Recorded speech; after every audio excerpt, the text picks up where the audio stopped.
But you have your phone. Okay. All right. Are we Are ready? we recording? Okay. I'm going to make a quick announcement about the Okay. Zoom real quick.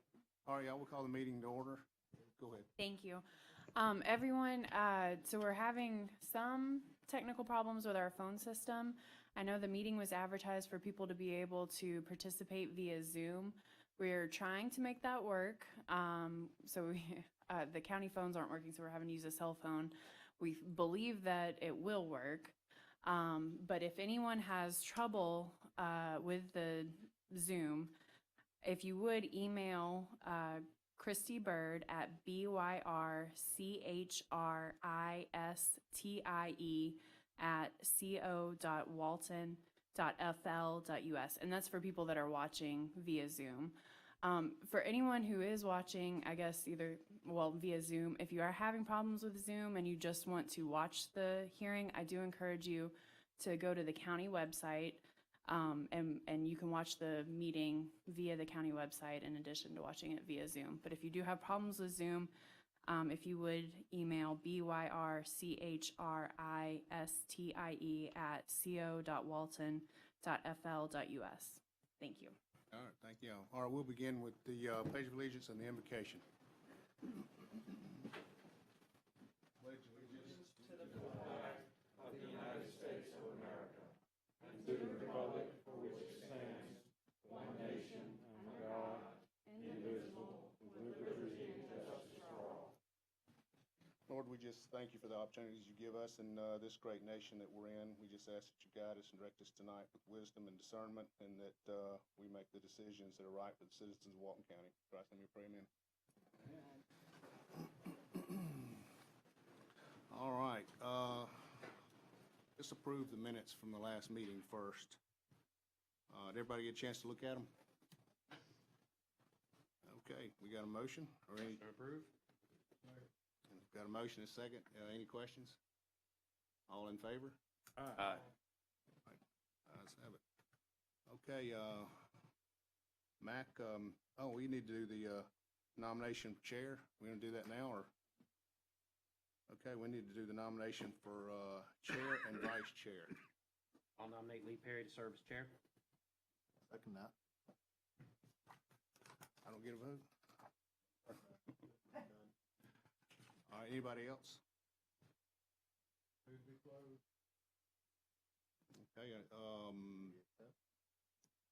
yeah, I'll accept. We have a motion. All in favor? Aye. Opposed? Okay, now we need a nomination for vice chair. I'll move Tom Babcock to be the vice chair. I'll second that. Anybody else? Okay. All right. All in favor? Aye. All right. Tom, you're vice chair. Okay, then we'll go on. Mac, let you make any announcements. Yes, sir. We have one announcement. Item number 10, the first quasi-judicial item, Hawks Landing. We have a request to continue to December 10, 2020 Planning Commission meeting at 4 p.m. in this location. All right, we got a motion. Motion. Second. All in favor? Aye. Okay, motion approved. Thank you, Mr. Chairman. The first few items are legislative in nature. Item number 3 on the agenda, the Henderson large-scale amendment. It's been reviewed by Bob Baronti of our staff. I'll ask him to briefly introduce it for us. All right. Evening. Actually, the first 2 items on the agenda are related, but the first one we will do is the OSA. This is a future land use amendment with rezoning applications submitted by O'Connell and Associates on behalf of Midland Trust Company as custodian FBO Reynolds Henderson, requesting to change from the current future land use of rural residential to commercial and the current zoning district of rural village to business park. This project site is 17 plus or minus acres. It is identified by the parcel numbers in your staff report. All comprehensive plan and LDC requirements have been met. There is one correction I want to make. The Air Force has agreed to this being in the missile training zone with a reduced density. Somehow the letter, their first letter was in there, but they have agreed and reviewed the upcoming developers agreement. I'd like to enter the staff report in the record.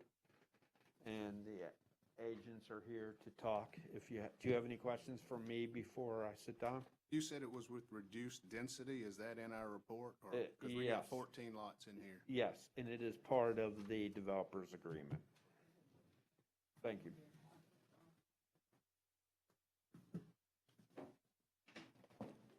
Sorry. Good morning. Afternoon. Following up. Good. John Nash with O'Connell and Associates. We're the agent for the owner here. Like Bob said, we're requesting to rezone, change the future land use of this property commercial with a business park zoning. As part of that, the property is within a critical approach path for the Air Force, for Eglin Air Force Base. And as part of that, we've done extensive,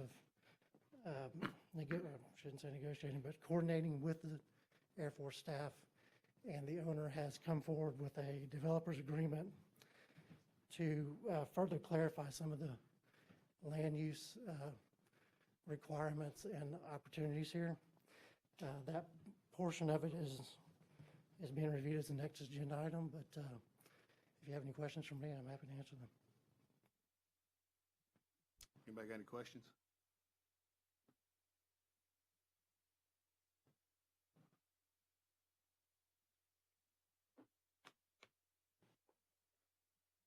Any idea what kind of commercial activity will be going on in there? That hadn't been contemplated at this time, but the preliminary concept layout we put in there is for approximately 14 one-acre lots. The idea would probably be something along the office warehouse type park, but it's located on Highway 90, as you know, and seems to be a good spot for this particular type of development. Okay. Anybody else got any questions? All right, thank you. Yes, sir. Okay, we'll open it up to public comments. I didn't have anybody sign up to speak on this, so is there anybody via Zoom? Okay, Did see, anybody email you? I think the ones that went outside are for the last item, if I'm not mistaken. Okay. We'll close public comments and staff. What's your wishes? I mean, commissioners, what are your wishes? Did you need to say something else, Bob? Okay. I move we approve it. Second. Motion and a second. All in favor? Aye. Opposed? Motion carries. Thank you, Mr. Chair. Mr. Chair, your next item is the Associated Henderson LSA Developers Agreement. I would like to enter the development agreement into the record Okay. and turn it over to the agent. All Do you right. have any questions for me before I sit down? I don't think so. Anybody got any questions? Okay, thank you. Thank you. The Ward of Dunlap and Shipman for the applicant. Just for the record, if the staff report in the first and second item could be, or the LSA and the developer agreement could be edited into the evidence. I didn't hear him ask for that. Thank you. Yes. That Yeah, they they were were. added into the evidence. So the developer agreement was brought into the amendment process because the Air Force initially recommended that it would not be approved, and specifically there was language in their study that prohibits a certain type of development. That development being, there will not be any hotels on this site. There will not be affordable housing on this site. There will not be buildings that are exceed 50 feet. And in fact, most of them won't be any more than 2 stories. There are types of businesses that aren't going to be will not be allowed, such as car lots or anything that would attract birds. So no farmers markets, no outside storage facilities of any kind for that. So we went through a process of back and forth with the Air Force. They did agree. We added some specific language and detracted. So this particular developer agreement limits the uses from business park, which is going, that's our amendment, is to go to business park, to very specific uses, and which include farm equipment, some farm equipment sales and things like that, warehousing and some offices, but no housing, no residential whatsoever. Okay. Anybody got any questions for the applicant? All right, thank you. Thank you. Okay, we'll open this up to public comments. I didn't have anybody sign up, so anybody via Zoom? Okay, Donna, you're on. Donna, you need to unmute.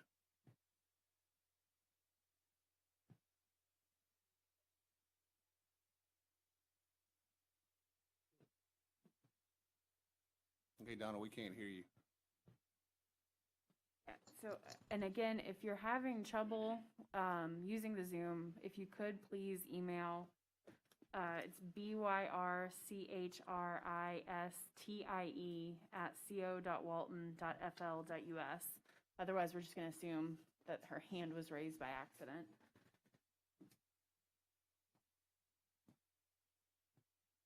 Oh, the hand was raised by accident, so we don't have anybody on Zoom. Okay, all right. Then if we don't have anybody there, then we'll close it to public comments. And commissioners, what are your wishes? Approved. Second. Motion and a second. Any other questions? All in favor? Aye. Motion approved. Mr. Chair, the next item on the agenda is number 6, Poland LSA. This is a large-scale amendment application submitted by Essen. No. Oops. Foreman. Oh, I'm sorry. Sorry, skipped one. Number 5 is the Foreman Development Agreement. The development agreement, the revised one and new survey is in your handout packet.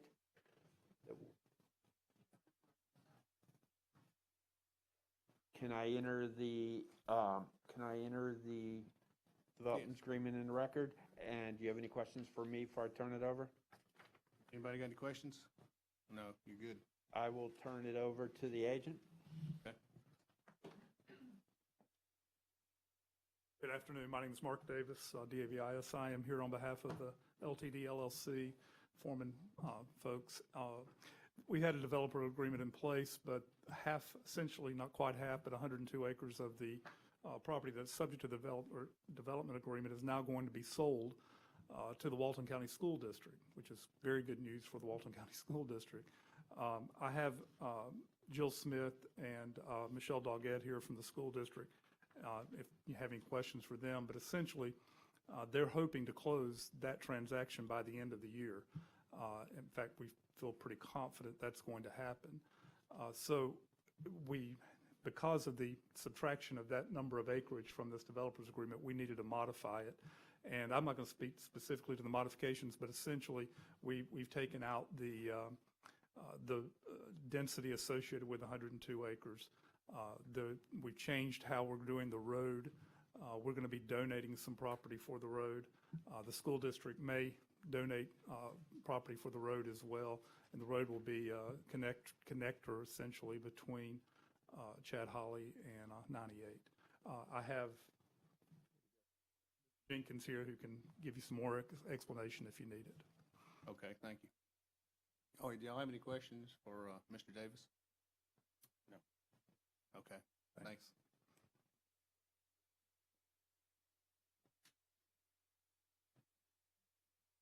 I'll just give you this really quickly just to orient you. I was here probably about a year and a half ago, maybe a year or so ago, with the overall request that was approved. And we kind of had a conceptual plan, and this is probably the best way to show you where the property that's going to be removed is. This was the old plan that was kind of part of the request previously. You can see it's all residential, a little bit of neighborhood commercial to the north. This is just a very conceptual drawing that shows the side of that connector road. I think Mark did a good job of explaining. We're just basically removing that acreage questions, I'll be happy to try to answer the technical stuff. Did y'all, how did that adjust the density? Basically removed all the density from the 110 acres and subtracted it. So it's just basically a one-for-one decrease. Okay. All right, anybody else got any questions? Okay, thank you, sir. Let me see. We had one person sign up, Eric Foreman. Is Mr. Foreman here? Unless he's one of the applicants, if you have any questions for him. Eddie wanted to speak. I just put my name on there in case there were questions. All right, just wanted to make sure. He's a little shy. All right, we'll close it to, we'll open it to public comments now and see if anybody, I didn't have anybody else sign up, so we have anybody for Zoom? Okay, seeing none, we'll close it to public comments, and commissioners, what are your wishes? Move to approve. Second. We have a motion and a second, all in favor? Opposed? Motion passed. Thank you. Now we're ready for the poll-in, I'll say. All right, Bob, we're ready for you. I'm sorry about that. This is large-scale amendment application submitted by SM Consulting on behalf of JR Properties FL LLC, requesting to change the future land use from rural residential to commercial in the current zoning district from rural village to general commercial on 11 plus or minus acres. The parcel numbers are found in your staff report. Mr. Chair, all elements of the comprehensive plan have been met and the LDC. I have no outstanding comments. Staff would like to enter the staff report into the record. Okay. And if you don't have any questions for me, I will turn it over to the agent. Y'all got any questions for the staff? Okay, thank you.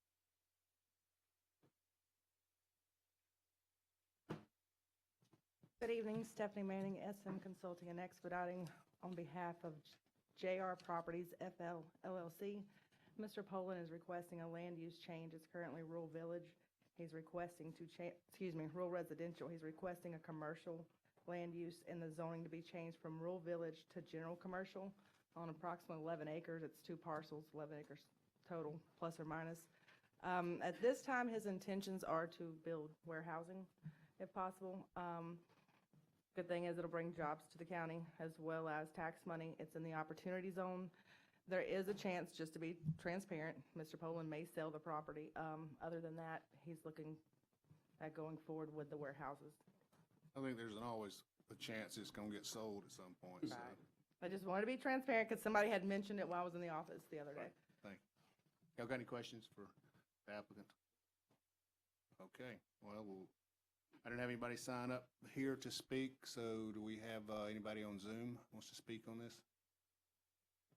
Okay, seeing none, we'll close public comments, and commissioners, what are your wishes? Approve. Second it. Okay, we have a motion and a second, all in favor? Aye.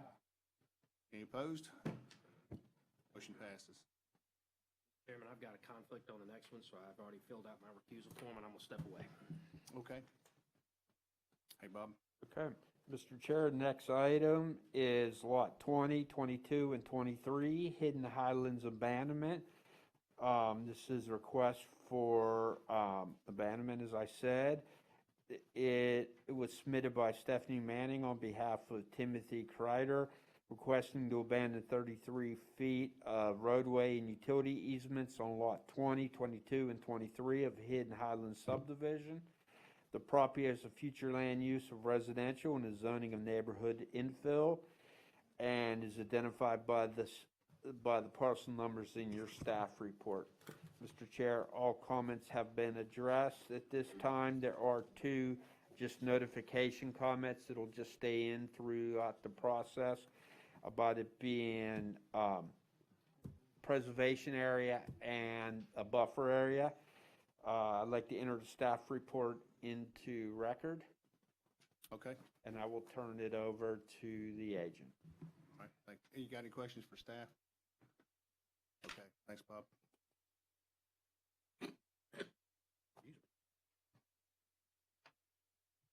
Stephanie Manning, SM Consulting and Expediting, on behalf of the owners of lots 20, 22, and 23 of Hidden Highlands.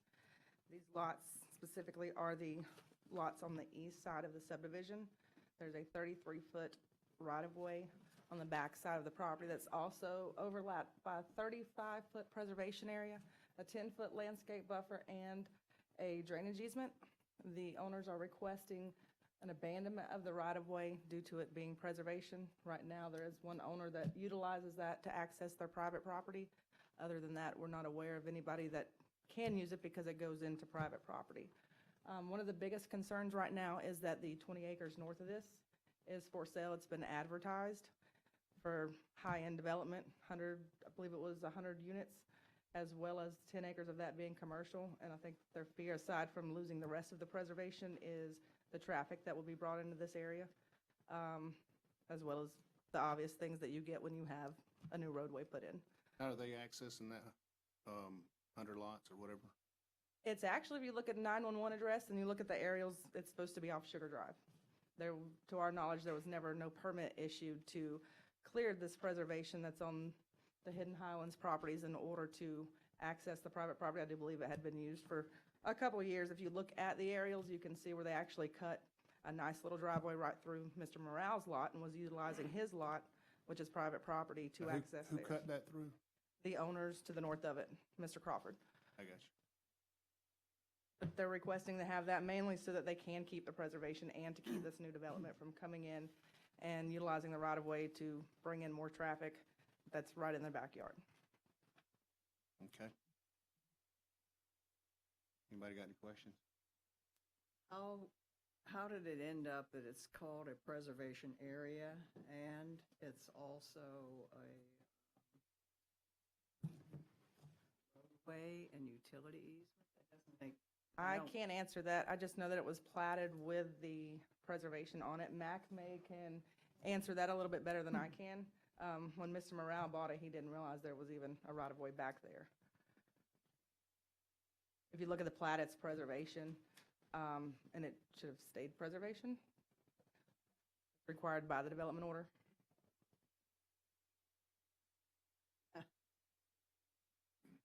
Mac, you gonna Yeah. try to clear that up for us? I will do my best. I don't think any of us were here on staff at that time when this development came through. But the Board of County Commissioners approved a development order and a plat. The development order required a certain amount of preservation, and that preservation is depicted on the plat. The 33-foot government patent access for roadway and utilities is shown on the eastern edge of the plat and the northern edge of the plat for the subject lots that are at question today. At that time, the BCC did not choose to build a roadway there. What they chose was to place preservation there and to meet a landscape buffer requirement for this subdivision in that same location. That's the action, the official action that I believe the board took when that plat was approved. They decided that needed to be preservation and it needed to be a landscape buffer. And to my knowledge, those are the last official acts by the county on this parcel, or this group of parcels that are within that plat. I believe that to be the last official action. They decided it was going to be preservation and a landscape buffer, and a portion of it was going to be a utility easement. All of those things are shown on the plat. Which one would rule in this case? Exactly. That was what my question was going to be. Which one has Well, priority?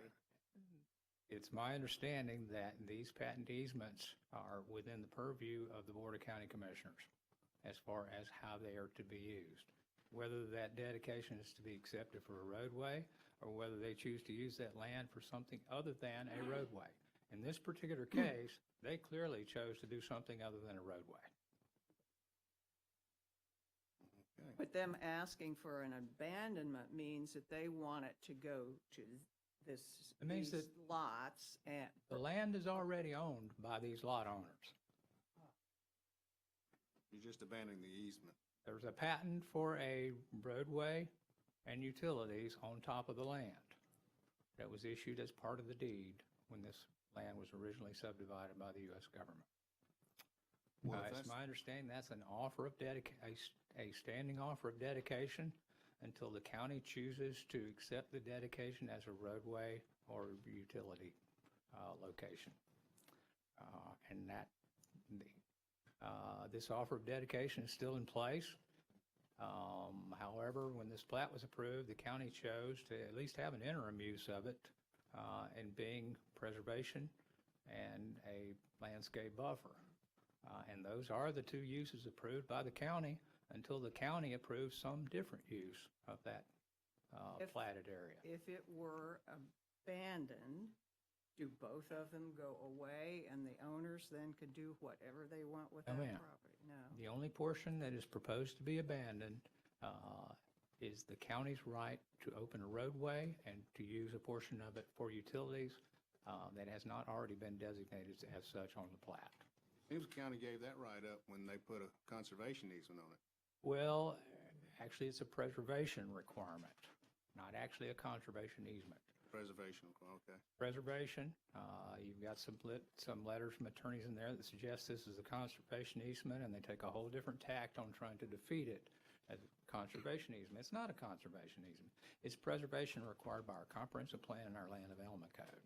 But when they accepted that in that DO, seems like they would have taken the roadway out of the equation. Well, that's what I believe they did at the time, but it doesn't appear that they abandoned the offer of dedication of that 33 feet that still exists today until the county decides to accept that offer of dedication for use as a roadway and utilities. The applicants seek to have the county abandon its interest in that roadway and utility portion of the government patent deed. It wouldn't change the use on the plat that the county's already determined is the appropriate use for this land. So the land would not transfer to anyone else. It's still owned by the lot owners that are the applicants.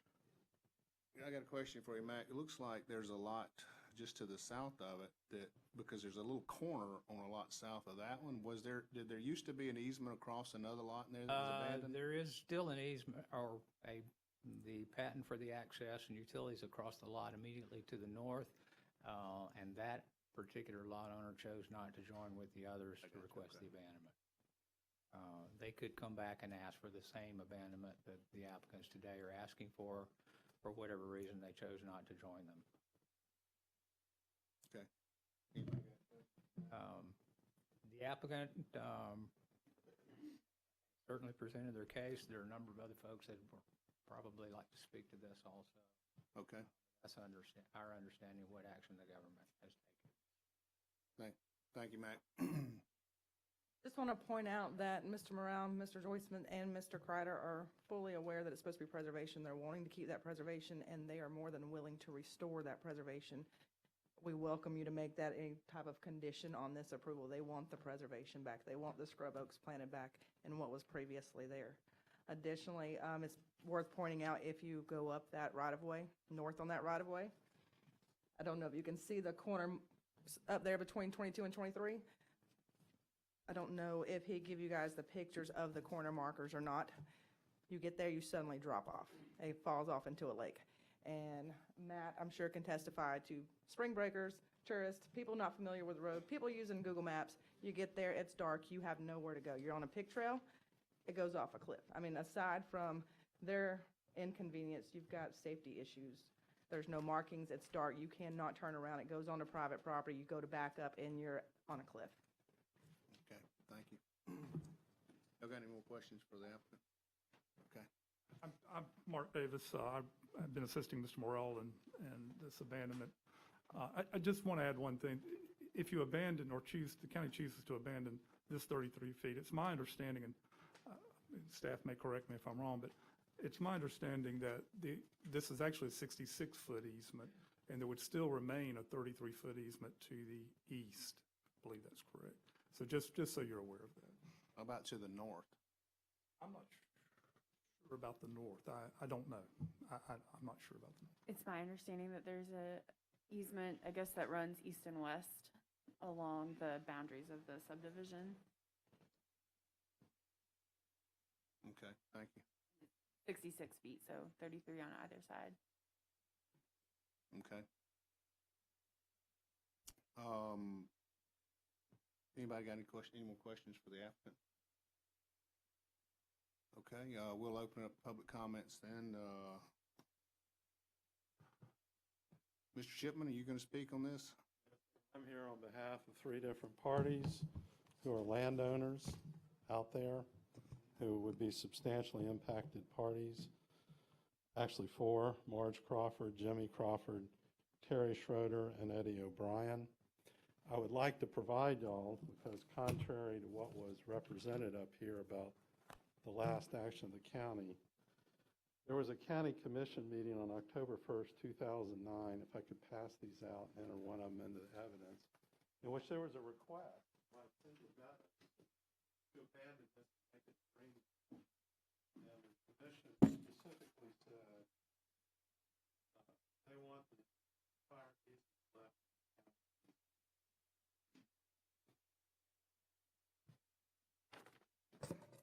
In a moment, I will call my client. Crawfords have been out there long. They will testify. There has been an active roadway there since 1973. They have actually, so the fact somebody would come in here and suggest that they bought the property after 2003 when this development occurred and they weren't aware there was a road is just not true. And for that, I'd like to pass out the aerial photographs of this property from 1994 to the present, where the roadway is clearly apparent. Clearly what? It's clearly there. You can see Okay. it. 2002.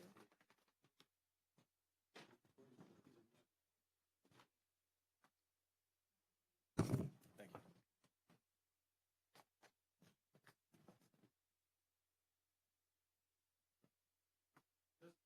This particular road is used to access Marge Crawford's property.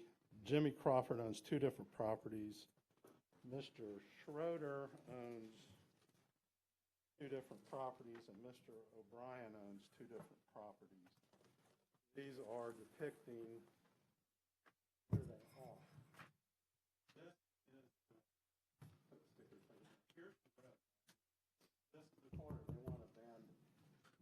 This is how you get from Marge Crawford's property and Eddie O'Brien's property.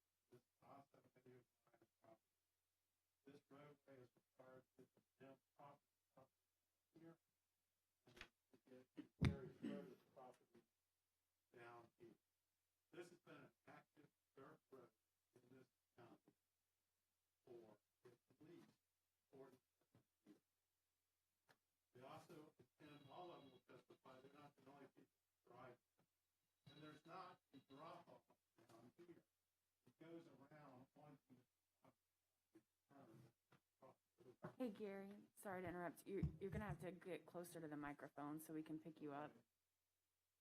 It crosses over it turns after you cross over on Mr. Crawford's property.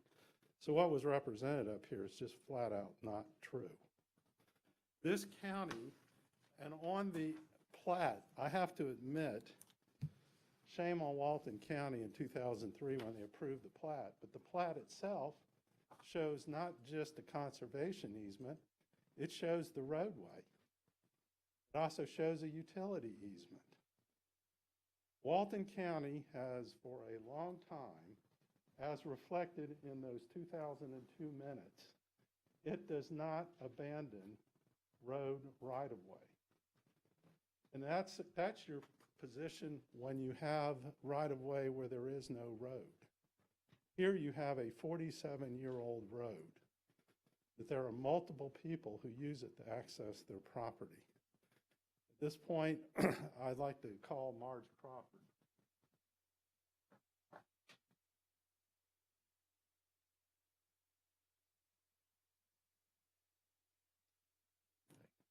I'm Marge Crawford, the owner of Lot 6, and my property is adjacent to this property in question. And when they mentioned there's 33 feet on the other side, that is my property, the entire 33. Now, I moved to this area in 1972, and I obtained a four-wheel drive in 1973, and the family and I took that car, and we drove all the way from 98 through this property down and came out in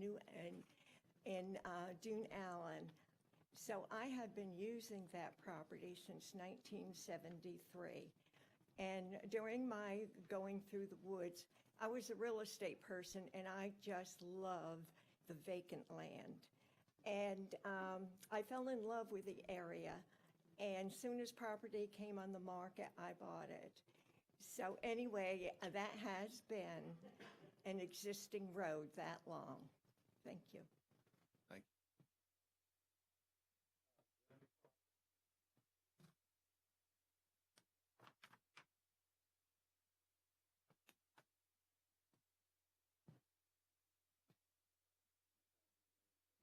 My name's Jim Crawford. Mr. Crawford, we discussed multiple pieces of property off this road. Yes, I do. Do you utilize it? I use it every day And how long have you been driving on that road? since 1973. Was the road there when Hidden Highlands was built? Yes, it was. In fact, about 10 years ago or 15 years ago, didn't the owner of the piece of property on one corner hire a lawyer to try to fight you over closing it? Yes, he back did. then? Yes, he did. Ultimately, it wasn't closed. It was not closed. And you continue to drive on it since then. Since then, yes. So we just heard from your mother. Have you driven on this property for 47 years? Yes, sir. Is that road maintained? By me, yes. Do other people drive on this property besides you? and your Yes. mother? Do other people drive on this property besides you and your mother and Mr. Schroeder? Yes. Was there any question that this road existed at the time Hidden Highlands came into being? No, it was there. Now, as part of your business, do you have occasion where you have to pull heavy equipment? Well, yes, because I have the shop, so I have to go back and forth from the 20 acres, which you'll see is where the pond is, back to my house. I'm lot 18. Here, can we point that out? Yes. Maybe we could stand, I don't know how to do this. Here, let's Right put it there. over here and if you can. Okay. stand here.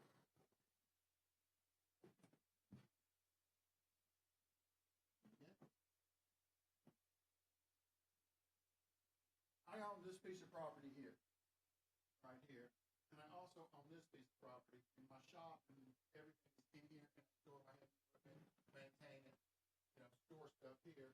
So I have to drive from here to get to the, what I call the pit, the 28. So we go back and forth all the time with equipment and machinery, tools, stuff like that. And also, this way I have to get out, that's my legal way out, that's the only way I have to get out of my property. There's no other roads that are public or legal for me to get out. Now, if this roadway was abandoned, would another road have to be built somewhere for you to get in and out of your house? Yes, yes, somebody would have to build a road on public land for me to get in and out. Like I said, this is nothing new with your neighbor over in Hidden Highlands. This has been going on for For many years, 15 years. or something like that. I mean, I don't have the exact dates, but yes. All I have with this witness. Mr. O'Brien?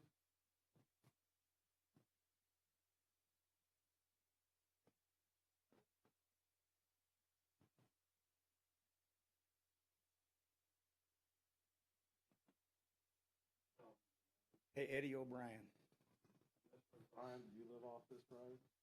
I don't live off of that road. I live in Blue Mountain, but I own vacant land off of these roads. All right. So, on the land. On this 2.5 acres, Do you use this road that they're seeking abandonment of to access the property? I use it all the time, How long have you been driving on that road? since the 90s. So, over 20 years. Unimpeded. Unimpeded. And is the road maintained? Yeah, Uh, been usable all these years, you know. In the early 2000s or in the 90s, was there any question? Was it obvious there was a road there? Yeah, I can't believe there's questions even now. It's been all these years. So anybody that would have bought in Hidden Highlands after it was created in 2003 would have known there was a road. Anybody. Thank you all.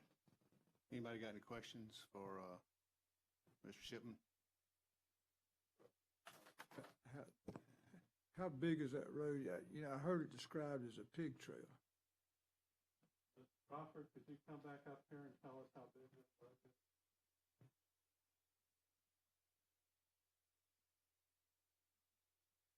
I think you can get a gist of it in those aerial photographs I handed. The road is wide enough for 18-wheelers. Okay, so I got 18-wheelers that come in and out of there. The big heavy equipment trailers, my trailers are extra wide and all that for, wide loads. And part of the road has been, this part of the road right here is even maintained in rock. Stone. Mr. Crawford, wasn't there some litigation back in 2006 where there was another neighborhood, Serenity and Dune Allen being built, where they actually blocked the road off? Yes, they did. And you had to sue to be able To be able, gain access and keep it open. yes, I did. I'm sorry, what year did you say that was? 2006.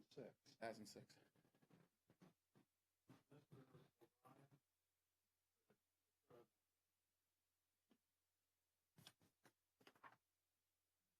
And my name's Terry Schrader, and I live at the end of Old Winston Circle.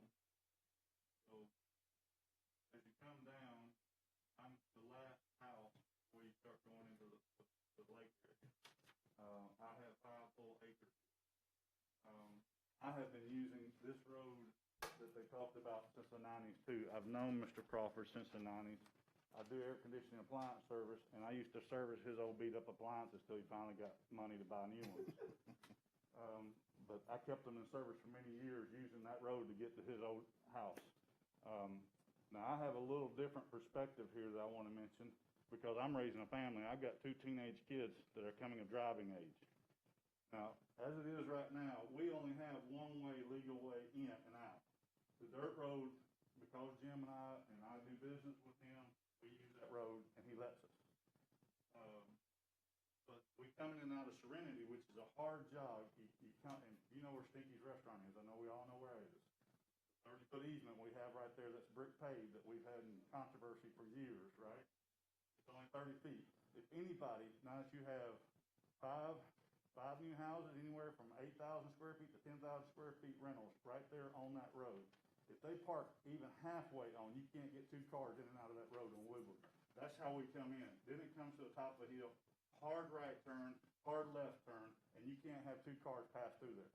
And we've got 100 rental houses in there that rent anywhere from 3-bedroom houses to 7-bedroom houses, with more coming. Of course, Brian's got investment property, Ms. Crawford's investment property, so you got a possibility of another 100-something houses coming in.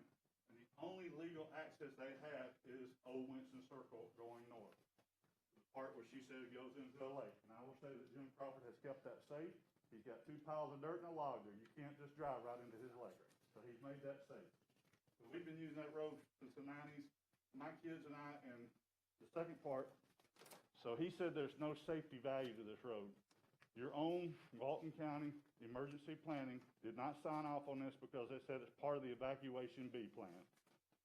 Now, I'm going to elaborate on that even more because I don't know why it's a plan. It's the only road we have north out of there. There is no other alternative.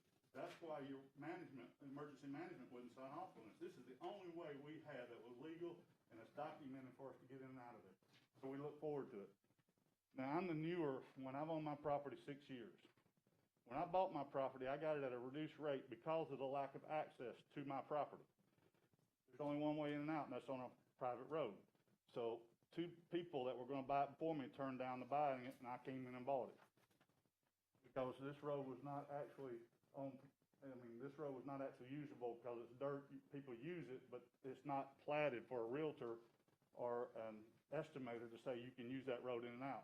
But we always look forward to our property values increasing by having this road. This road was going to give us more access, our permanent public access in and out, which will increase our property values. So the petitioner also said there's no value to wanting to increase and give us to our properties, and he wasn't concerned about that. We are. It's our property. We're Walton Countyans. We've been paying taxes. We want our property values to go up by keeping this access. And so it's a safety issue and it's an access issue that we have to have. We can't lose it. Mr. Schroeder, let me ask you, how wide do you think this road is? It's 30-foot wide. Wide enough for 2 vehicles? Yeah, it's dirt, but it's 30-foot wide clearance. Back in the 90s, when you drove on the road, was it obvious there was a road there? Yeah, I mean, it's been there forever. I used to drive it up and down to go to Jim's house many times back in the mid-90s all the way to the present. So you would have driven on this road prior to Hidden Highlands even coming into existence? Well, I heard some chuckling. I mean, you got 30-foot clearance. There might be a few weeds hanging over and so forth that might concentrate that the road's not as wide as it is, but no, the road's wide enough there for semi-trucks. 2 cars can pass each other on it if you had to. I mean, it's wide It's enough. obvious it's a road, not a pig trail. Right.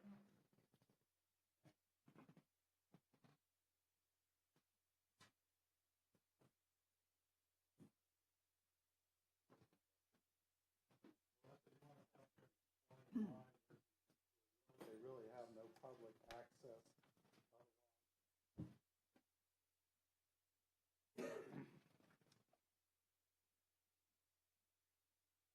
The ward with Dunlap and Chipman.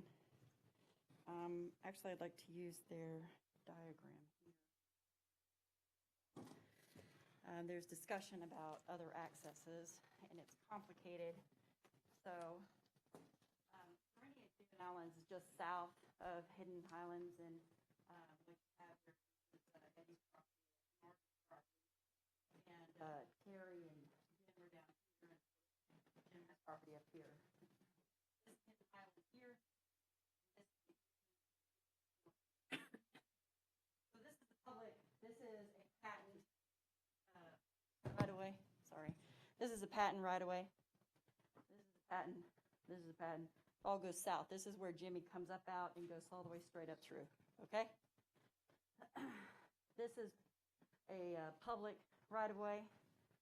There is a road here. Stops here. No further opening on this. This again is patent, which means it's 30 feet on either side or 33 feet on either side for this property and to these. So this is platted there. Then when you get, what happens is this is where you're coming up from Stinky's right here. All right. This is a public right of way, but this is a private ride. So what happens is if they come in here and try to go up through, this is all private, private, private, private, public. So Serenity hired an attorney and said, don't come into our subdivision. You can get here, you can use it, but you can't come here. This is private. There's a driveway that comes into this lot right here, and somebody catches in, but it's not open to anybody. This is private. This is also private. So they have to come in. There's no way to get here. That's a wetland. Private road blocks access. Over here, this is, if they can get all the way up here, this is all unopened. And then this is another piece, also unopened. So for the last 40-something years, they've been coming up this way, straight on out. Because this is all private in here. That's the diminution of the value of that access right. If you take this off, there isn't anything that connects this here. Thank you. So in summary, this road's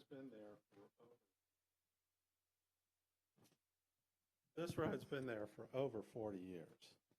This road's been litigated before. This road, there was a request of the county commission 18 years ago to abandon it. They said no. This road, the current applicants for this abandonment fought with Mr. Crawford in 2006 over this road. And they sure didn't buy their property in Hidden Dunes thinking that it was a forest and not a road back there, because a road was there long before they bought it. And they're asking you to abandon a road and leave these people without access to their property. Anybody got any questions? I've driven on that road before. Is it kept graded and improved, or? Mr. Crawford continues to grade it.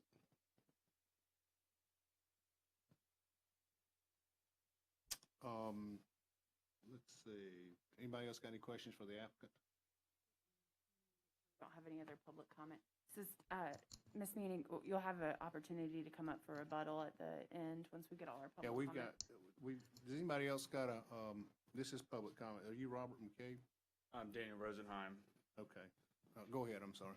I'm here on behalf of Mohammed Chaudhry and TJ Martin. They're prospective buyers of this property to the north of the easement they wish to abandon. Our main point, just coming off of Gary's main topics, was that the abandonment of this easement is going to be injurious to the public safety and welfare. We had the large fire to the east, which jumped Highway 98.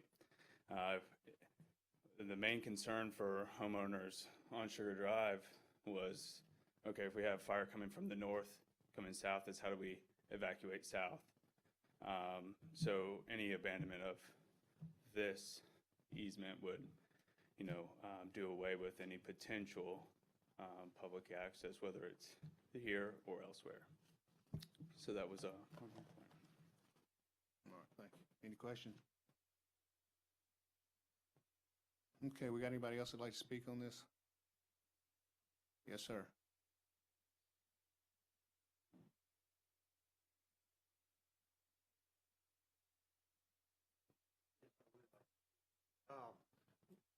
I'll take this down just a second here. My name is Robert McCabe. I've lived in Beach Highlands for 17 years, over 17 years. I am intimately familiar with Mr. Crawford's private road that he has. It goes from his property to the north through Serenity down to 38. And I know all about this because I've been run off that property. I ride my bike up there on Spotted Dolphin or walk. As soon as I get on that road, Mr. Crawford or his friends would intercept me and notify me that I was trespassing. This was his private driveway, okay? And I'm a little angry about it because I've listened to all this stuff.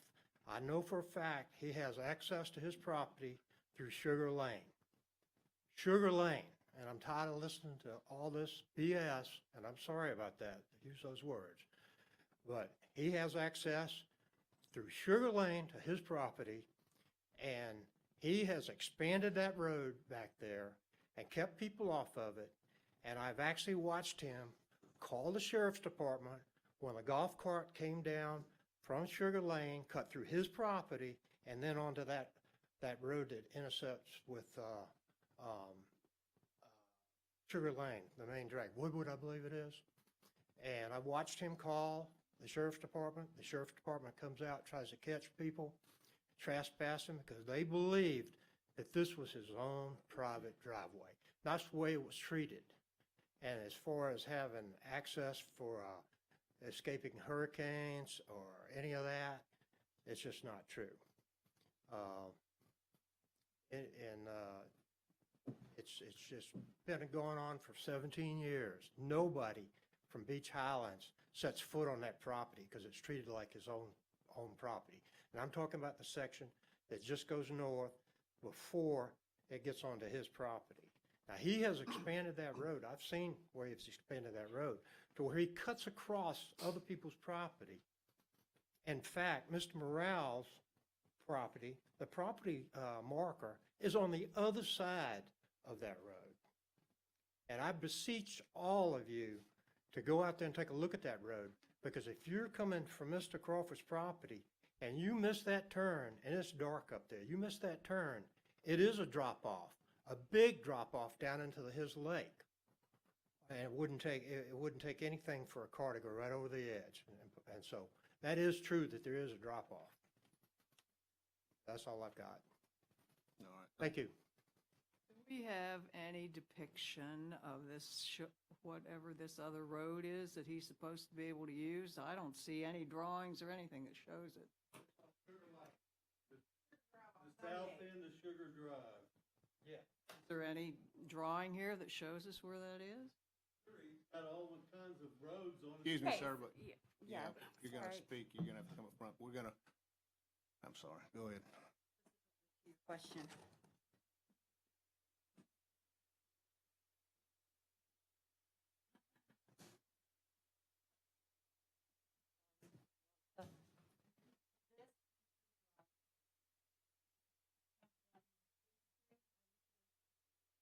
Crawford's property, that's what he's talking about.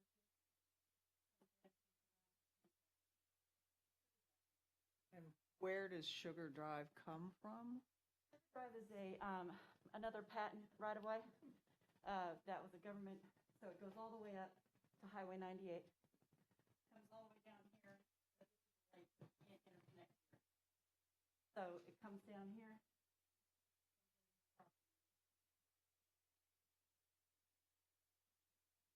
Comes from 98. Comes all the way down. Well, comes off of, yeah, comes all the way down. And to be clear, when you get down here, there's a little rail off. He's got a dirt drive. It's a dirt drive that goes down into the property. And how he accesses all of that 20 acres. And while that may be true for Jimmy to be able to access his 20 acres, it's not necessarily true for anyone else. If this is abandoned, Marge, Eddie, and Terry can get to their property.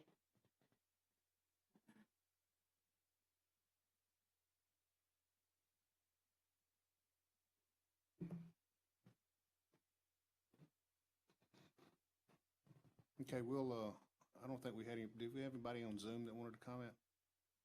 Okay.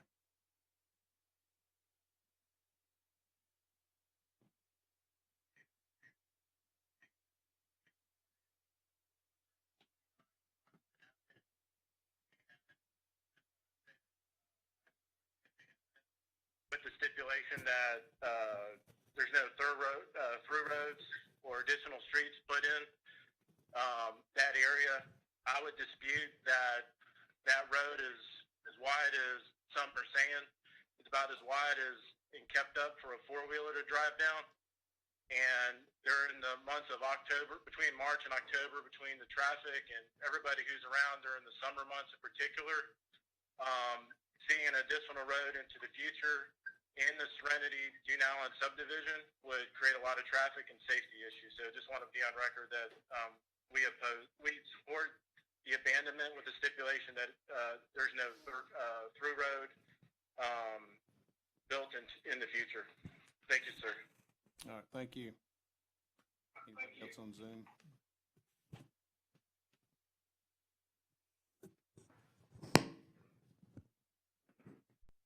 Island in Hidden Highlands. We've lived there for a number of years. We used to walk up into Serenity by going through some of the lots that were vacant and walking on that road until Mr. Crawford stopped us and told us it's private property and we were not allowed to walk up there. So I just want to reiterate what the gentleman said earlier. This is not a public road. It has been used by Mr. Crawford, and I assume those that he allows to use it, but he did not allow the public access to that road. Thank you. Thank you.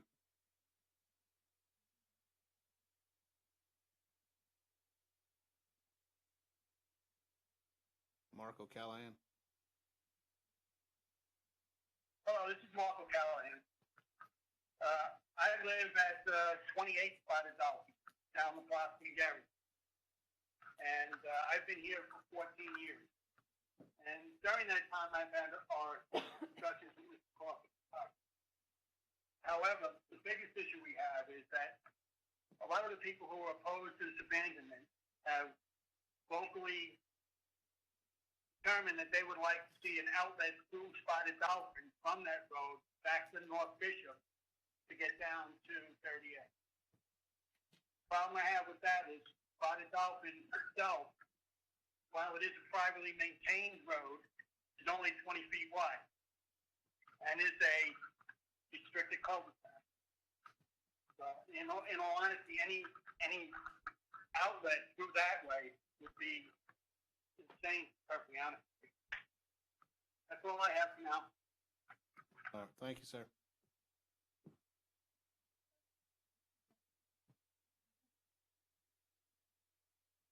Okay. Can you hear us? Hello? Hello? Yeah, go ahead. Hello, thank you. This is David Buchanan, and my wife and I have a home on Spotted Dolphin. I'm a retired physician, and I just wanted to make a comment that I do support the abandonment for 3 simple reasons, and I want to thank the board for giving me this chance. The property is a combination of private property, preservation land, and this landscape buffer. I just do not see the land use for public access, including private commercial vehicles. It's just not logical.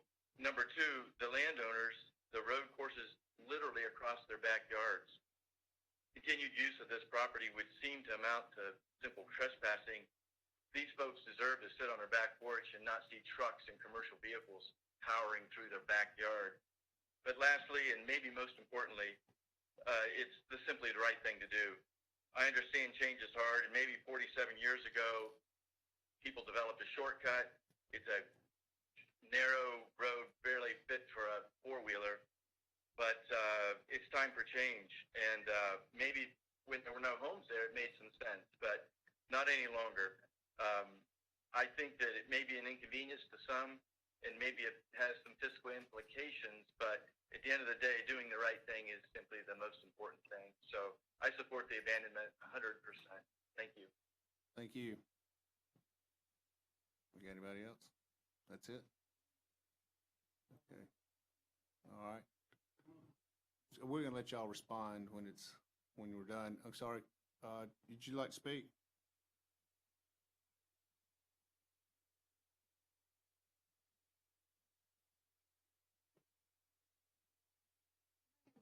I'm resident over at 134. Name, please. Oh, Teresa Knight, 134 Old Winston Circle. So I am the closest house to this abandonment area. And we are supporting it because this is literally going to be my backyard. The safety of our streets. I know I came in late today, so I didn't get to hear what all they were touting, that maybe that area is used in the case of an emergency. But I do want to let you know, they do chase people off. They were chasing people off their property just last week. And during the night of the fires, they were out there on their four-wheelers, making sure nobody cut through their property to evacuate from that fire. So we're asking you to please abandon this and don't bring anything else down through our neighborhood. Thank you, ma'am. Thank you. Okay. Norma Morale.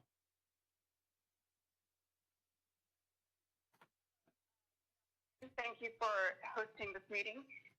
I live at 225 Spotted Dolphin, and I want to echo the sentiment by those who have said that this is not treated like a public road by Mr. Crawford.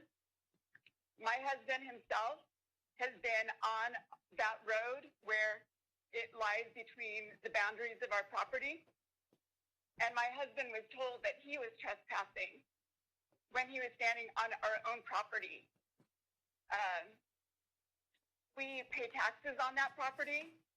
We want to bring it back to its original state so that it will be a natural preserve.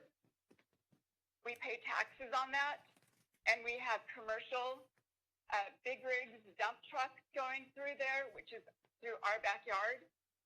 And because it's our property and we pay taxes on it, if somebody gets injured, and I've seen kids walking back there, kids riding their bikes, people walking their dogs, people on golf carts, if anybody gets hit back there, we are going to be liable and we will be sued.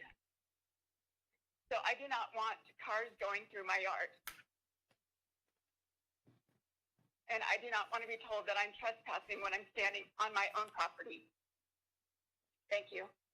Thank you. Is that it on Zoom? I think we had one more hand come up in the back. Anybody else want to speak?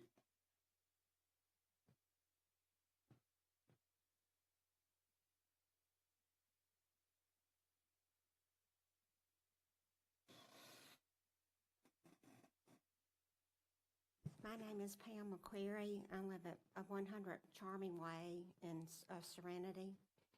And I don't know if I'm speaking out of turn or not, but I've heard that there's going to build 100 or so homes back in there, and they wanted to advertise it that they had beach access to come through Serenity. And we have kids, and we have rental property. We have pavers for our streets that we have to, that we have to maintain. And it's not right for somebody to make money off of something saying it's going to be a beach access when it's actually coming through our little subdivision.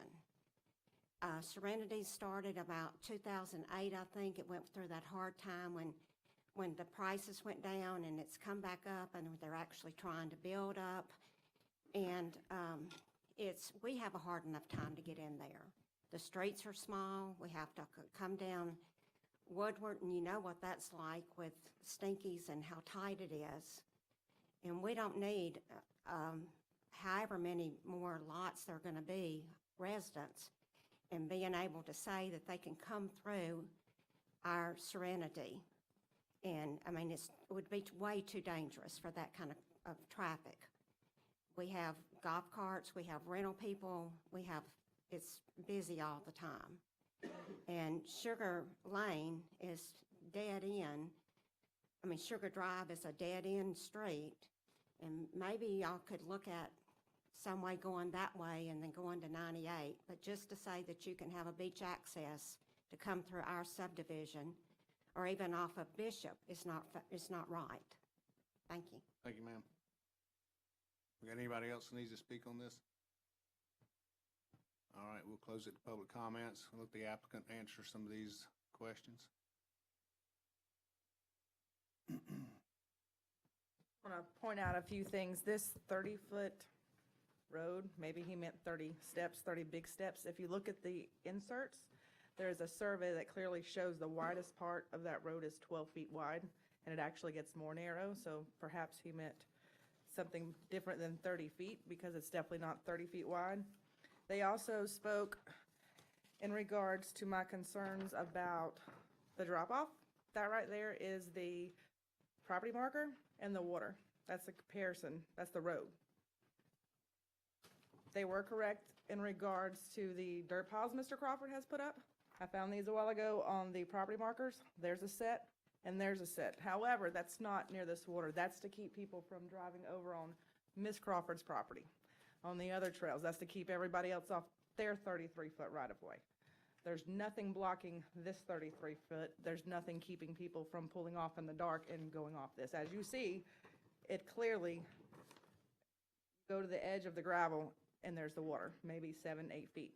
This road is not capable of having dump trucks up and down it side by side, fire trucks going up and down it. Also, as far as the emergency, as they said, he does not let people cross. If you get to either one of his driveways, you cannot cross that driveway. There's fences, there's keep out signs, there's no trespassing signs, there's get away from here, essentially, you can't cross. So aside from that, these developers that are purchasing it, if you look at the sales contract that is in your inserts, you will see that it clearly states that it was Sugar Drive. The address is Sugar Drive. 911 is Sugar Drive. If they have an emergency and call 911, the fire truck is most likely going to come from Sugar Drive because that's the address, because it has access from Sugar Drive. Nobody can utilize this but Mr. Crawford, Miss Crawford, but she has her own 33 feet. If it's that important, they can put the road through there. And to clarify their comment about the road being back there, and I stated that Mr. Morale did not know there was a right-of-way. He knew there was a road back there. He did not know it was on his property. He ends up, and I'm sure he'll tell this story, he's been accosted by Mr. Crawford for being back in his backyard. That's why he ended up having the property surveyed. He did not know the property marker crossed that road until they come out and flagged it. This public right-of-way is not real public to anybody but Mr. Crawford and the people he allows to use it. And I believe Matt Morale, the owner of Lot 22, would like to speak. Okay. Thank you for letting me speak today. Yeah, I'd like to address a couple things like the cliff that they reference. It's clearly a large drop-off there. And you take 3 or 4 steps and you're going down, and it's dark at night, as she said. I want to refute a couple things. So as we bought the property in 2012, and that is true. I did have some legal letters sent to Mr. Crawford and his attorney, who's actually here, but not for 15 years. So I'm not sure where that number came from. Also, because I'm a retired sergeant with the California Highway Patrol after 27 years. And one of the things we used to get people to tell us is, hey, I've been speeding on this freeway for all the time. No one ever did anything about it. Well, hey, today, guess what? It's wrong. It's wrong. Just because you've been doing it for a long time doesn't mean you get to keep doing something that's wrong. And what I'm asking today is you need to correct this problem, because if you can just carve willy-nilly 33 feet into everybody's property. Well, Mrs. Crawford on the east of us has 33 feet that doesn't have a preservation area or a landscape buffer attached to it like ours does. Now, they have access to their property via that 33-foot easement. What they want, and it's kind of rich, because the first time I ran into his brother was on my property, and he told me I was trespassing. I let him talk for a little while, and then I explained to him that I own that house that's right there. This whole conversation has been occurred on my property that we pay taxes on. And I find it really rich that when it's convenient, you want to kick everybody off and say it's your private property, when it's my property, it's saying it's his. Unbelievable. And then now it's kind of rich, because now the property's for sale for $6 million, and he intends to make a lot of money off of this. And what's going to happen? And now it's supposed to be open for everybody to use. So that's kind of rubs me pretty hard right there for that. So also, he has a 12-foot road, not 30 feet like someone was saying earlier, and there is access to her property on the 33-foot east of our abandonment proposal.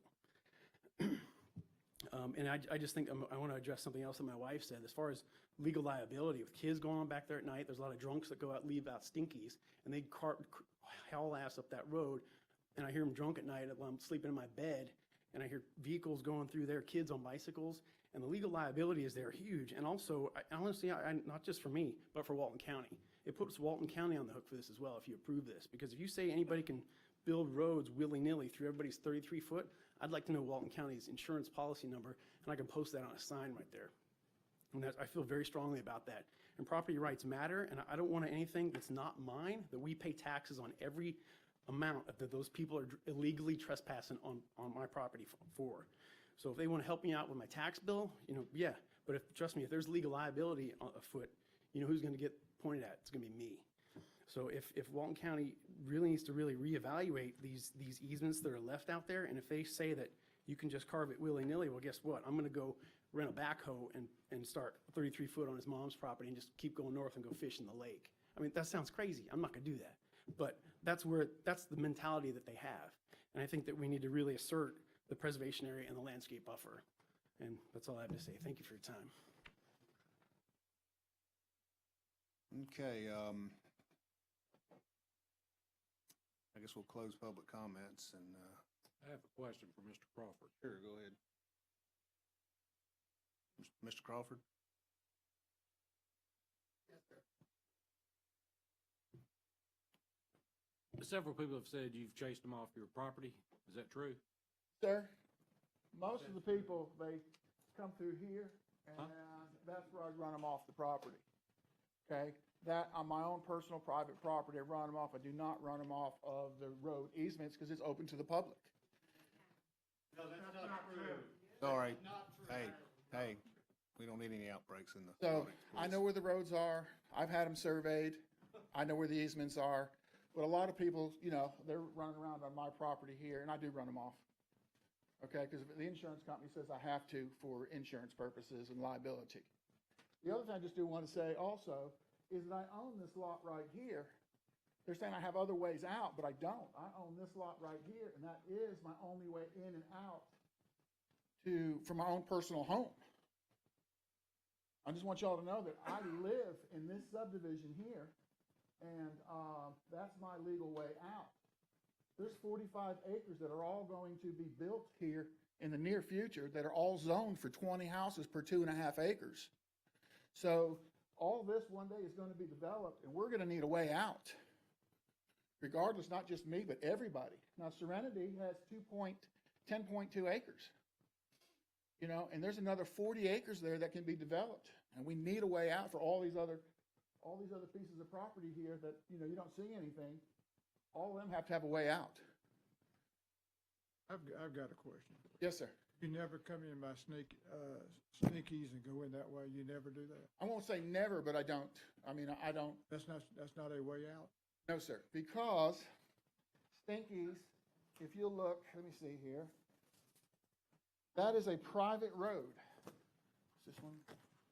Is it up to you, sir? It says on there that it's a private road.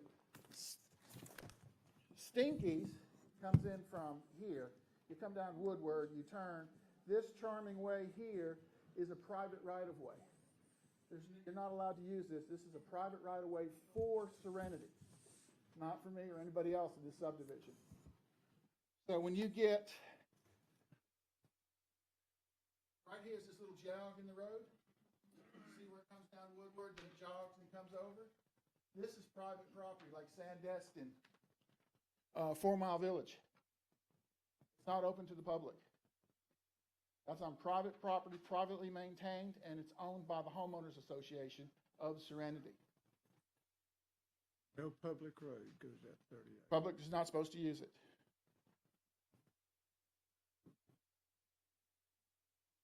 And I've actually gone to court over that, and they told me that I wasn't allowed to use it, that they didn't want me to use it.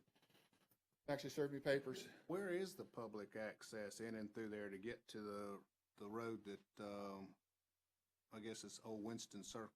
Old Winston Circle, you can come down through, this is Woodward, you can come all the way through and cut back over behind these lots. These are easements, and a lot of people are confused about what easements are. But that's not an open road, is it? Yes, this is an open easement. I mean, the road isn't there. This is where the easement is. There's no. No, that's what I'm saying. There's no road. You can't get there. I'm saying, how do you get there now through public roads? Is there public access all the way through? I go through my personal property here. I come through here through Old Winston Circle, and then I come back down, whatever you're going to name this. And then once I hit my own personal property, I cut across it to go to Sugar Drive to get out. So I use half public roads and half private roads to get out of my own property. So there's no public access all the way through. They're going through private roads some of the way through. Not one. There's easements, but no roads. And the easements are very limited because of the lakes. A lot of these easements run through these lakes. That's our problem, is where this lake is, it messes up our easements here. The only easement. You mean the old patent easements? Yes, sir. I mean, the easements are there. It's just that you got to go through the lake, and I don't think they're going to allow us to put roads through the lake. Yeah, I'm just wondering how the roads are accessible through. Well, there's not public access then, public roads anyway. Okay, there's a public access road that comes from here. It goes all the way through, comes back down, and this here, there's another public access that comes out to Thompson Road. Yeah, but there doesn't look like there's a road there. There's no road there. There's just there's an easement. Yeah.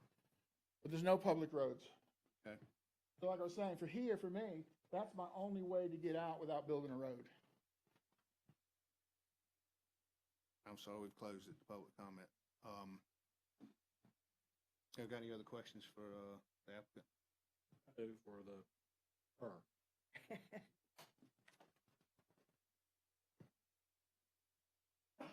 Why are you shaking your head? Tell me why. Which part? What he was up there explaining. First of all, kind of point out, where is Sugar Drive on? It's up at the top. Let me just make it clear. He's down here. Oh my God, I cannot get to 98 because of this property. It's private property. He has to use his private property. When he just sold this property, it said to close pending or This guy buys it tomorrow. This guy buys his property and puts a gate up here, whether he's putting a landscape buffer, he's putting somebody's pool for a condominium, or he's putting a cattle farm out there as it was advertised. How's he gonna get out? He's not. He's gonna have the same problem. He's gonna come up their backyard and whoa, there's a gate, there's a preservation buffer, there's the next D.R. Horton subdivision, and I can assure you, if D.R. Horton pops a sign out there, they're gonna be in here begging for this. Either way, it's kind of null and void. This private property, yes, he owns it at the moment. It's for sale. When it goes away, he's gonna be in the same dilemma. You see what I'm saying? Now, one of them commented a while ago they couldn't get down Woodward, but in 2006 they fought it. I'm not familiar with the situation or what it was. Obviously, they've got access there, and as he stated, he comes through there. If you look at the plat that's in your inserts for Serenity, if they come up 30A to Woodward to Dolphin, they can get back down. Yes, he would have to clear a tiny portion at the corner of Dolphin and Woodward, most likely, based on the aerials. It looks like there might be 1 or 2 trees there. He had no problem clearing a road back there for his personal use now. He had no problem clearing right through the middle from Spotted Dolphin for my client's property. It's not going to be much harder to put another little road in there to make his little corner there. There's other accesses to the property.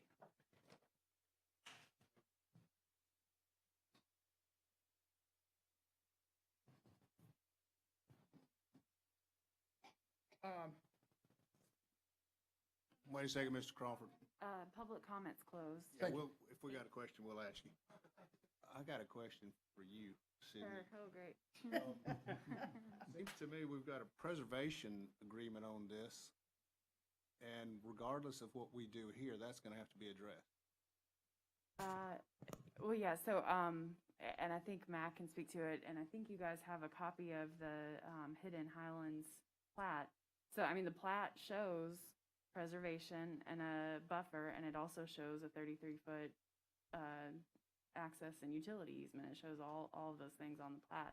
And I understand that it is contradictory and confusing, and I'm not sure why that was done in 2002. Yeah, that would have been nice if they'd fixed it then. Is that going to have to be addressed? It may very well have to be addressed somehow, you know, and I don't know what the proper avenue to address it would be, but Mac is right that, you know, we can't approve any development in that preservation area because that would violate our comprehensive plan and land development code requirements. If that's the case, wouldn't the county need to go back and address that first before we take this on?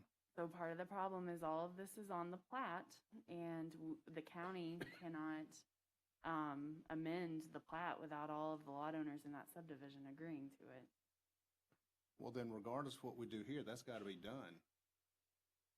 I mean, Well, if we abandon this today, you still got to go through that process in order to. well, I think that the applicant wants the right-of-way abandoned and to the preservation area to remain.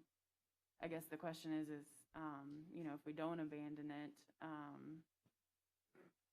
you know, how does that impact what Mr. Crawford's done out there in the preservation area? And then, you know, any other issues he may have outside of, you know, whether or not there's a public easement, he may have other claims to that area. I guess if we abandon it, there won't be any need for them to adjust the preservation because they would keep it then, so. All right. But Mac, that would have to be done, wouldn't it? Wouldn't they have to address this preservation? If they're going to go in and build a road through there, they're going to have to come up with something on that preservation. Yes, sir. I mean, at present, these lot owners that have preservation on their lots are required by the Land Development Code to maintain that. Circumstance where someone's maintaining a road through preservation, which puts the applicants in violation of the Land Development Code for failure to maintain the preservation that's on the plat. But right now, without there being an abandonment of this, are they within their rights to have a road through there? I don't think so, but I'm not an attorney, and I think that's probably a legal question. But from a planning question, That's not we don't show a planning road. We commission do not issue, show is a it? road on the plat. What we show is the patent easement. But there's no road shown on the plat in that location. What is shown on the plat is preservation and a land use buffer. No road. Right, but the easement. The easement's there, but there is no road contemplated with the recording of that plat in that area. But what nullifies the patent easement then, for somebody to be able to use it for access? I think the Board of County Commissioners would have to authorize access to use, the use of that easement. Before anybody can actually use it? What I believe. That sounds like a legal question, though. Yes, sir, I believe it is. Yes, if you've got something that'll, and I'll,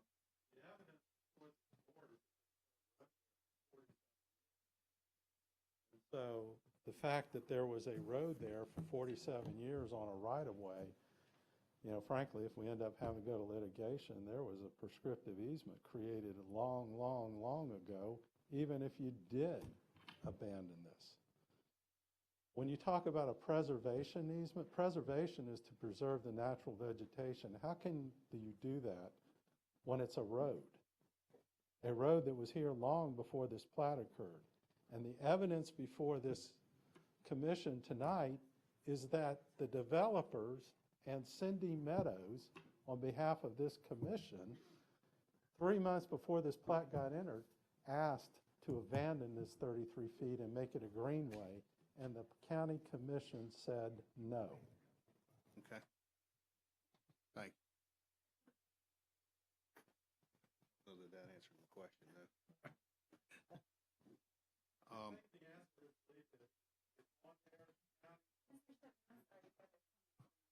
County allowed something they shouldn't have, never have recorded a plat that shows a road right-of-way and a preservation easement in the same spot. I think that in and of itself probably violated the comprehensive plan, particularly since the evidence is the road was already there.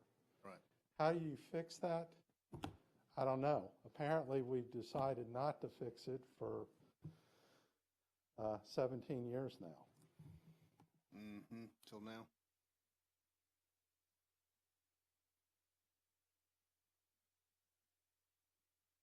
Anybody else got any questions?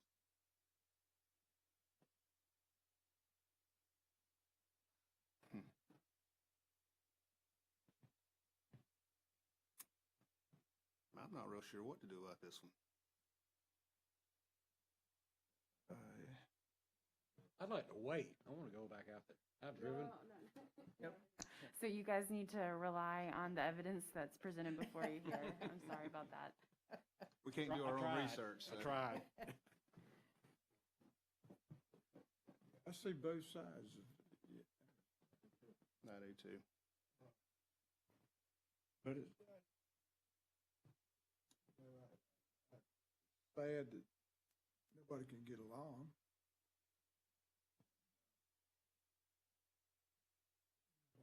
Right now, who does it belong to? Yeah, it's an easement over the property, so it's just a patent easement, so, sorry, we're closed right now, so. And my question would be, when did Mr. Crawford start making that road? According to these pictures, it's been, some kind of trail's been there for a while. Were the landowners there then when he did it? No, I think the subdivision was done in 03, 06, sometime in there. According to what we heard, the trail, the road, whatever you want to call it, has been there prior to the subdivision. Yeah. But that doesn't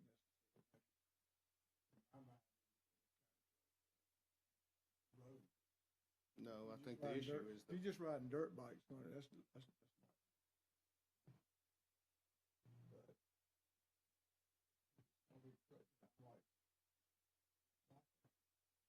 Mr. Babcock, make sure you're catching on talk there. into the Okay, if it's gonna be preservation, you can't have a road. And if it's like, where it's been a public road for so many years, can you close it? My question, don't know. I mean, what's the answer?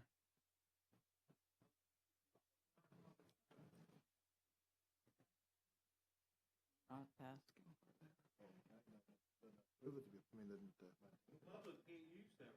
Sorry, sir, we're closed for public comments right now. I'm sorry, sir, we're still closed for public comment, okay? That's my dilemma, I mean.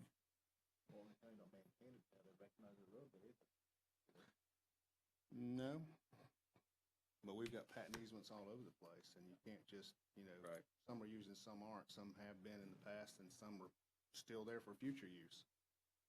So, We can't kick it down the road, can we? I'm sorry. I realize that this is a very difficult question for you all, and there are a lot of legal arguments to a lot of this, and I'm afraid there's just not a clear answer one way or another. You guys are going to have to rely on the evidence before you and make the best decision. I will say, this is a legislative item, so you guys do have more discretion on legislative items. Whenever you make those considerations, you want to make sure that you're deciding it in the best interest of the public. But it's not a quasi-judicial item where, if it meets the comp plan and land development code, you're required by law to adopt it. This is something where there's a little bit more discretion and leeway. That helps. I got a question for Mr. Shipman. Mr. Shipman? So, well, this is Put it more down, of a that's law. fine. Go ahead, put it down. You're saying this has been a road for 47 years? You heard both Ms. Crawford and Marge Crawford and Jimmy Crawford both testified they've been using it since 1973. So that's 47 years. And I've given you aerial photographs in the packet. I only had aerial photographs going back to 1994, but if you look at the packet that I handed out, you can clearly see it in the photographs. So you're saying that gives more merit to him over the preservation because he's been doing it for 47 years? He did it long before the preservation was adopted. And what's intriguing is, we went and looked for the minutes of the county commission where they adopted the plat. And unfortunately, this county didn't do it back in 2003 like they do it today, where there's actually something in the minutes to read. But if you read the minutes that would have been within a few months of when this plat was adopted, which I've handed out to you, it does have a reference where apparently this did come in front of the Planning Commission. And back then, Cindy Meadows was the chairman of the Planning Commission, and she came to the county commission wanting this to be a greenway, this 33 feet that you're talking about. Right. And the county commission specifically said no, that it was right-of-way and they wanted to keep the right-of-way. And that's in the minutes. Now, the minutes aren't clear that they're talking about adopting the plat, because back then we didn't create all that great of records, but it's within the time frame of when you would have had it, because it was 2 months before the plat got recorded. And it's the chairman of the Planning Commission talking to the county commission. Do you remember what year it was this subdivision set this up as preservation? The plat was recorded in January of 2003, and the set of minutes I gave you are from October of 2002. So, it would have been nice if the minutes were a little clearer, but I think you can read between the lines. You got the chairman of the Planning Commission talking to the county commission, and a county commission meeting 2 months before this plat gets recorded, and there's a discussion about making this land a greenway, and the commission is saying, no, we want the full right-of-way. And then on the plat itself, they put both for the same area, which was entirely improper. But you can't penalize the people that own land out there and use the road just because the county screwed up 17 years ago. And there's nobody out here, all these owners we heard from, they bought pursuant to that plat that clearly shows there was a road right-of-way, and the road was there, unlike most of the patent easements we have in this county. All right, thank you, Mr. Shipman. Thank you. Any other questions?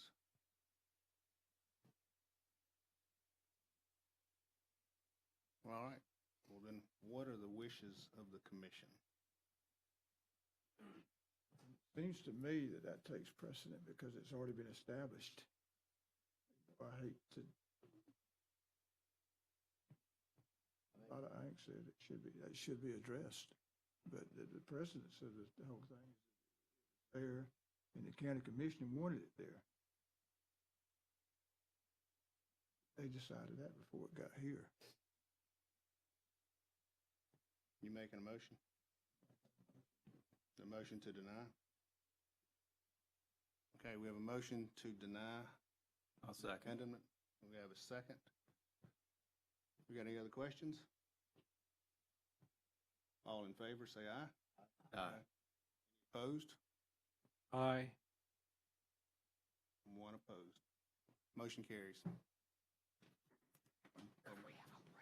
Sure, we're going to take a 10-minute break. That was. Here's something. Got that here? Matt. That'd be a good one, wouldn't it? All right.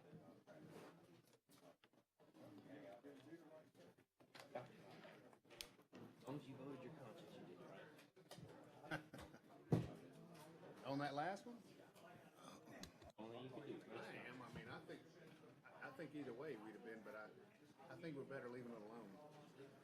Ain't hurt nothing. No, it's gonna have to go to, somebody's gotta get rid of that preservation agreement anyway that got on there in order to use it, so. It's a mess. no-win situation. Nobody here calls. Oh, now you tell us. You got a lot of answers now that you're back in the game. They give us a training once every 3 years, whether we need it or not. No-win situation, that one. Was a no-win situation. Okay, we'll call the meeting to order again. Go.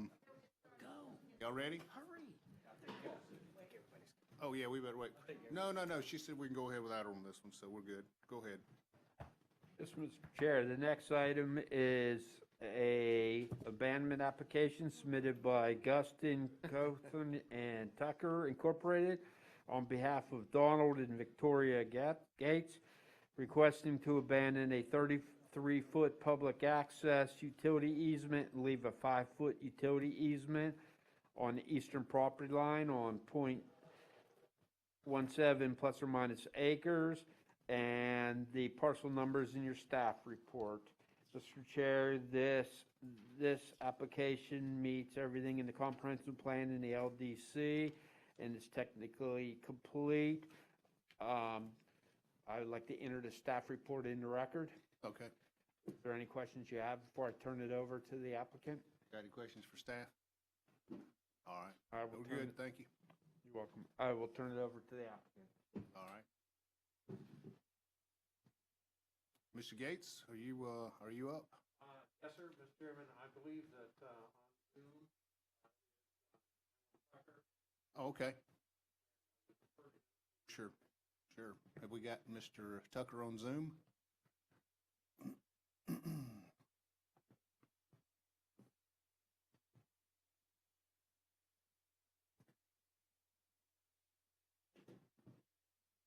He's not there? Mr. Tucker, if you're out there.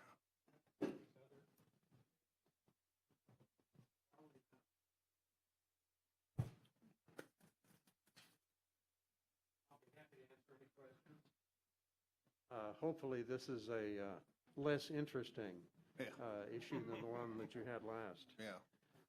Mr. Chairman, this is a residential lot on the far eastern end of Seclusion Dunes, which is a planned unit development. The subject is an easement which currently exists, which runs north and south and bisects the property.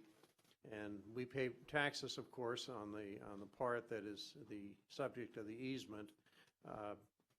And that creates a circumstance, as you can see on the depiction in front of you, where when we build our house, we are unable to use about 40% of the lot.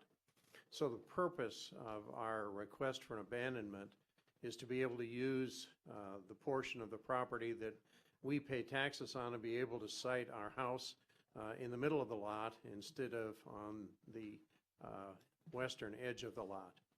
I would be happy to answer any questions. If I read correctly, you're asking for the abandonment on everything except the last 5 feet, is that correct? On the Yes, east sir. side?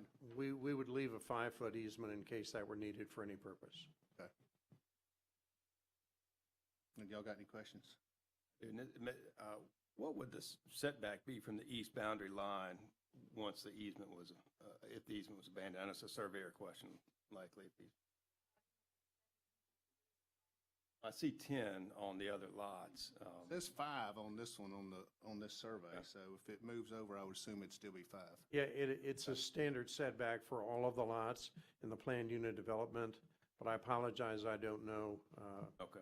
But it would be our intention to set back our house further in order to be able to set it in the middle of the lot. And the southern access utility easement will remain, correct? Yes, sir. Okay. The application before you has nothing to do with the southern portion. That's state-owned property down there? Yes, sir. Okay.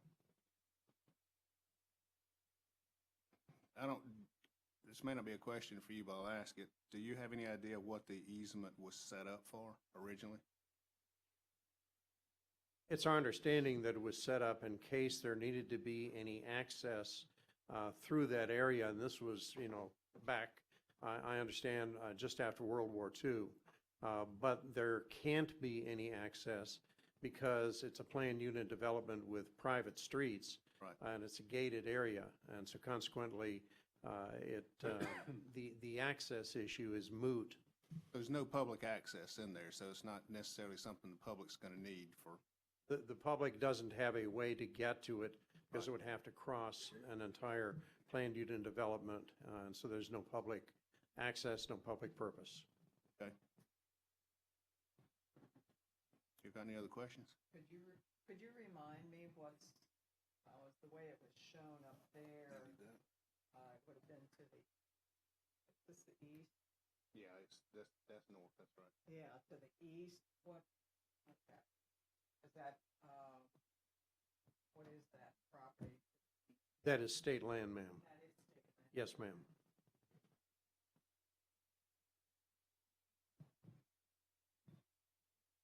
No other questions?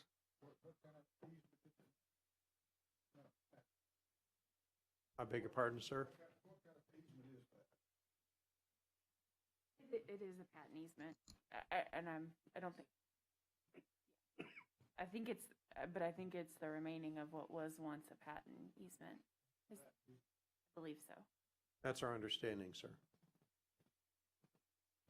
But no one's trying to get through it to use it for access to their property, are they? No, sir. Okay.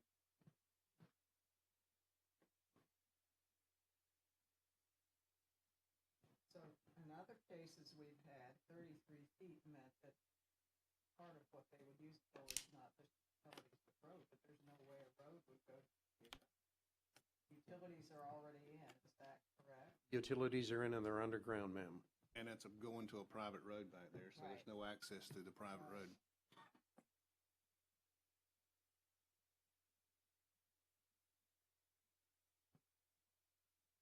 Any other questions?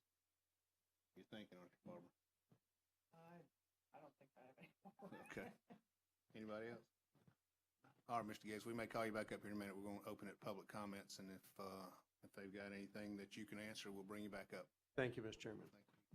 Okay, I didn't have anybody sign up to speak on this in the room, so do we have anybody on Zoom that would like to speak?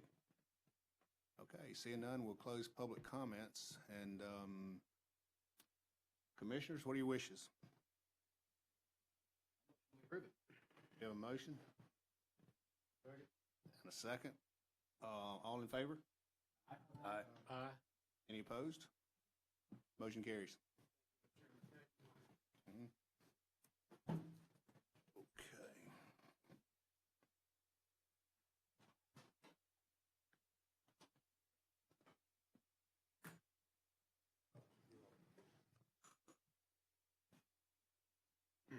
Yes, sir. Good evening, Stephen Schoen, Planning and Development Services. The next item in front of you is an abandonment application submitted by Bob McGill on behalf of Bill Ostrander, property owner, requesting to abandon 0.08 acre portion of the former Malibu Gardens Homeowners Association's common area. This common area west of Lot 8 was dedicated to the county at platting. The property has a future land use of residential and a zoning district of neighborhood infill. It can be located at the end of the cul-de-sac on Mariner Way and is identified by the parcel number that you see in your staff report, which I would like entered into the record, please. Okay. As you can see in the staff report, planning staff does have some concerns relating to recreation. They could not, unfortunately, be substantiated, but nonetheless, there is some concern that there was at the time of platting a recreational component that would have been applied because of the comp plan. This area does not satisfy that requirement in size anyways, and there's no record of payment into the recreation fee in the records that we have. Additionally, Public Works does not support this abandonment due to what they say is would cut off a contiguous access to public drainage easements. There's a drainage easement that exists on either side of the subject parcel at the rear of those lots. That is all I have for you. Unless you have questions for me, I will turn it over to the applicant.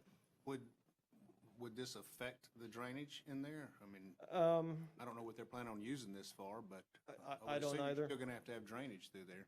So the plat, as you can see, there is not actually a drainage easement identified in the subject lot. So I don't know if it was determined at the time that that would not be an issue. There are, from my understanding, historically fairly significant stormwater issues both in that subdivision and then south of that. I understand there's some flooding issues. I haven't brought any evidence to present to the board tonight, but that's my understanding. Is this lot big enough? I mean, what could you do with it? Very little, in my 0.08 opinion. acres, right? 0.08? It's very small, yes. Okay, I guess that's a question for the applicant. Yes, sir. Okay, anybody got any questions for staff? All right, thank you. All right, Mr. McGill. Stone. So I believe in brevity, and hopefully we'll get out a little bit quicker than Hidden Dunes. And I don't think anybody's going to show up on Zoom in the 14-lot subdivision that we're talking about to object. In fact, my clients have been cutting the grass on this piece of property for the last 17 years. So I am representing the applicant, Bill Ostrander, and Jason Jameson is also here tonight, who's the lot owner on the other side. So what I'd like to, just to start off with and look at, and I think Stephen did a good job of just kind of presenting to you the fact that it is only 0.08 of an acre that we're talking about here, 60-foot by 60-foot parcel of land. But basically, your determination, your policy determination and decision would be, is the abandonment, detrimental to the general welfare, or does, put another way, does the property serve any legitimate public purpose? And I think what you'll see when you look at this is that no one is used, and when you hear from Mr. Jameson and from the applicant, Mr. Ostrander, what you're going to hear is no one has used the property for recreation. It's as you said, Mr. Chairman, it's a very, very small piece of property. There's no active HOA anymore in the subdivision. It's too small. It's a subdivision that was engineered. The stormwater drainage is taken care of within the improved engineering plans when it came through and the subdivision plat was approved and recorded. And as you can see from the maps that you have in front of you and the aerial photos, the property can't be used for ingress and egress to any other parcel. Basically, it sits just north of Gold's Gym and Mary's Kitchen. There's two, as you can see in the pictures that you have in your package, there's two stormwater retention ponds that are immediately south. So there's not going to ever be any connection from this parcel to Highway 98 unless you were to get rid of those stormwater retention ponds and then go through some buildings. So that's not going to happen. One of the things that was brought up in the staff report was to make sure in the engineering report that there wouldn't be any fire hydrants, wouldn't be interfered with. There are no fire hydrants in front of this parcel. They do not exist. I will say this, and this is kind of, if you look on the staff report and at the engineering public works comments, and this is where, just kind of getting right to the heart of the matter from our standpoint, the only real legitimate public purpose or thing that has been addressed as maybe being detrimental to the general welfare would be the drainage ditch. If you look at the survey, you'll see there's a 15-foot wide drainage ditch that goes east and west. Down east and west on the southern boundary of all these lots. And then you come to the parcel of the subject property that we're looking at abandoning. And just like in the Public Works conditions of approval, I've talked to Mr. Jameson and to Mr. Ostrander about that, and they have no problem with the condition of approval of the abandonment, keeping a 15-foot easement that would run along the southern boundary of the subject property. Okay. So that's really the only legitimate public purpose that this 0.08 of an acre could serve. And so if you go ahead and abandon the property, we'll continue to maintain the property like we have for the last 17 years and cut the grass and so forth. And then the public would have an easement for drainage. You're talking about condition of the approval with a 15-foot easement on the south side? That's correct, okay, Mr. Chairman. All right. And Mr. Ostrander here, and they can take any questions or just kind of give you, Mr. Ostrander, I think Mr. Jameson's been on his property for 17 years, so he can kind of give you a little history of the. Okay, all right. Yeah, I'm Jason Jameson. I live at 146 Mariner. The property's right next to my house. I've lived there for 17 years. I've been cutting the grass there, blending it in with my yard for 17 years. I prevent all the overgrowth from coming, so when you look at the property, you would think it's just my yard, and it's between my yard and Bill's yard. So he's been helping maintaining since he moved there for 5 years, but for 17 years, I'm the only one that's been doing anything. So it blends in nicely with the yard, just gives it a nice appeal. So since it's been doing that, we're just trying to add it to the plot. All right, thanks, sir. Questions or anything? No, thank you. Yes, sir. Bill Ostrander, I live at 164 Mariner Way. And one of the things we did before we brought this forth is to talk to everybody in the neighborhood, since there's not an HOA, and to make sure nobody had any issues with it, to make sure that nobody had any planned use or that they wanted to do anything with it. And those folks that are in there look for us to keep that property clean and mowed and taken care of. So they're in support of our area from what we've understand from talking to the people there. So thank you. Thank you. Any questions? Is that lot big enough to be a buildable lot for a house? That would be a staff question, wouldn't it? Who would it go to? It's in a subdivision, and typically within the subdivision, the adjoining lot owners of the parcel. That's part of that. The property owners that are here today, they just issue the abandoned pieces. Okay. There's no active HOA. No. There's no recreation. There never was it's never been it's been there since 1997, and they never used it as a park or recreation. Okay, we'll open this up to public comments then, and I didn't have anybody sign up, I don't believe. No, just you guys. I got y'all. So anybody on Zoom? Okay, we got somebody. Mr. Powell? Powell for the record, Walton County Public Works. I would like to point out that we are currently having an engineering study done in the whole Holiday Shores area for drainage purposes and pedestrian facilities. I do know there's some drainage issues that have been brought up in this neighborhood. At a minimum, if it is abandoned, I'd like to see not only that 15-foot easement maintained across the rear of the property, but also a 15-foot access to get to that drainage area behind. So just like to make that comment. Just an access to the easement? That's right. Okay. Yes, sir. Hey, Chance, before you leave, has that been discussed with applicant before? Has not, that I know of. We'll ask them then. Yeah, I was gonna say, that may be the next thing we do. Okay, thank you. Y'all understand what he was saying?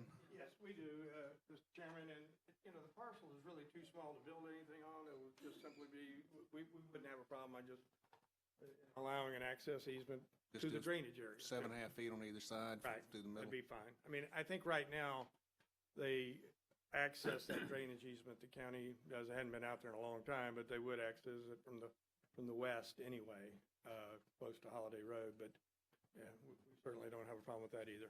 Okay. All right, thank you. Sydney, I have a question.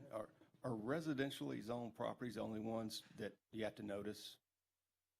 Are commercial property owners exempt from notice requirements for 300 foot? Oh, no, sir, no. Yeah, any property owner within 300 feet would have had to, we do notifications for the abandonments, right? Yeah. You have some concerns about the notification for this? All I see are the people that live in the neighborhood, not the commercial, Yeah. adjacent commercial property owners that They potentially would be have had affected by to have stormwater stuff. Yeah, they would have had to have received notice, and I assume we have a affidavit in the file, right? Yeah. So the applicant has to provide an affidavit that they've notified the property owners within 300 feet.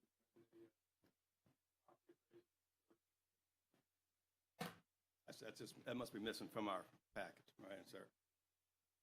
I think usually that affidavit isn't included in your package. It's just something that planning staff checks to confirm that it's been done. Okay.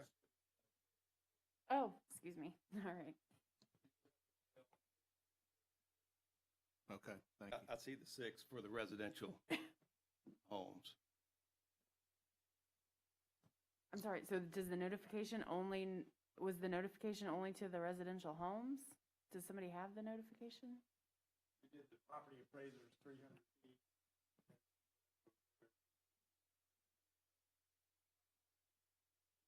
I guess the question he's asking is, are there any commercial properties within that 300 feet that you know? There's one to the south. Yeah. Yeah, Stephen, do you have the affidavit or the? Yeah. Basically, I don't see where the southern property owners, commercial property owners were noticed on your mailing, and so I was just curious if they were exempt from it. No.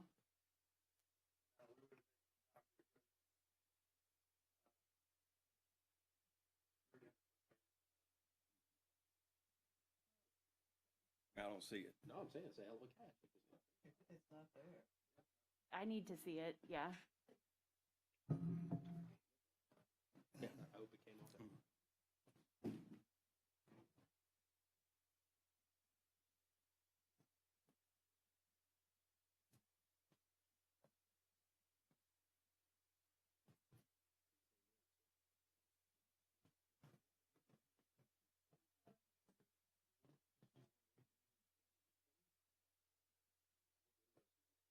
Chairman, if they weren't, then I'll go back and look at it. Can we continue this to a date certain?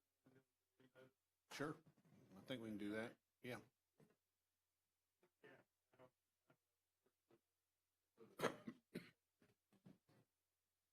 So we don't have evidence of it, is what we're saying? We don't have evidence.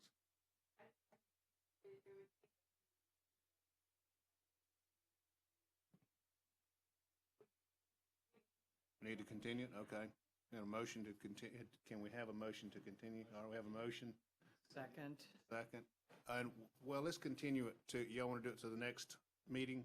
If we can do that for a date certain, then we can go ahead and advertise, and then we'll just have to get put back to the PCC. Yeah, when would be the next, allowing you enough time to get the notices out and everything, when would you like to have have to hear it? December 10th? You want to We can continue it to a date certain. continue to December 10th? Okay, we have a motion on that. So, all in favor? Aye. All- Thank you.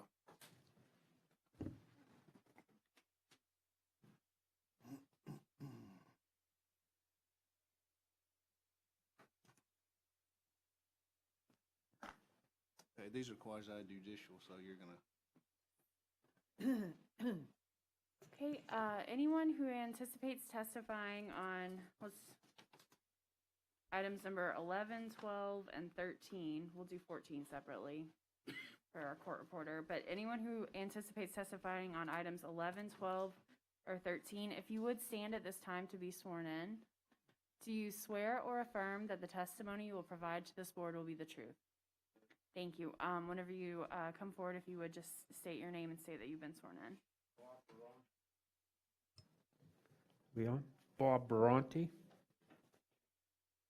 Mr. Chair, the next item is a major development order application submitted by Jenkins Engineering Incorporated on behalf of D4 Ventures LLC, requesting approval to develop 38 single-family homes on 9.36 plus or minus acres with a future land use of residential and the zoning of neighborhood infill. The project is and the parcel numbers are in your staff report for this project. Mr. Chair, one clarification. I have received, since the time this went to the press, the fire marshal's comments of approval for this project, so all outstanding comments have been addressed. May I enter the staff report in the record, please? yes, thank you. Mr. Chair, the applicant is here to answer any questions you may have. Do you have any of me before I sit down? Staff, you got any questions? Commissioners of staff? Thank you. Okay, thank you.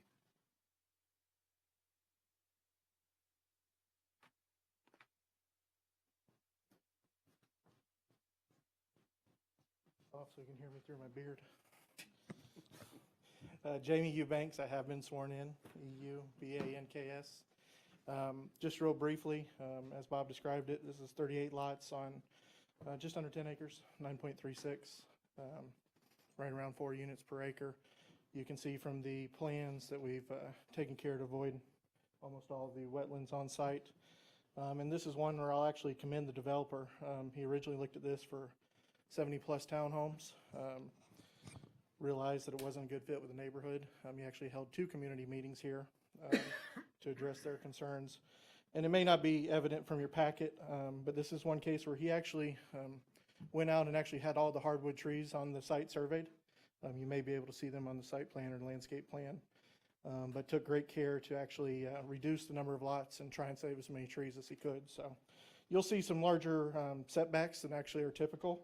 There's some 60-inch oak trees and things like that that are saved. So beyond that, if you have any questions for me, I'll be happy to answer them. Any questions? All right, thank you, sir. How many townhomes did you say? That's a significant difference. Yeah. We didn't have anybody sign up to speak on this. Do we have anybody on Zoom?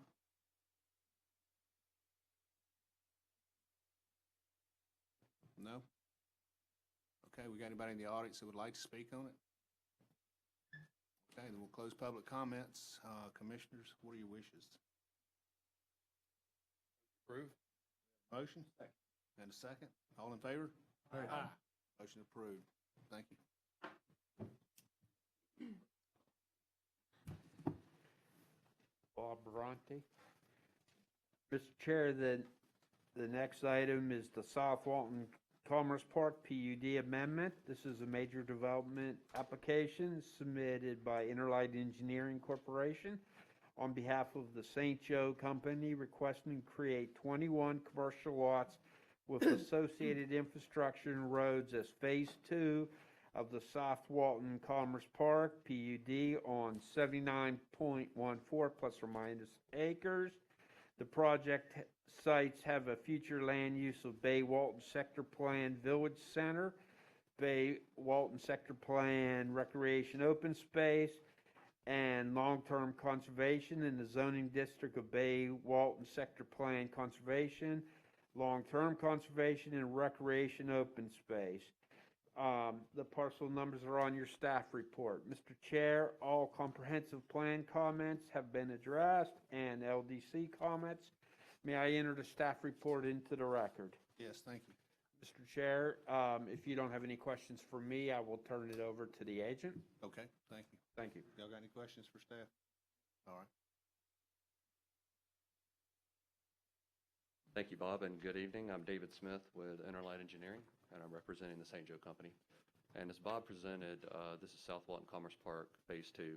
South Walton Commerce Park was an approved PUD that was approved in 2003, and it was platted in 2004. So we are proposing the same standards within South Walton Commerce Park Phase 1 PUD within Phase 2. And looking at the exhibit here, this is Phase 1, and this is US Highway 98 for reference. This is Phase 2. It's 79.14 acres, and it's currently vacant and wooded. We're proposing 21 new commercial lots. And if I flip this over, the road connects to the cul-de-sac that's currently at the end of South Walton Commerce Park Phase 1, and then extends east, and you can see loops around, and then the lots are along the north and here in the interior, and then along the east. We have stormwater management facilities located throughout the community, down in this area and in this area. So I'd be more than happy to answer any questions that you all may have. Anybody got any questions? No questions? You look like you got one over there. Well, I just want to make sure, David, you're the one that did the road that kind of runs off that piece of property that we just bought. I want to make sure I don't have a conflict on this one. Sydney, my land adjoins this one. Is there any conflict in your mind? Your primary residence or? No. Or Piece just of property you commercial own? that I'm an owner of. It adjoins it? It's to the west of South Walton Commerce Park. It wraps around the back. Does it touch or concern? I mean, if it's that close, I would probably just suggest that you recuse yourself just to Okay, avoid any just to make sure appearance of and- impropriety. Just I want to create a problem. I'm clear. We bought the carbon meaning parcel. Located over here. Yeah, Yeah, just I would just still. out of an abundance of Yep. caution. Yeah, okay. No problem. Don't want to create a problem. You have to come back. Thank you. Okay, any other questions? All right, thank you, David. Thank you. All right, we'll open it up to public comments. I didn't have anybody sign up to speak. Is there anybody in the audience that would like to speak to this? Seeing none, we got anybody on Zoom? All right, we'll close public comments. Commissioners? Approve. We have a motion and a second. All in favor? Opposed? Motion carries. All right, Mr. Bob, are you for the next one? You just making an exit? Want to say bye, take care. Oh, this is the one coming up. Okay, Mr. Carpenter. Thank you, Mr. Chairman. We got a number of folks out, and some of us are substituting for others. This is actually an amendment to the commercial portion of Eden's Landing, which is a mixed-use development on North 395. They're requesting to add 15 loft units above the commercial space and reduce the amount of commercial use by 7,223 feet.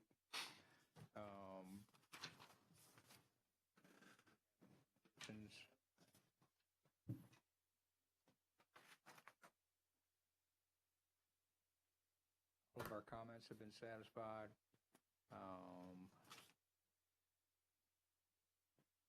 Requirements of the Comprehensive Plan Land Development Code, and we'd like to request staff report be entered into the record, please. Okay, thank you. Happy to answer any questions if you have any. Not the applicants. No, I here. think we're good. Present. Maybe have some for the applicant. Mr. Smith, you doing this one too? Good evening again. For the record, I'm David Smith with Interlight Engineering.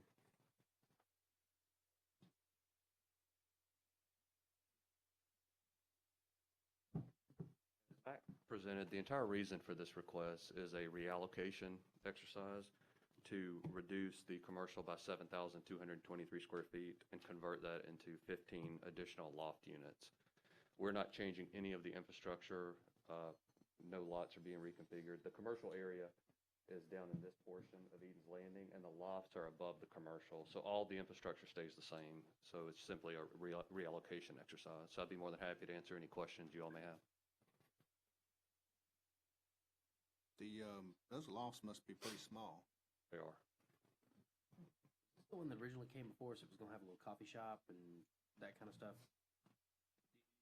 Don't think so. I think that may be Artisan Square. I'm trying to remember back to. Yeah, I don't think, I wasn't on the board then, but I don't believe it's the same piece. I think the other piece was a little farther north on Well, 395. Artisan Square, if I recall. I may have that wrong. But basically, you're just reducing the commercial and adding to the residential? Exactly. Yes, sir. Any other questions? Okay, thank you, sir. Thank you. We didn't have anybody sign up to speak on this either, but is anybody in the audience that would like to? Anybody on Zoom? Okay, we'll close public comments. Commissioners? Motion to approve. Second. Motion is second. All in favor? Aye. Opposed? Motion carries. Thank you.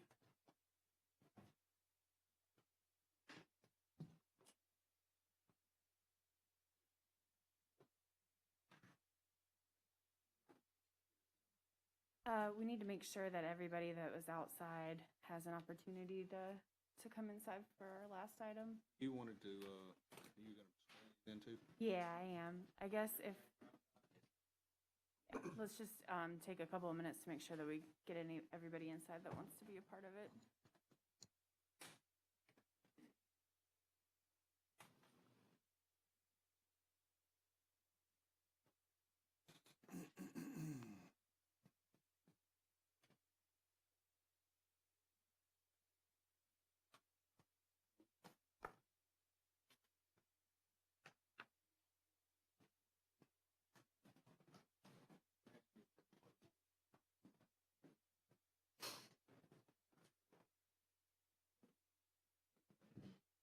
Get ready for this.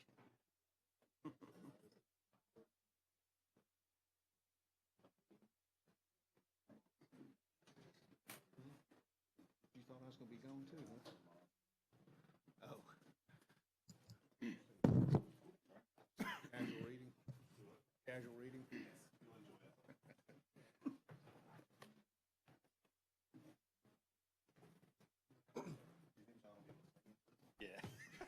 Yes, he's buying more land. Just trying to find reasons to get out. That's right.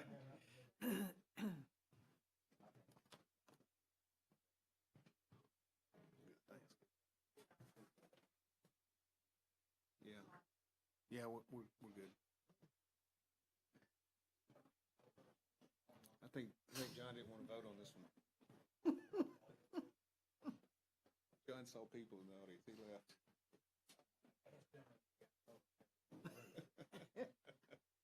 Does he have golf power? Could be. Yeah. Okay, I think we've gotten pretty much everybody who was outside earlier. Anyone who anticipates and I'm sorry for the court reporter, are you ready to go? Okay. Anyone who anticipates testifying on item number 14, the Chautauqua Solar Energy Facility, if you would stand at this time to be sworn in. And just raise your hand. Do you swear or affirm that the testimony you will provide to this board will be the truth? Thank you. Whenever you come forward, if you would, state your full name, state whether or not you've been sworn in. Also, for everyone in the audience, we do have a court reporter here who's making a record of the proceedings. So it's very important that we not have outbursts from the audience or that we make sure that we don't talk over each other so she can make sure that she has a clear record of the proceedings. Thank you. Hey, Mac. Thank you, Mr. Chairman. Matt Carpenter with the Planning Department. Renee Bradley reviewed this particular development, but due to some unforeseen circumstances, she could not be here tonight. So I'm going to stand in for her. This is a major development requested approved by final order. It's submitted by the Planning Collaborative on behalf of Gulf Power, requesting to develop a solar energy facility on approximately 867 acres with the future land use and zoning of large-scale agriculture and general agriculture. The property is located approximately 3 miles east of Highway 331 North, and as depicted in the map and the parcel numbers in your staff report. This is the first renewable energy facility of this kind to come to Walton County. We do expect there to be more, as all of our utilities are moving from carbon-based fuels to renewable energy.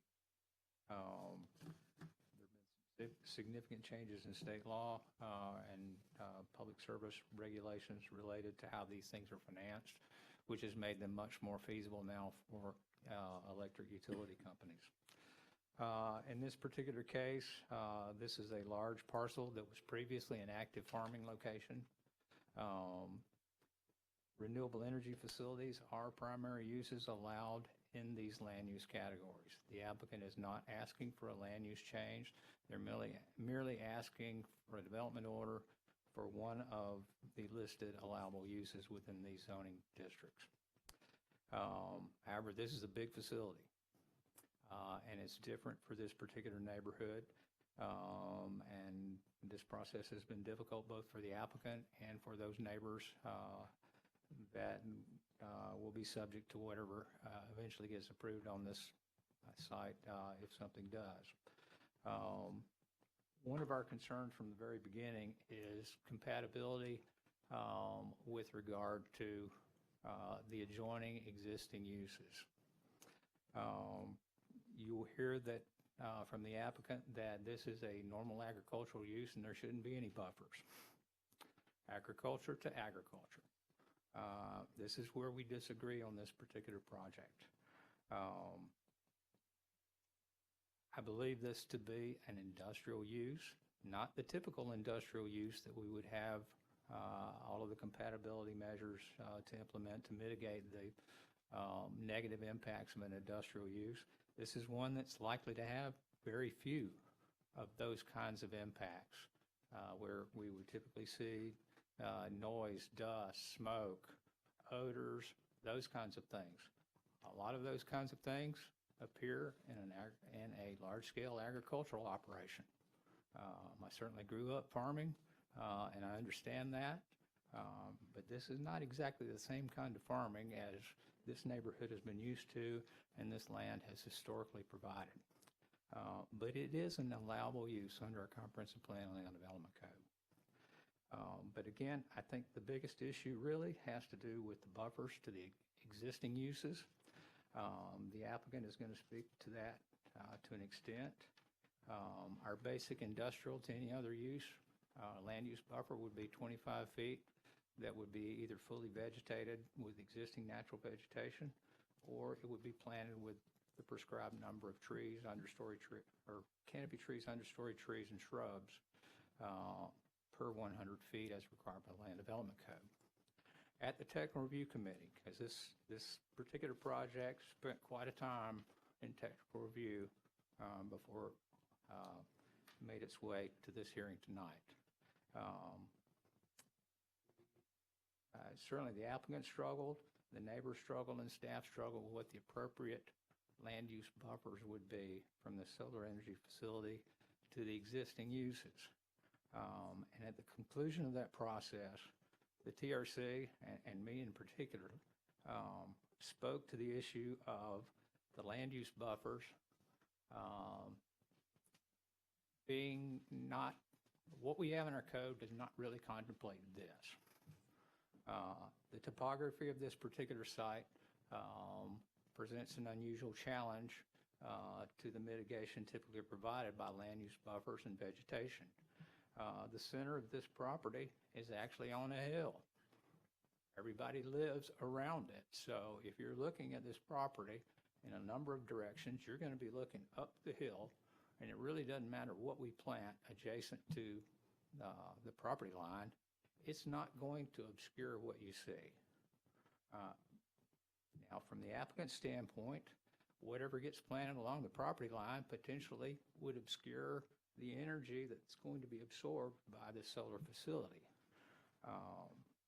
So the TRC suggested that the applicant work with the neighbors to come up with what all felt would be the appropriate compatibility measures given the unique circumstance of the topography, where the houses are, where houses could potentially be, and where the solar panels are going to be.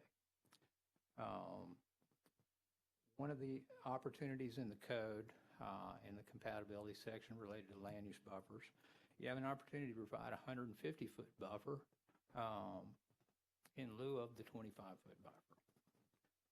In some cases, that might be appropriate. The code does require that if we're going to call on the 150-foot buffer, that 150-foot be, that it contain existing natural vegetation that would supplant the need to plant new vegetation. Unfortunately, in this particular circumstance, as in most farming operations, and certainly when I grew up, it's exactly what we did, you farmed every inch of that field, right up as close to the fence as you can get it, because some of those crops are going to fail. But you plant absolutely as much as you can on every square inch of that property that you can actually get to. That's normal farming. But what happened in this particular circumstance, if we're going to change from an active farming operation to something else, there is no existing vegetation of any consequence around the perimeter because it was all removed for the farming operation. So that really is our dilemma. And the applicant here is here to present their case tonight. But I think that is the central point that needs to be decided. What's the appropriate buffer? And it may not be the same buffer continuously around the property. That buffer issue, you think, basically because of visibility? I think visibility compromises the efforts to provide a buffer because of the topography of the site. Some houses are closer than others, but this is a significant change in appearance of the land to the neighbors, and they have some great concern about that. There are a lot of folks that have lived out there a long time, a lot of families that have been there through generations and generations, and this is a significant change to their neighborhood, and the buffering is really the key question with regard to compatibility. The applicant has prepared some exhibits to demonstrate exactly what they think the appropriate buffering is. I expect you will hear from a number of folks that live there that may have a different opinion, or they may have a better idea. But when this project left TRC, the tasking was come up with a better idea than what the code requires, because I don't think it's adequate. In some cases, it may be too much in certain locations.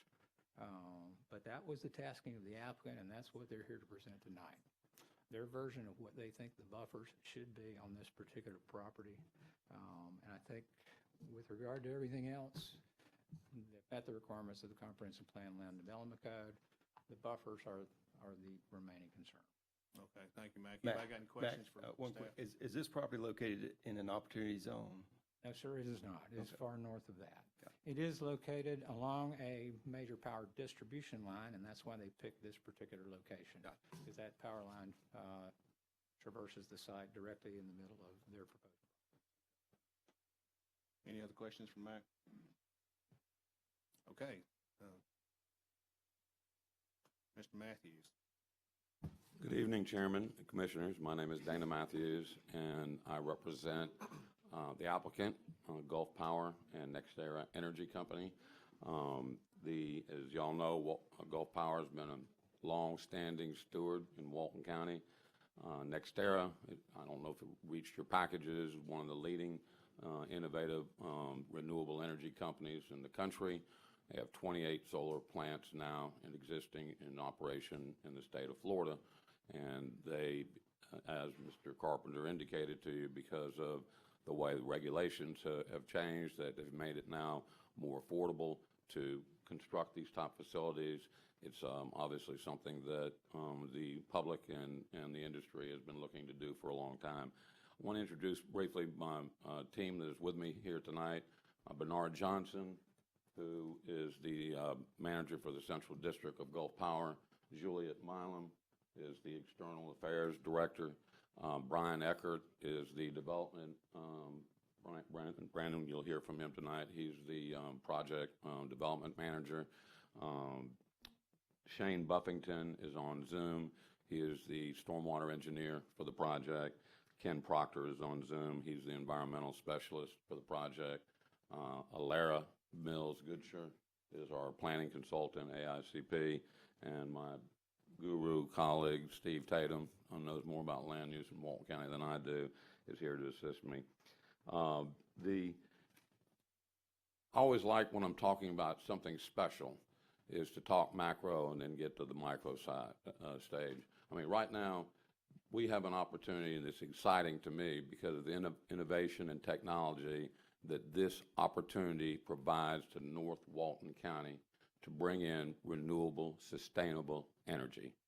Something that we have not seen in this county and, frankly, in many places in the United States, although finally, after decades of talking about it, we're finally starting to see solar farms and wind load farms. South Walton always gets the accolades in the newspapers, and that's where the tourists come to. We have an opportunity to do something in the north end of the county that can also help for the school children, have field trips on what renewable energy is all about. We have a chance to provide, again, something sustainable energy for our future generations. Frankly, we're very excited about it. This project is going to take 31,000 cars off the road once it's completed and based on the delivery of sustainable energy. It's going to feed 15,000 homes. And as Mr. Carpenter said, the beauty of this project is that there's already an existing Gulf Power transmission line that runs right through the property, running east and west and over a long period distance. And so when you create the panels and you create the system, it changes it from direct electricity into AC and then up into the converters, and it feeds right into the transmission lines for distribution, as opposed to having to disturb the land and create. You've all seen what big transmission lines look like. This is already there and has been there for a long period of time. Obviously, because I want to correct something in the staff report, this property has not been historically used for farming. It's been used for cattle ranching. Herman Walker owns the property. I don't know how many years he's owned it, but it's my understanding it's been cattle ranch, if you will, for many, many years, not farming. The property, and I'm going to talk a little bit about it. As Mr. Carpenter said, it's 867 acres. It is in Walton County. It is the one that created the land use categories, as you know, future land use map categories as well as zoning categories, and have deemed the property up in this area, and this property in particular, as well as all the surrounding property where the neighbors live. This is general agricultural or large-scale agricultural. What does that mean? It means that you have many, many types of permitted uses within those categories. I don't know if it's in your package. If it's not, let me just mention a few of them that are permitted uses on this property.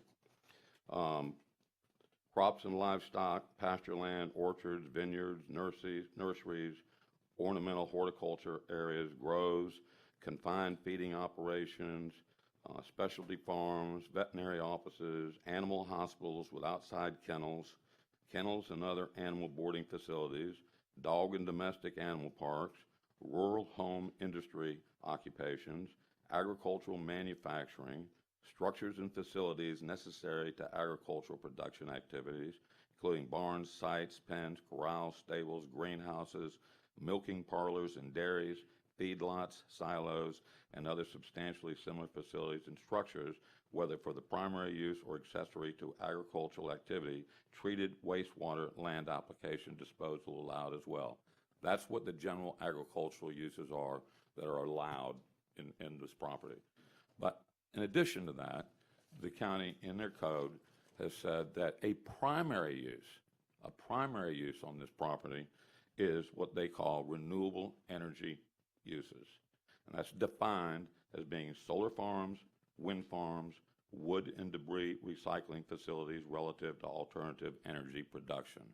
So the county, as a matter of public policy in its comp plan, determined a number of years ago that this is where we want to see renewable energy facilities. We want to see it in our general agricultural and our large-scale agricultural future land use map, and that's where this property is. I'm going to go through some of the project points. When this project's completed, it's going to be 98% open space. You're going to hear the details of what the panels look like. Start about 2 feet off grade, and they go to about 6 to 7 feet. I don't know if you all have ever seen solar farms. We've got a short little video to show you so that kind of orient you if you have never seen one before. And I'm going to talk about requirements, county requirements now. Stormwater. As y'all know, stormwater requirements in Walton County, you got to meet to a 25-year storm event. Through meeting with the neighbors, meeting with the county, meeting with the DEP, the engineers for this project have designed a 100-year storm event project, way more than what the code requires. There's been, because of the topography on this property, and it's never had a stormwater plan, as you can imagine, it's a cattle operation. So any runoff, whether it be on this property or anybody else's property, there's no stormwater facilities up there on agricultural property, on any of the neighbor's property or on this property. But there was some downhill effects outside this property, and by the work that the engineers have done with the county and Public Works and DEP, that they're going to decrease the runoff by 16.5% of what currently exists out there. Not that you're required to do that. Again, as you know, you buy a piece of property, you do a development, you got to contain water on your own site, but you don't have to deal with somebody else's problem. But they are dealing with somebody else's problem to the extent that they've been able to get the design done. Environmental. There's some wetlands on the property. Wetlands will not be disturbed. They have not sought any permits to fill wetlands, alter wetlands. All the setbacks from wetlands are been sacrosanct.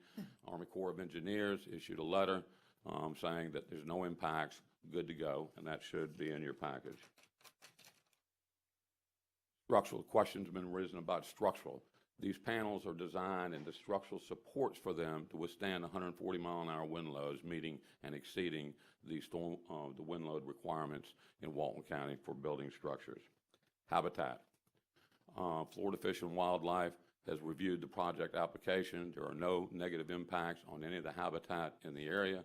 They did find some evidence of gopher tortoises and said, hey, we want y'all to have a gopher tortoise relocation plan under our protocol, which has been accepted by the applicant and is a condition of DO approval.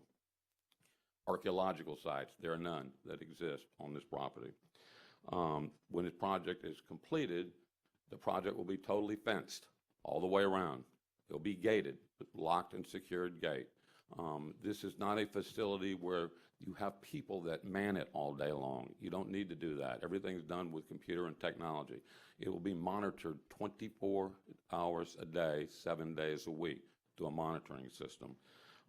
There will be maintenance people that will come from time to time. They intend to sod, I say sod, seed, grass seed, all the areas where the solar panels are to be constructed. So where there is dirt and there's raw land and there's scrub, you know what farms look like where cattle graze. You're going to have grass, and it's going to be maintained by the applicant on a regular schedule with approved grass seedings and pesticides. There is no noise. That was one of the things we'd heard about noise. So we went and got a noise study done, and it should be in your package. And it went and looked at solar plants throughout Florida and other places in the United States and measuring decimal readings from depending on how far away you are, et cetera, et cetera. There's no noise that emanates out there except when the panels turn during the day, depending on where the sun is, because the panels automatically shift the sunlight to absorb the sunlight. That doesn't happen at night. There's no sun. So there is no sound. And even during the day with the slight turning, and what that does is when you look at the noise report, when you are 150 feet away from the panels. And by the way, I'm going to talk about setbacks in a minute, but that's the closest panels to the property line. You don't have it. You have. I think the noise report says it's like being in a library or a soft conversation. So again, that's only during the day. There is no glare caused by this, sunlight glare, the way these panels are designed that would shine into, a neighbor's property or something like that. There's no odors, no chemicals, no night lights, other than, where the facility right in the middle with the structure where they do the infeeding, but you can't see it from anywhere. So you're not going to have any diffusion, if you will, of any type of things like that. And again, there's a study in the report that we gave that should be in your packages. There is as far as there's been questions about, well, what's the chemical makeup inside the panels? If they get broken, are they going to cause some groundwater pollution or something like that? We provided the information again to staff. Should be in your package. That doesn't exist. These plants, the 28 they've got in Florida, all the ones that NextEra's done, from what I understand, again, we've given as much information to the staff as we could. They don't have these issues, these problems. And as Mr. Carpenter said, it really is boiled down to one thing: setbacks and buffers. I want to make sure that we talk about that. Those are two separate things. A setback under the code in the agricultural category requires a 25-foot setback from the front, a 20-foot setback from the rear, and a 10-foot setback from the side. That's straight out of the land development code. What does that mean? That means you can't have a structure that comes vertical out of the ground within those distances. What's a buffer? Buffer is something that you would think that would be like planting, landscaping in this particular case. What's interesting is in the county, in terms of buffers, it doesn't require buffers in the general agriculture. I've got it. This is their table 5-3, buffer yard required between general agriculture and large-scale agriculture. There's no buffer requirements. It's not required in the code. We did design buffers, by the way, but there's none that are required in the code. So if we didn't provide any buffers and just did 25-foot setbacks in the front and 20 in the rear and 10 on the sides, we would meet the land development code and the comprehensive plan. But that's not what happened. Because of Gulf Power and NextEra's concern and their being a good steward and wanting to be as part of the community, they've had several community meetings with the neighborhood. They have lots of one-on-one meetings. We had 2 or 3, I think, TRCs. And with all this information and concerns from the neighbors, that they have tried to develop what I call a better site plan, one that fits, that hopefully would satisfy the neighbors. Mr. Carpenter used the term industrial, that he said, well, this is kind of, and this is in the staff report, never saw it before until this staff report, said, well, it's kind of like an industrial use. That's not true. There is again, definitions in the code that the county has created for light industrial uses and heavy industrial uses. They are not allowed in agricultural zone and flume properties or in large-scale agricultural, and solar farms are not within those definitions. Solar farms are within the agricultural definition, with renewable energy operations are, as a policy from the county commissioners, where they want them. So I take issue with trying to classify it as an industrial facility or project. With that being said, the original site plan that was given was just use the setbacks that I told you that's required by the code, and they put some landscaping buffers adjacent to on property where the homes were closely located. Because I think there's 19 homes surrounding this 868 acres. If you look at your map, it's basically you got Harrison Road and Brown Road, and the property's in the middle. Those are your two access points. So the neighbors live on the other side of the road. The closest neighbor, except for one, and I believe you'll have a map that Mr. Eckert will go over, the closest neighbor other than one is 1,000 feet. Most of them are 1,000 to 2,000 feet away. I want you to have that perspective in your mind in terms of what they do look at and what they will be looking at. When, after the last TRC, Mr. Carpenter is correct, unfortunately, the county code has no compatibility requirement for this project.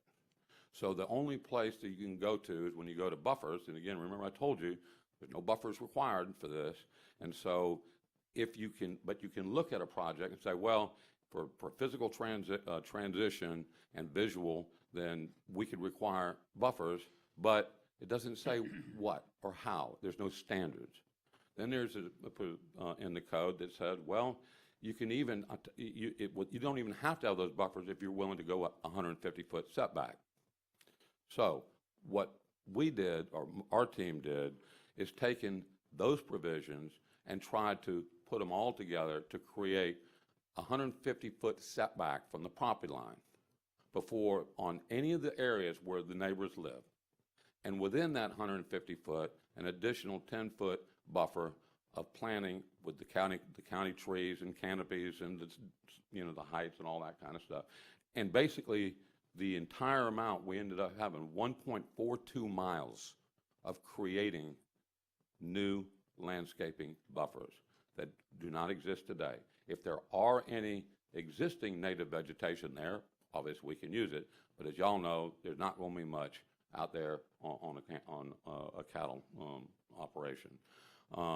So that was the best way they could do is take everything, look where the neighbors were at, create a buffer, create it linearly so that it would go, like I said, almost 1.5 miles, and then have also an additional 150-foot setback from the property line before the first panels were installed. That's the plan that you're going to hear about. That just sort of for equating it to property, that amounts to 54 acres of property that they've agreed to set aside and not do anything with that they would have been able to do under the code, but as again, trying to work a compromise to the neighborhood. I get it that there are people that live there a long time and they don't want to see change. I clearly understand that. And they have their reasons. I got a chance to listen to them at TRC. I've talked to several of them. But this is something that the code allows. It's something that the comp plan is promoting, the county is promoting, and Gulf Power and NextEra have done everything they can. Not only do they meet every aspect of the land development code and the comprehensive plan, they exceed it, and that they've also tried to do things to try to help further mitigate, if you will, the visual for somebody that would rather look at cows as opposed to solar panels. With that being said, I'd like to have Mr. Eckert come and talk to you a little bit more about some of the project details, and then we'll hear from Ms. Gutcher. But I can answer any questions you like now, or we can wait till later. I got one question for Sure. you. You said it's going to take 137 or 31,000 cars? 31,000 cars. How's that?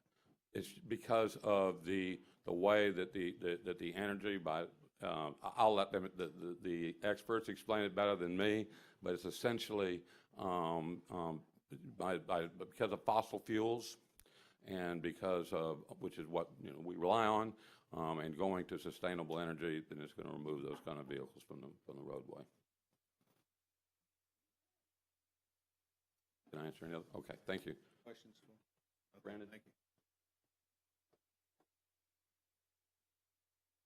All right, great. All right, we prepared a presentation. You could pull it up. Thank you. My name is Brandon Eckert. I'm with Gulf Power, and I want to thank you for your time here. To come and present on Chautauqua Solar Energy Center. I'm very excited about it. You can go to the next slide. But first, I'd like to talk a little bit about NextEra and how the company is structured. So in the center of the slide, you can see Gulf Power Company, its service territory, and it's going to remain the same as it's been for over 90 years. To To the right of the slide, you can see Florida Power and Light, and their service territory is located primarily all down the East Coast with a little bit on the west coast of the peninsula. To the right of the slide, you'll see another subsidiary called NEAR, NextEra Energy Resources. And this company provides generation under long-term agreements in states all across the United States and Canada. And when you combine the wind and solar assets from NEAR, FPL, and Gulf Power, you end up with NextEra being at the top of the list as #1 producer of renewable energy. Go to the next slide. As you can see, Florida Power and Light and Gulf Power have been busy over the last few years. Our solar story starts in 2016, and in 2018, it started picking up. And so you can see in this slide, the chart shows the green is the solar capacity that we have installed, and the blue is the section that we were planning to install as time goes on, and we have included our plans for next year. And all that is a part of the 30 by 30 plan. And if you haven't heard about that, that's a plan that Florida Power and Light and Gulf Power are both moving towards to install 30 million solar panels in Florida by 2030.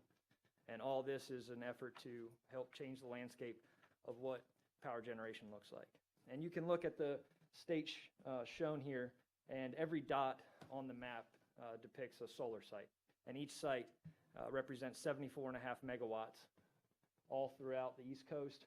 And even if you focus in the Panhandle, Northwest Florida specifically, you can see one yellow dot, which represents Gulf Power's Blue Indigo Solar Energy Center. It's in Jackson County, just outside of Jacob City. Go to the next slide. Once construction begins, it will take about 6 to 9 months to complete. During that time, we'll employ approximately 200 workers, and during construction, those workers they'll sleep in local hotels, they'll eat in local restaurants, which we have found has a positive impact on areas surrounding the solar energy centers. Additionally, the amount of investment we plan to install here will generate an increased tax revenue for Walton County that they can choose to do as they wish. Go to the next slide. On this slide, it shows two solar sites. In the top right, you can see Florida Power and Light's Sweet Bay Solar Energy Center in Martin County, and it is located right next to a residential area. Because our solar farms are passive and they generate zero emissions energy in a way that's virtually silent and requires no fuel, we have found that our sites across the state are compatible with residential uses. And this is a great example of that. You can see there's homes all throughout, just to the left of the picture shown. In the bottom left is Gulf Power's Blue Indigo Solar Energy Center that came online April of this year, so April 1st, 2020. It's very proud, but this is Gulf Power's first owned and operated solar energy center in our territory. And you can see that the grass is growing there quite well, and we allow it to grow, but we don't use any fertilizers or pesticides, anything like that. So we're really happy with the product we have. How do y'all maintain the grass? And is it where you can cut under it? Because I know it said that some of the panels would be as low as 2 feet off the ground. Yeah, that's correct. Yeah, we mow it. So, and where we can't get the mower, we selectively spray herbicides at application rates. Okay. So, but the majority of it's all cut with a zero-turn mower for 8 hours a day in between the panels. And this specific site the panels will rotate. And I have a video here in just a second that helps you visualize what that looks like. And this slide exactly is the site. So site specifically, for those of you that are familiar with the area, Brown Road is on the top, and then Harrison Road is on the south. And this shows our 150-foot setback proposed around residential areas, and also depicts the panels in the center of the property. And then you can see the access pathways throughout, and we're planning to have our site entrance on Brown Road. But importantly, we're going to collect all the energy that we generate, and we're going to put it onto the line that bisects the property east to west right there in the center. So I have a video. This is a rendering that we had made that that does a couple things. It puts some animation to it, and it also gives you a street view of a true view of what it would actually what the site is actually gonna look like. So if you could play the video.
All right, thank you for pulling that up.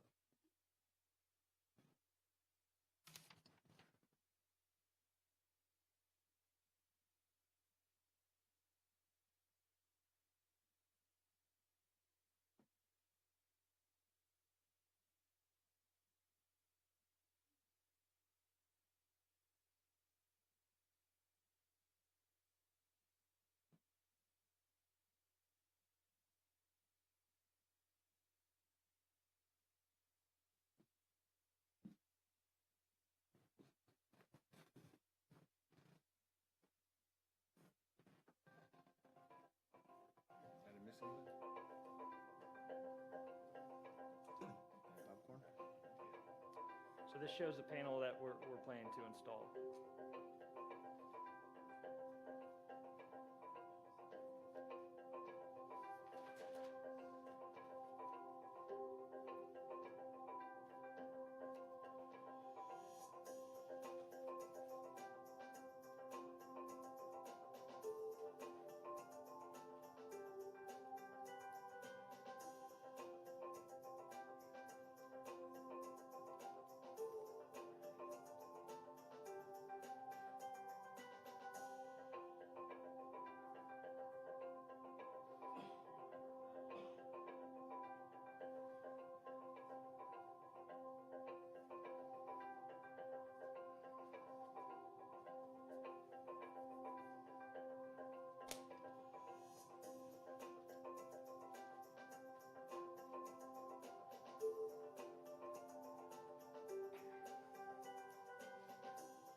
So this is street view 1.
This is what it looks like today.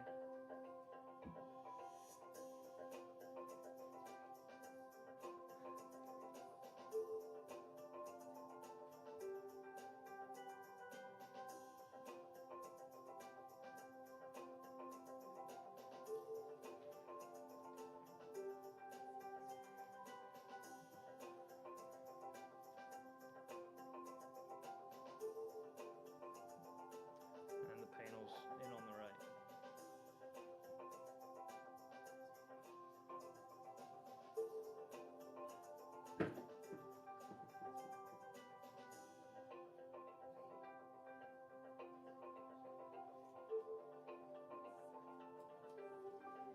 Okay.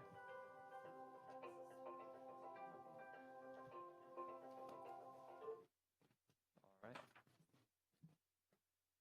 Does anyone have any questions with the video or anything like that? I'll just open it up. Okay. All right. So I put the single-page site plan here on my stand, and what I want to do is take a minute to point out the areas that we are proposing to set back 150 feet and have open space. And clearly see the purple line on it is on both sides of Harrison Road here during this small section of properties that we own.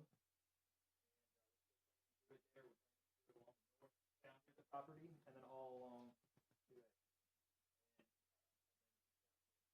This is a picture of the landscape buffer, but only the 150-foot setback, just to give you a picture of what that looks like. And, in your packet, you had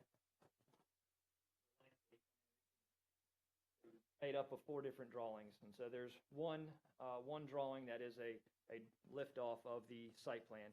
But then we went a little further because that is a busy drawing to help clearly show what we're proposing.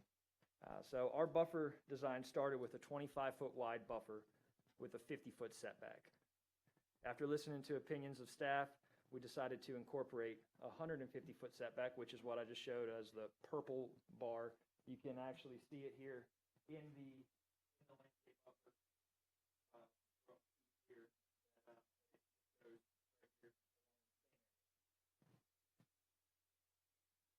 area. And our initial design is shown here in green as our first buffer, and that was approximately 1 mile of screening surrounding the neighbors. So when I say original buffer, I'm pointing out the green here, so you can see it's placed around the dots on your site plan that show where residents live.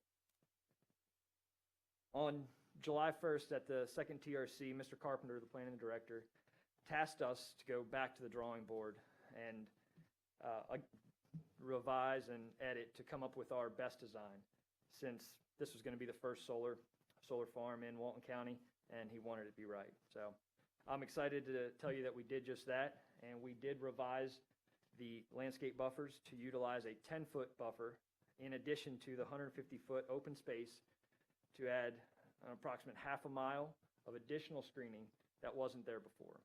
And so the additional buffer that we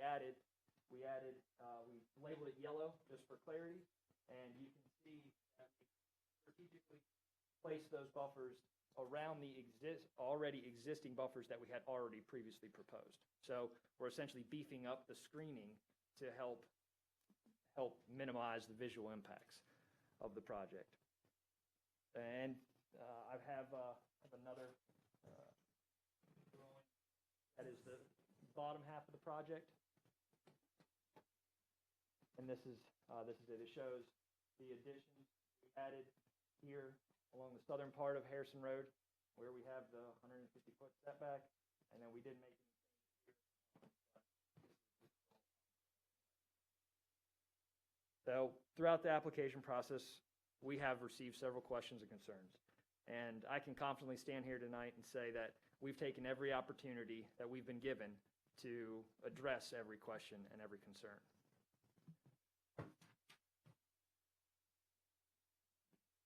Again, thank you for your time. I have a few more points I'd like to make.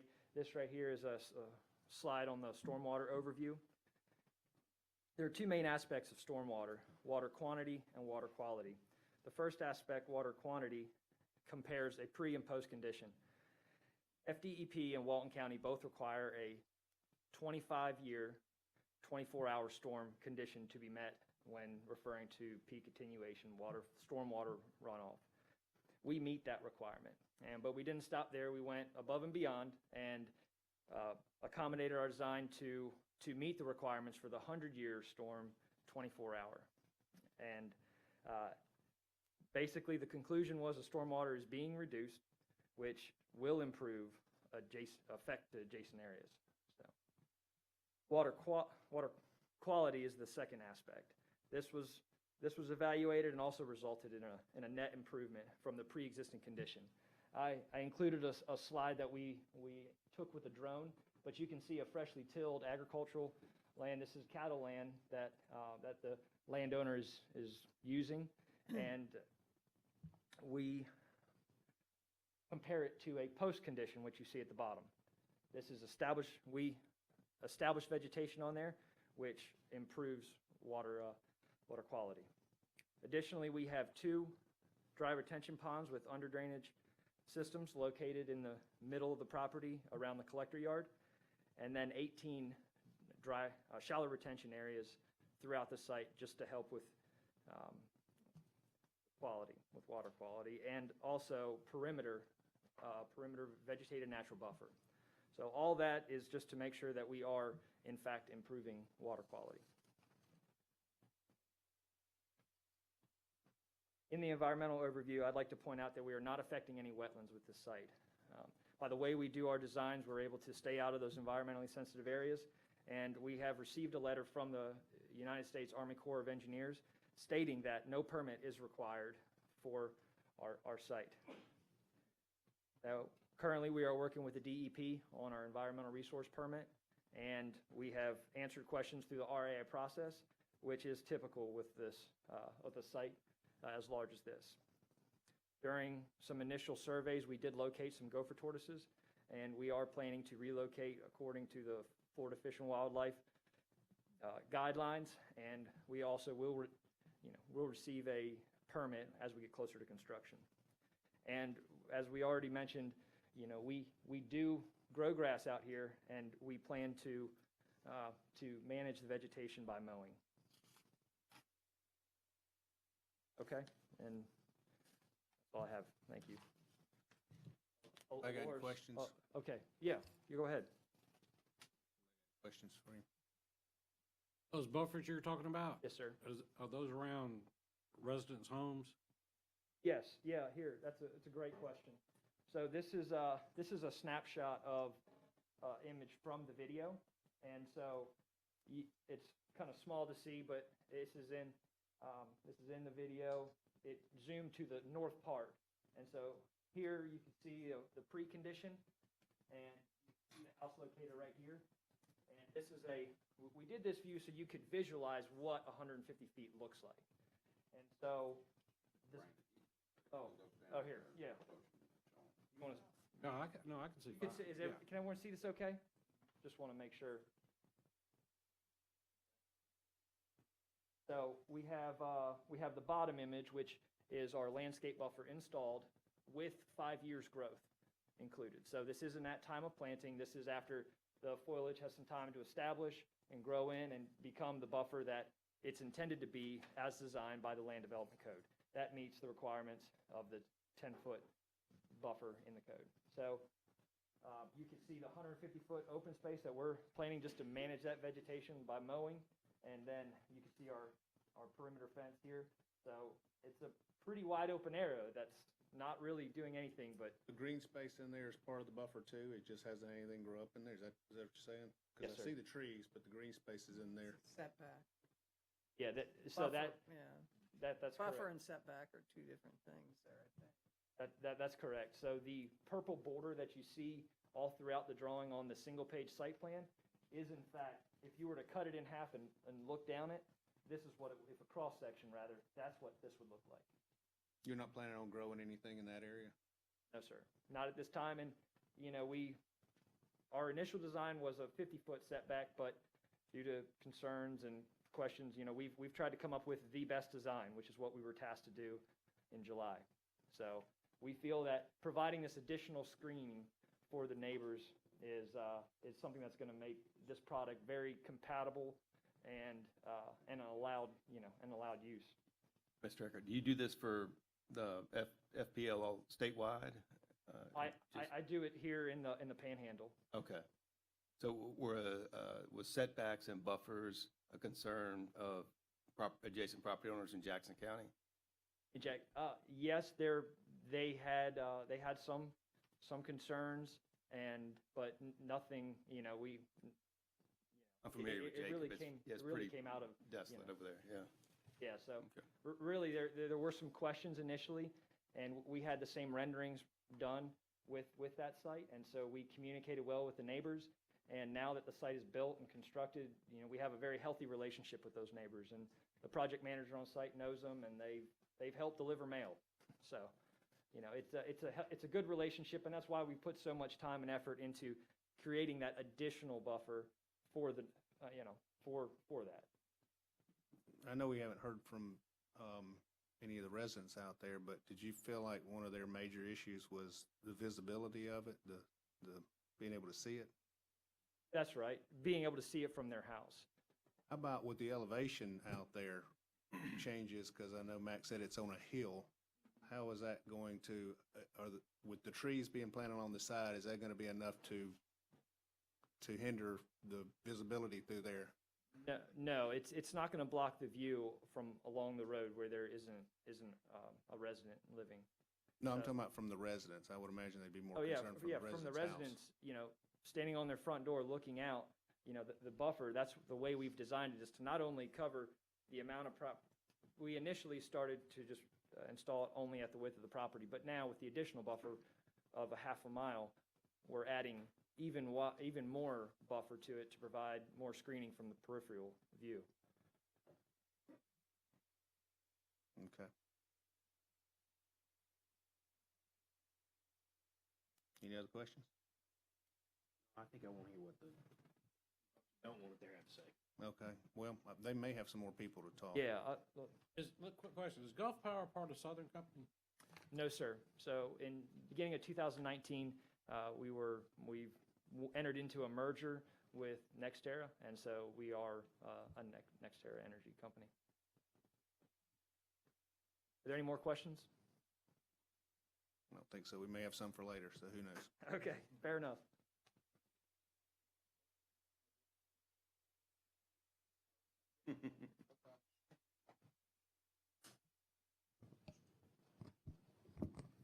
Good evening.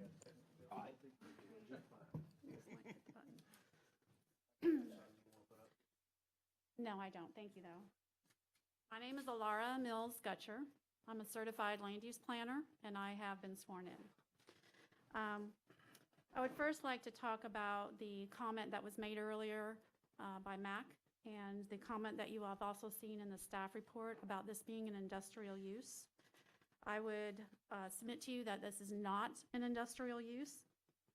What we can do is look to the policy in your comprehensive plan, L-1.2.6, that talks about agribusiness as an allowable use.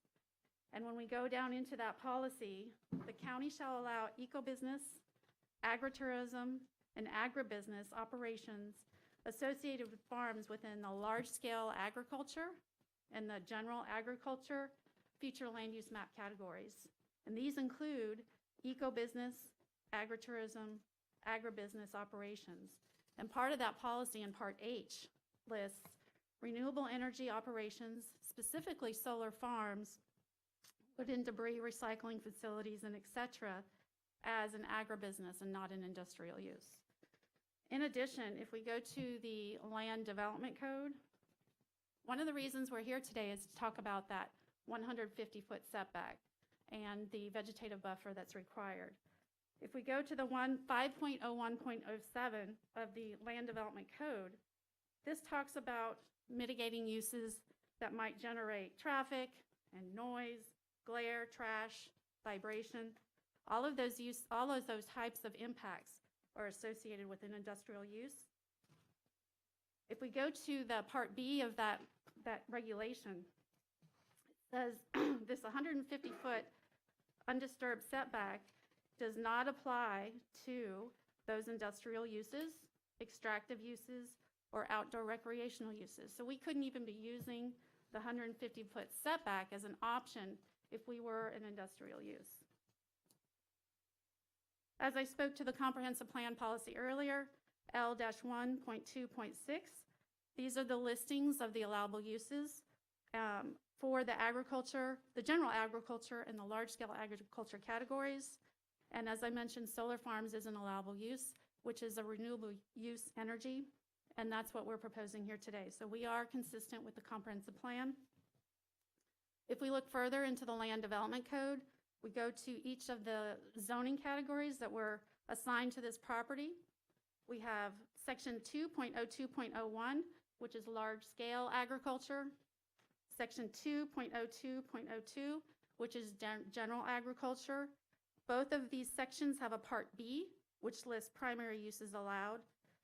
In the large-scale agriculture category or district, we have number 13, renewable energy uses as an allowable use. And on section 2.02.02 at general agriculture, Part B, number 14, lists renewable energy uses as a allowable use. Now, both of these zoning districts are assigned to our parcel. We don't have any other zoning categories assigned to our parcel, and all but the county yard that surrounds us is either general agriculture or large-scale agriculture. So we assert that this is a use by right in the future land use categories and the zoning districts that are assigned to this property. I would like to assert that this development is consistent with the policies, the applicable policies of the comprehensive plan and the land development code. And I'd also like to concur with staff findings in your report that this is consistent, and we hope that you'll find approval of this request. Thank you. Have any questions of me? Questions? Thank you.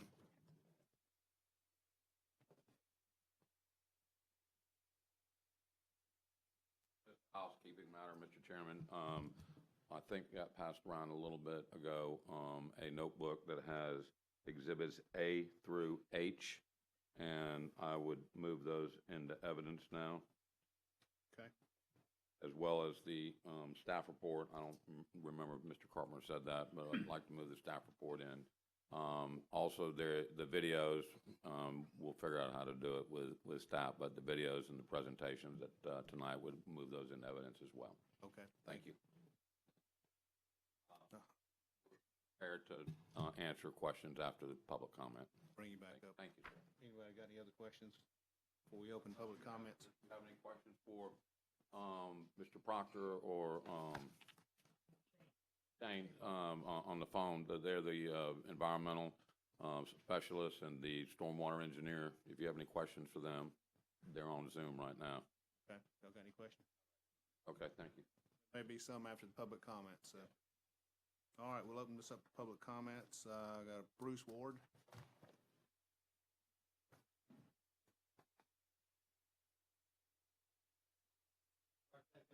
Yes.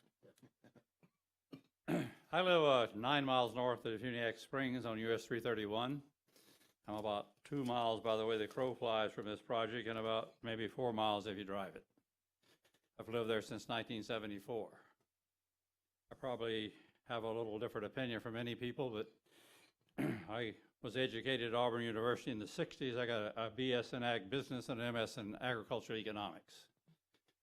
So I took a course in land resource economics there, and one of the things that we learned a long time ago in the 60s was that land tends to rise to its highest and best use. I mean, if growing trees is not as pleasing as growing corn, you grow corn. Growing cotton is better than corn, you grow cotton. If growing a combination of corn and pigs is better than cotton, you grow corn and pigs. So we move land in agriculture and in society as a whole to its highest and best use. That was a theory at the time, and that was before there was much regulation. You just did what you wanted to do, I suppose, at that time. I didn't have enough money to really be doing that, but at least I studied it. I've been involved in production agriculture every year of my life, except the 3 years I spent in the U.S. Army. We talk about whether it's industrial or it's ag, but I ask you, where are you going to put it? Regardless of the legal definition, where are you going to put it? This is not about whether it's, I mean, that's a rule, I understand. That's the legal question. It doesn't exactly sound like a corn patch to me, and it doesn't sound like growing trees. It's a different idea, but where would you put it if you didn't put it in agriculture? I don't see anywhere else for it to go. And even though I don't have line of sight to this project, I don't see it. The only thing I can see on that farm from land I own is the silo, the silage silo that was there. I can't see the farm. I have ridden by these things, I look at them, and then, it could turn you off a little bit. But to me, it's kind of like living by the railroad track. It annoys you to death to start with. 6 months later, it still makes the same noise, but you hardly hear it. So looking at it, to me, and I know everybody here almost on a first name basis. I consider them friends and neighbors. But where are we going to put where are we going to put the project, One of the things that the economic side of me comes into this. Currently, if a farmer were to rent that farm from Mr. Walker, he could probably rent that for $40,000 or $50,000 a year, just land rent, because that's about the economic value that you would associate with it under current production. I don't know what the taxes is there. I'm guessing the land taxes, probably excluding buildings on that, is probably $5,000 to $10,000 a year. Now we're looking at moving this to a higher and better use. Now I understand, based on what I know, and it's pretty sketchy, that this will be about a $100 million investment. 300,000 solar panels set up, track, and that's got to be pretty expensive to get that done. It's not going to employ a huge number of people, but it's going to employ some people. It's going to take a good bit of maintenance to keep the grass mowed. You got an 800-acre wiring harness out there that has to function. So we're going to have some employment. In that respect, I think it's good. Now the farm, currently if you're looking at farm prices, you could probably produce $300,000 to $500,000 worth of products a year off that farm. My calculation says there'll be close to $20 million worth of electricity produced on that farm. That's a huge value. Now I know the current landowner, I know him well, he's a friend of mine. I have an interest in this because I have a similarly situated piece of land, not Gulf Power, it's part of, I have a Power South line that goes through it. And I don't have an opportunity at this point in time, but I would like to have the opportunity, if that comes available, to take advantage of the investment I made there. And I do understand that by not looking at it, I don't have maybe the same view that my neighbors have. But where are we going to get electricity from? If you listen to the political talk of the last few weeks, the current administration that apparently is going to come in, they don't like fracking, and they don't like fossil fuel. If we didn't have fracking, the power company that I get my power from, Power South, they got a huge gas turbine generator in Alabama. That's where about 80% of the power comes from. I'm on the Shell Coast system. So does it really matter that we have a reliable supply of electricity? Is that really important? It really matters to me. And I guarantee you, anybody here tonight, if their power goes off, they'll be on that phone to Chelco or Gulf Power or somebody, my power's off. And if you have a storm and it stays off a week, it really has a huge effect on how you live. I mean, there's nothing that makes me feel better after I've been out of power for 4 or 5 days to see those Chelco trucks putting that wire back up. You all know how much of your good life rides in on that wire. A lot of it. So a reliable supply of electricity that will get us through political concerns about what we should or should not have. Maybe fossil fuels I hope it doesn't happen, but it could lose popularity. I suppose I was a little appalled at the idea that just having a solar farm isn't a good idea. It just sounds, the people in California are even like that. Mr. Ward, on that, I will tell you that it's not whether we like the idea or not. It's based on whether it meets the land development code and the comp plan for us. And so it won't matter whether we like the idea. It's whether it's a good idea or not, or whether it's feasible or not. We don't look at those factors. We look at whether it meets the land development code and the comp plan. So I just wanted to let you know that that's where our parameters are that we. All right, I apologize for wasting your time. I thought it probably mattered that a good idea counted. Thank you. We appreciate it. Thank you, though. And that's just for everybody else too, to understand that we have a narrow set of parameters that we work in here, this board. It's not whether we like the idea, whether we think it's a good idea, whether we think it's a feasible idea. We're not here to tell Gulf Power whether they're going to make money or not, because we don't know. What we will say is whether it's going to meet the land development code or not. So I just wanted y'all to understand that when you're speaking, that if you get off into an area that's not something that we have any judgment in, then I'll try to bring you back in and let you know that that's not what we're here for. And with that, Mark Walker.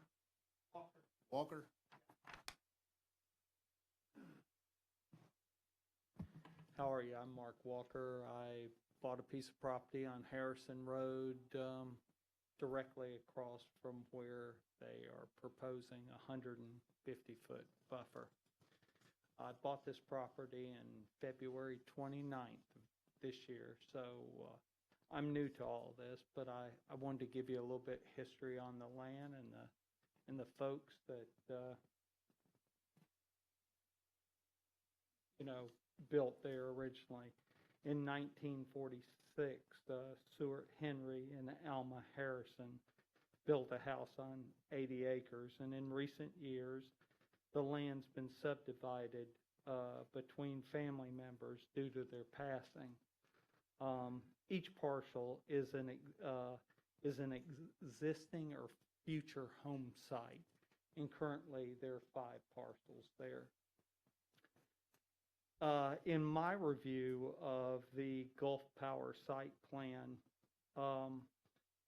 and in looking at the coding of the existing land use classifications, I see them categorize my particular property as 52, which says cropland soil capability class 2. But currently, if I look at my Walton County records, I'm non-ag for 19 acres.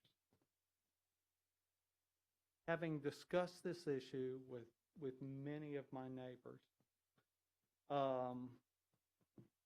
I think nothing less than a 360-degree, 150-foot vegetated buffer is really acceptable. And I say this because I go back to my neighbor, Mr. Harrison, and the 5 parcels of which I own one of them on that 80 acres. There's a road, and I guess I don't have a map. There's a private road that runs upside.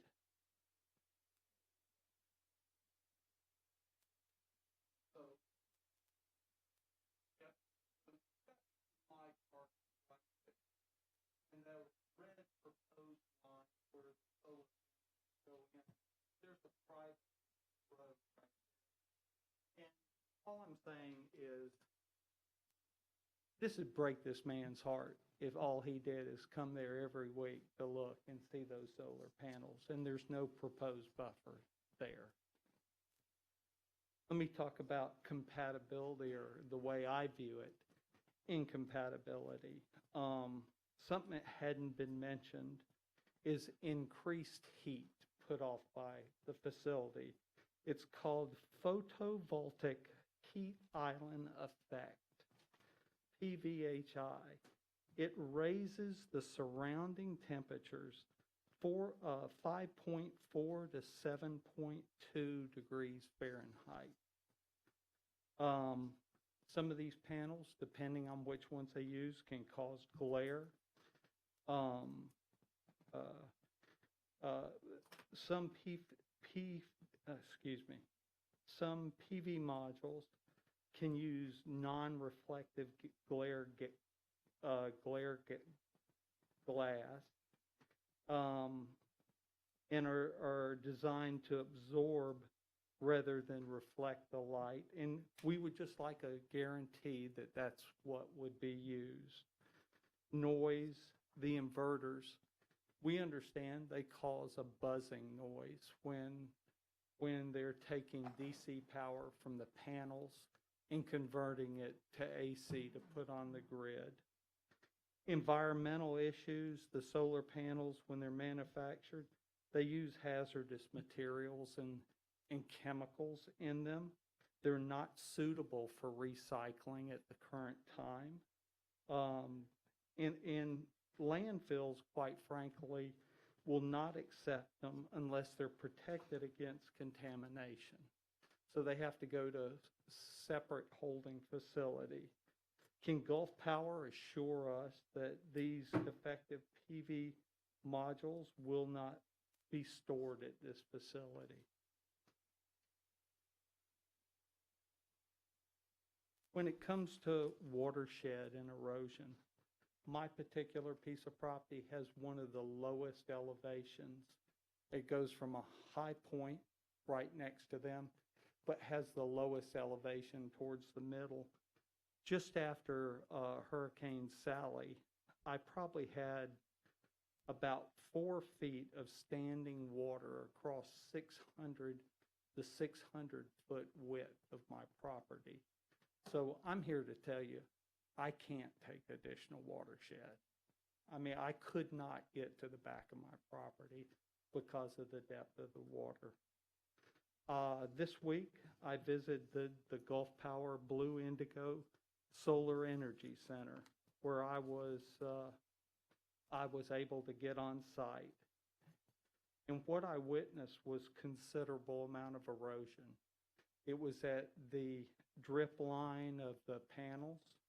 It was, and as elevations changed, it got much more severe. Even their service road was eroded quite severely. They were trying to control this by staking hay bales and using hay tubes and staking them in to slow down water flow or just quite divert it someplace else. I did see additional sod being put in.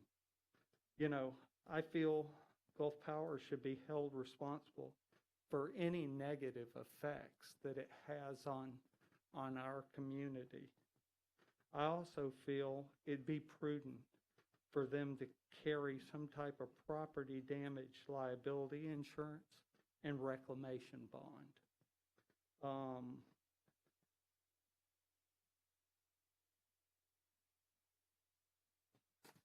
I don't think it's acceptable for Gulf Power, a large, well-capitalized corporation, to come in, overpay for prime ag, and to the financial detriment of the surrounding homeowners and property owners there. We feel it will decrease our property values. I would also ask you, you know, I heard you, Mr. Perry, say you have a defined set of parameters that you approve or don't approve this. But knowledge is everything. As I reviewed and read over all the materials this last week, because I'm new to this, you could literally read pros and cons for months about a facility such as this. The other thing I'd like to point out is when I received the package from Gulf Power, they mentioned section 2.02.01, 2.02.02, but the one thing that I noticed is they left out paragraphs E, F, and G. And G1 specifically talks about open space, and I know one of my neighbors will address that further. Thank you very much. Thanks, sir. Dorothy Herring.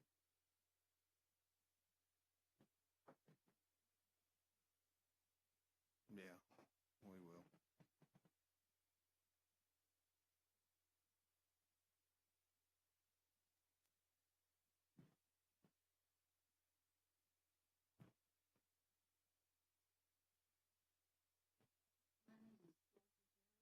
pull your microphone down? Thank you, ma'am. Thank you. My name is Dorothy Herring, and yes, I was sworn in. We wanted to talk a little bit, I do, about the compatibility of the solar farm coming in. We basically, let me just find it in here, because I can't see it up there.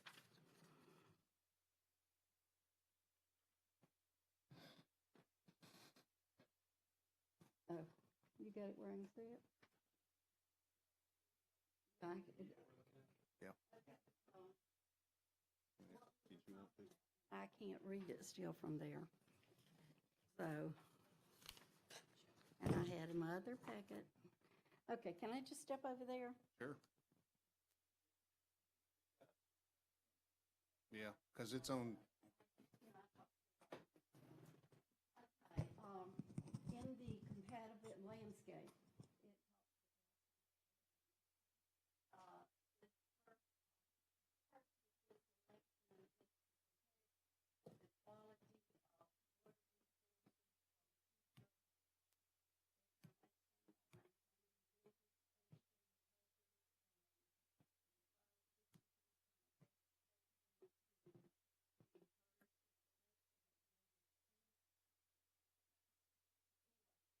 my main one I want to get to, okay, it talks about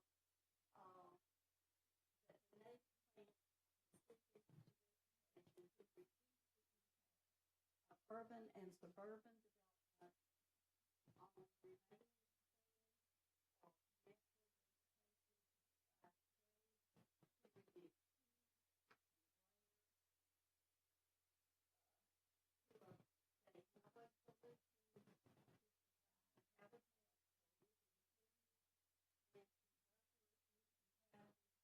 I apologize. These glasses are purpose and intent. The purpose of the landscape office requires specifically to minimize minimum adjacent land use, therefore reducing or moderating the impact associated with the particular land use.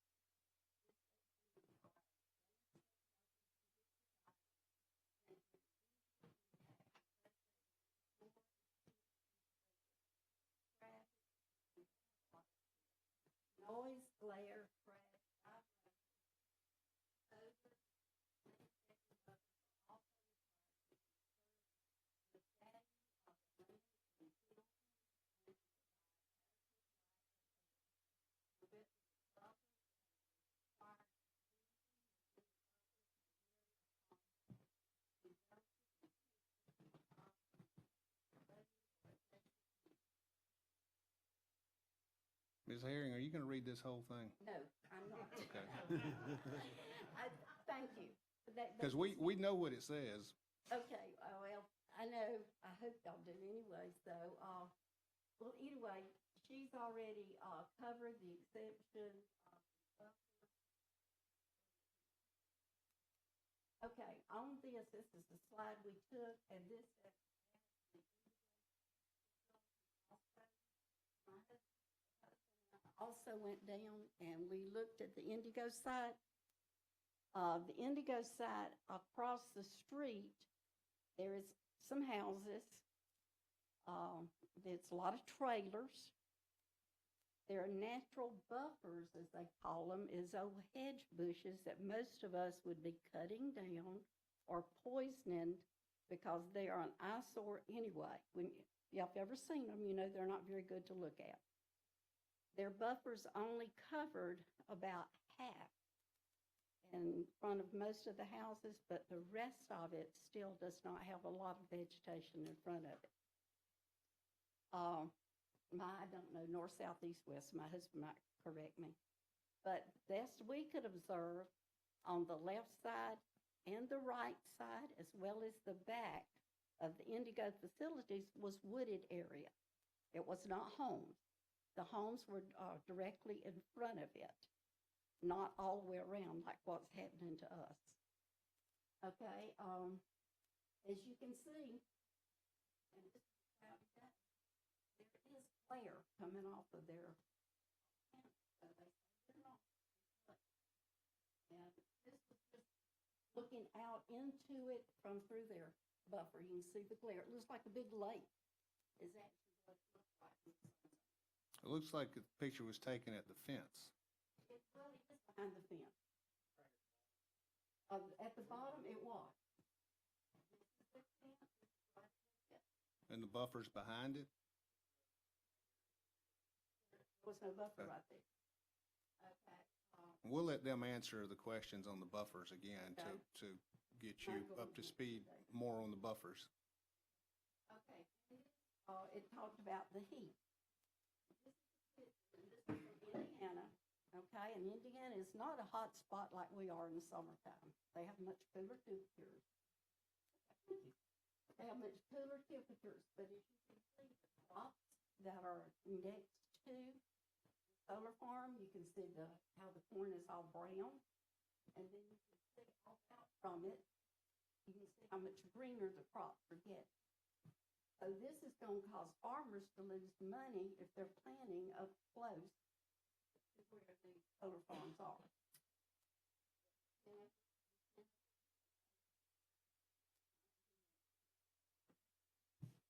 Okay, then this just goes through why we're thinking that that their buffering that they're offering to us is not good enough. So you're saying the 150 feet's not good enough? I'm saying onto our property, there is no setback between our property and Gulf Power. Okay. We were pretty much, I think, singled out on that one.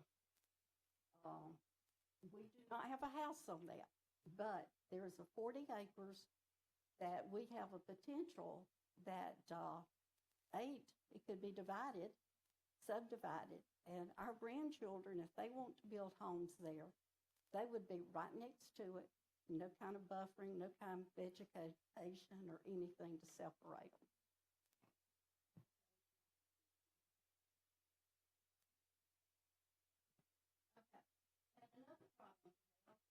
Where my daughter lives on Harrison Road, I'm talking about the right-of-way requirement. Right in front of her house, there is a one-lane dirt road that if you pick somebody, you literally got to stop and let them come by before you can go. Well, at the present time, all of the road is on my daughter's property. Mr. Walker, or not Mr. Walker, Mr. Bungie, who owned the property prior, would not give any road or anything. So all of that is on that side of the road, just like Harrison Road where it is paved, it's all on us, not on the other property owner. So we feel like that since this is in your code, that they should have to set back enough property to accommodate that road being paved the rest of the way through. It is paved part of the way, but not all the way. And we feel like in the future, it's going to need to be paved. And then they're going to have their fences up, their panels, and then there won't be any deviation there. Okay. And this is just talking about, the buffers and the nuisance. And we personally, we feel this thing's going to be a nuisance to us. It's an eyesore. Personally observe the glare. We have videos of the noise these things make, as well as some members have actually been to some of the facilities and could hear the humming noise these things make. The erosion that Mr. Walker was alluding to just a little bit. Property. Property that this one's going on is on a hill. It's just shaped like a frown. We now have a lot of water that comes on us based on that. And from what we could see, looking at the maps they sent all of us, on the side of the road where our water comes from, and there is no way to retain the water. There is no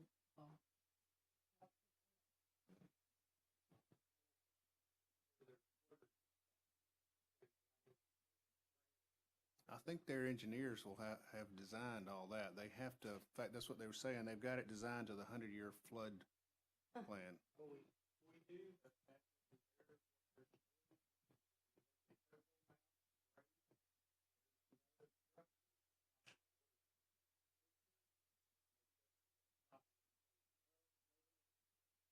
Well, the staff looks at all that to make sure that the engineering is designed for that purpose, so.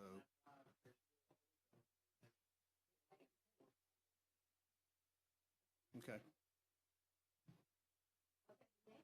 What I'm talking about.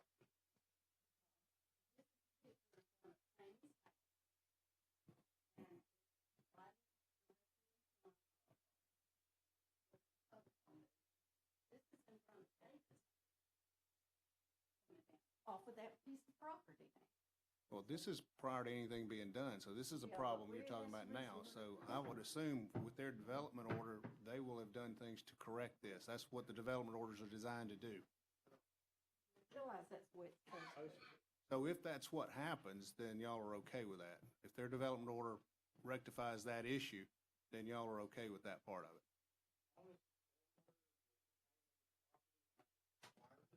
Mm-hmm.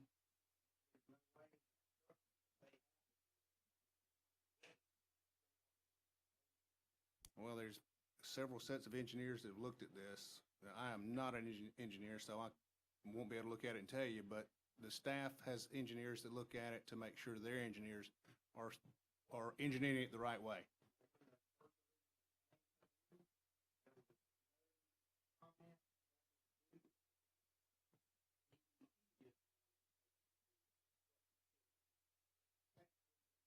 Well, all right, go ahead.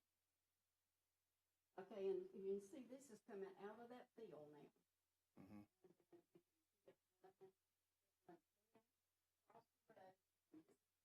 Property across. Mm-hmm. Was this during Sally? Is this when this was? It can be during Sally, but it can be during hard rain too, just a good. You can come up and talk in a minute if you want to, but we like for you to come and talk to it at the podium if you don't mind. Well, let's get finished with you first, Ms. Herring, okay? Let's finish you up, so. All right, then, okay. That was pretty much what I wanted to have. There was one thing that I didn't see in there.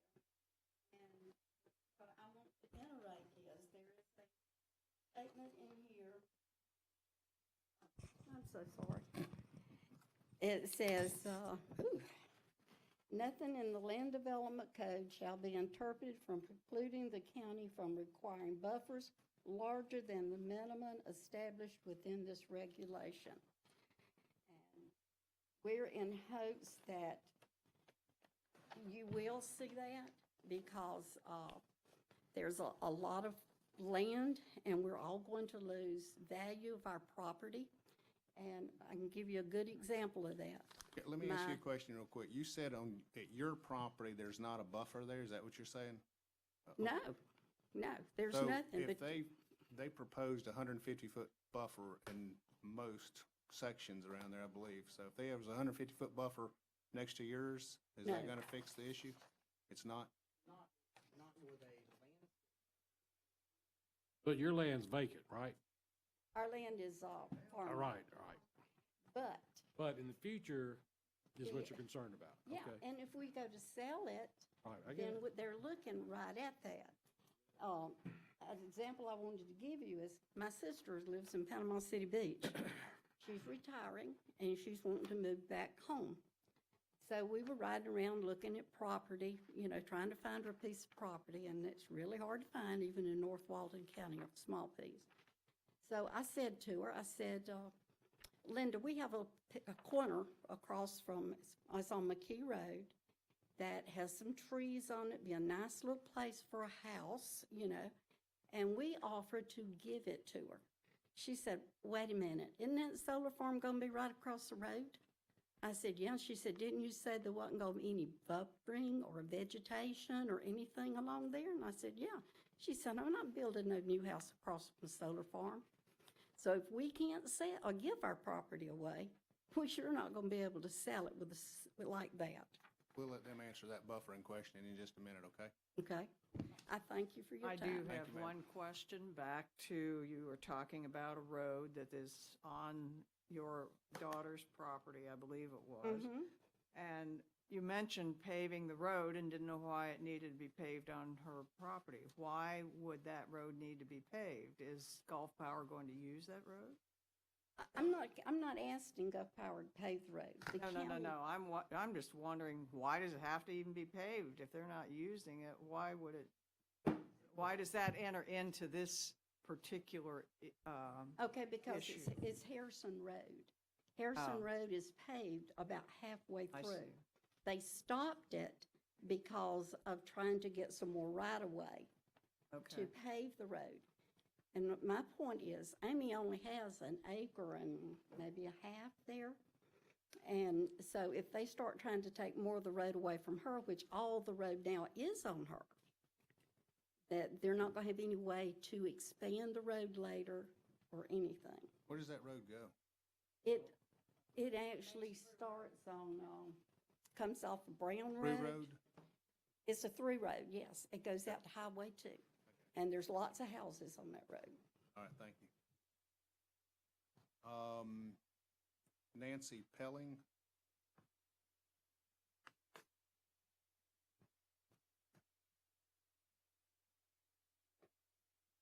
My name is Nancy Pelling, and I was sworn in.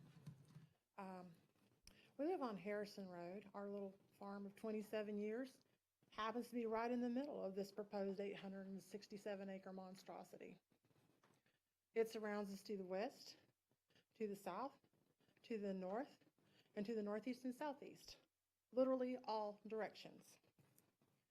On the west, it borders our fence line very close to our home.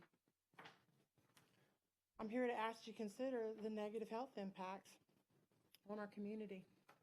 One issue is glare, which has measurable damaging impact to the eyes.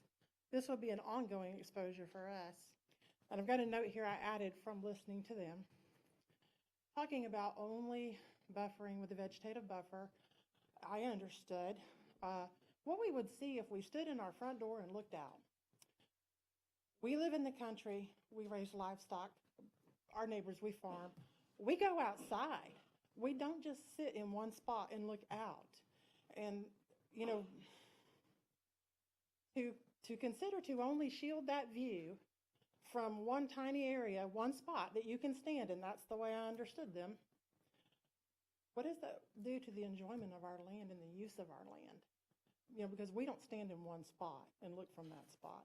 That's not even the point that I meant to make, but it hit me. I heard it. And that's just very wrong. Anyway, another issue is the heat island effect. And I refer to a one-year study to have here, done at the University of Arizona Science and Technology Park Solar Zone. They used a probe suspended 2.5 meters above the soil surface, and they checked the temperature every half hour for a year. And they found, as was alluded to earlier, from a 5 to 7 degree Fahrenheit difference. They actually looked at native desert land, because this is a desert. They looked at a parking lot and then the solar facility and compared the three. The parking lot came in between. So the solar facility was hotter than the parking lot. Now picture an 867-acre parking lot and think about the heat that's going to come off that. And I don't believe they've adequately addressed this at all. I didn't hear that in any of those things that were signed off of. So I don't think it's been addressed. We're in Florida. You know, it's a really hot environment. And when you talk about raising the temperature that much, it's not just a comfort issue. You run the risk of losing crops. You've seen pictures. We grow grass for our livestock. It's not going to grow very well under those circumstances. It raises our utility bills because we'll be trying to maintain some level of comfort. That will be very difficult there. And the study that I referred to was on only a 1 megawatt facility. And they're talking 74.5 megawatts. I got a quick question for you. Does that study say how far the heat radiates out? You know, it Heat might, rises. because it's a very detailed study, and I will definitely be glad to give you the I'm reference just curious, for it. yeah. Yeah, I will say also that all three of the things that they considered, the natural land, the solar facility, and the parking lot, were within a 1 kilometer area of each other, so that they knew that they were dealing with the same natural climate. And they were, you know, just dealing with a microclimate. So, I'm also curious when that study was performed and when let me see if I can when find the that. the farm that they studied, when it was built, because I know there's been some advancement in technology Yeah. considerably over the past 10 years. Well, do y'all want the name of the study so you can look at it? It's. Oh, there it is. Yeah, 2016. October 13th, 2016 is when it was published. It's the photovoltaic heat island effect. Larger solar power plants increase local temperatures. It's under Scientific Reports 6, article number 35070, and 2016 is the date. And there's so much in this article that I'd be here a long time if I tried to explain it all to you. But, you know, a 1-year study with probes that were suspended up off the ground and temperatures taken 30 minutes, every 30 minutes is pretty conclusive. And that's what we have to look forward to if y'all allow this in our community. That's one of the things that we would have to look forward to that we're not too excited about, understandably. As part of the summary, it says the results presented here demonstrate that the PVHI effect, that's the temperature, they call it a heat island effect, is real and can significantly increase temperatures over PV power plant installations relative to nearby wildlands. And I would say that farmland is very similar to the, you know, the wildland, because you've got vegetation on that. If I have more time, there's another issue I can address. Lastly, please consider the impact of the toxic waste on all of Walton County citizens. There are numerous human health concerns directly related to the manufacture and disposal of solar panels.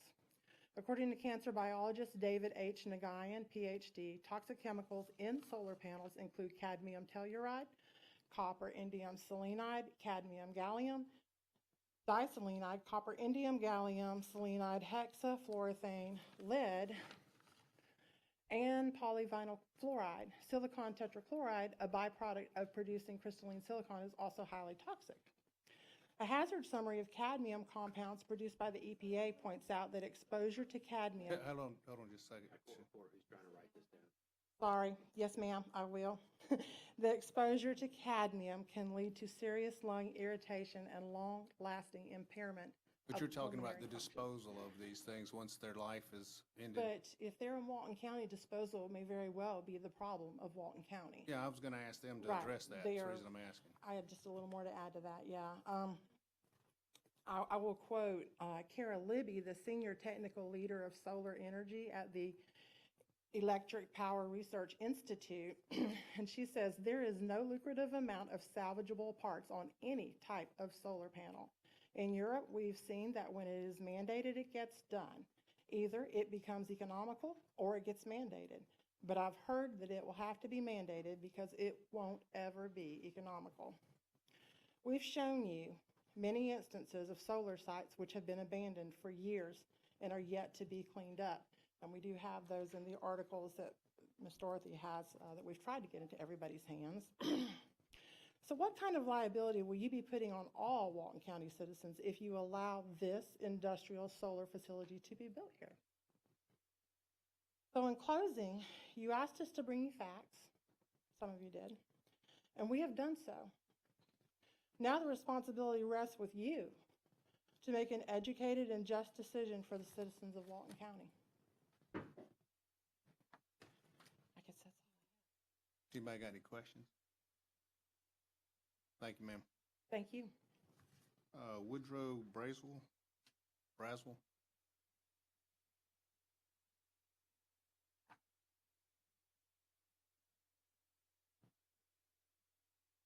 Y'all good, fine fellows and women. My name is Woodrow Braswell. I have been sworn in. Keep things short. I'm here for myself, and I'm also the vice president of Oakless Walton Cattlemen's Association. So I'm a voice of those as well. Speaking for our lands, we all thought that through our county's land development code, we'd be protected by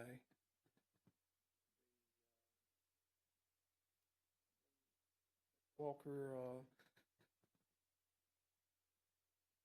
indicated here earlier in paragraph G1.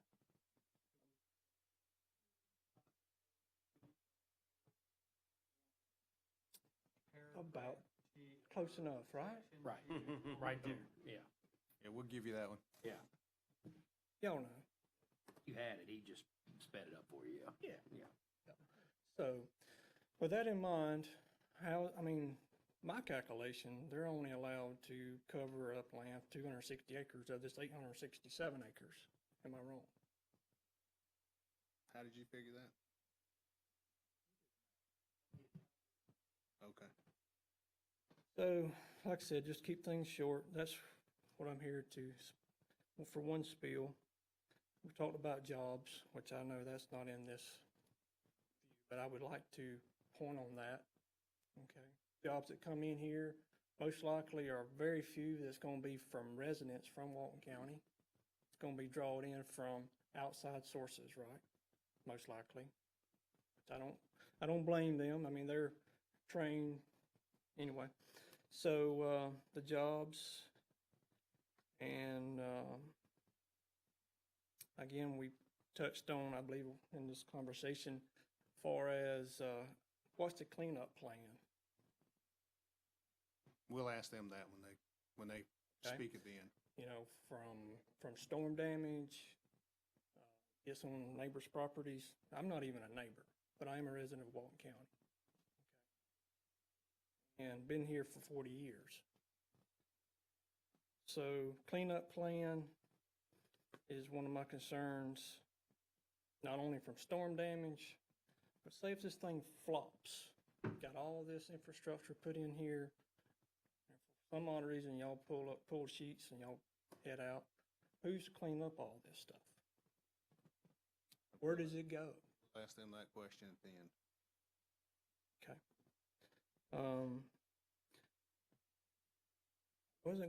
I didn't even think about this, but y'all brought up the watershed idea. In my years, I've got experience building lakes and dams and earth moving. Okay, I'm not no engineer by no means, but I do understand watershed.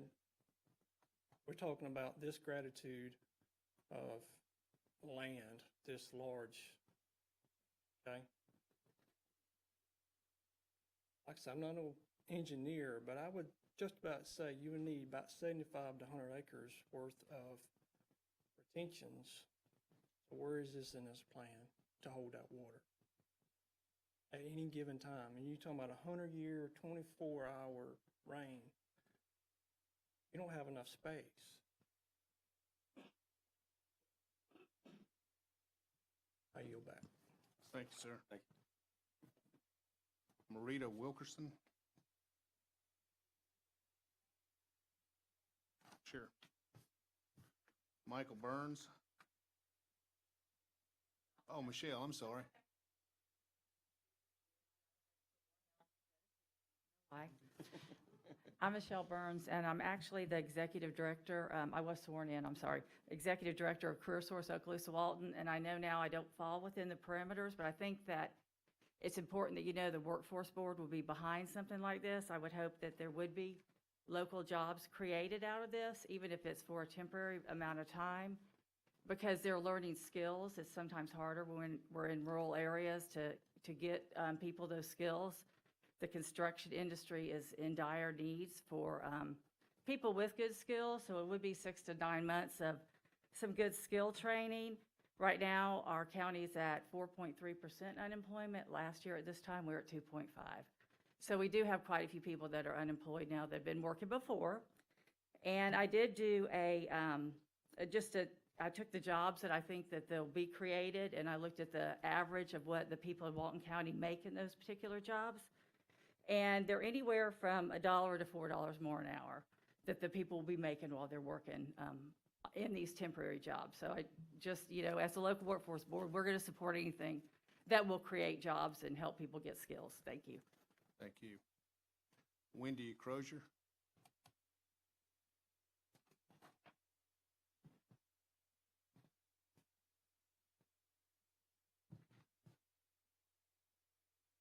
Good evening. I have been sworn in. My name is Wendy Crozier. I'm the director of Emerald Coast Technical College.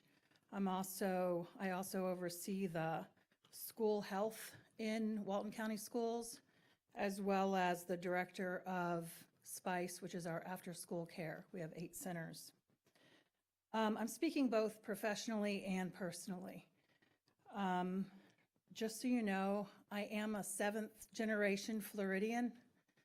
Both on my mother's side and my father's side, my great-greats immigrated to America and were a part of the colonies and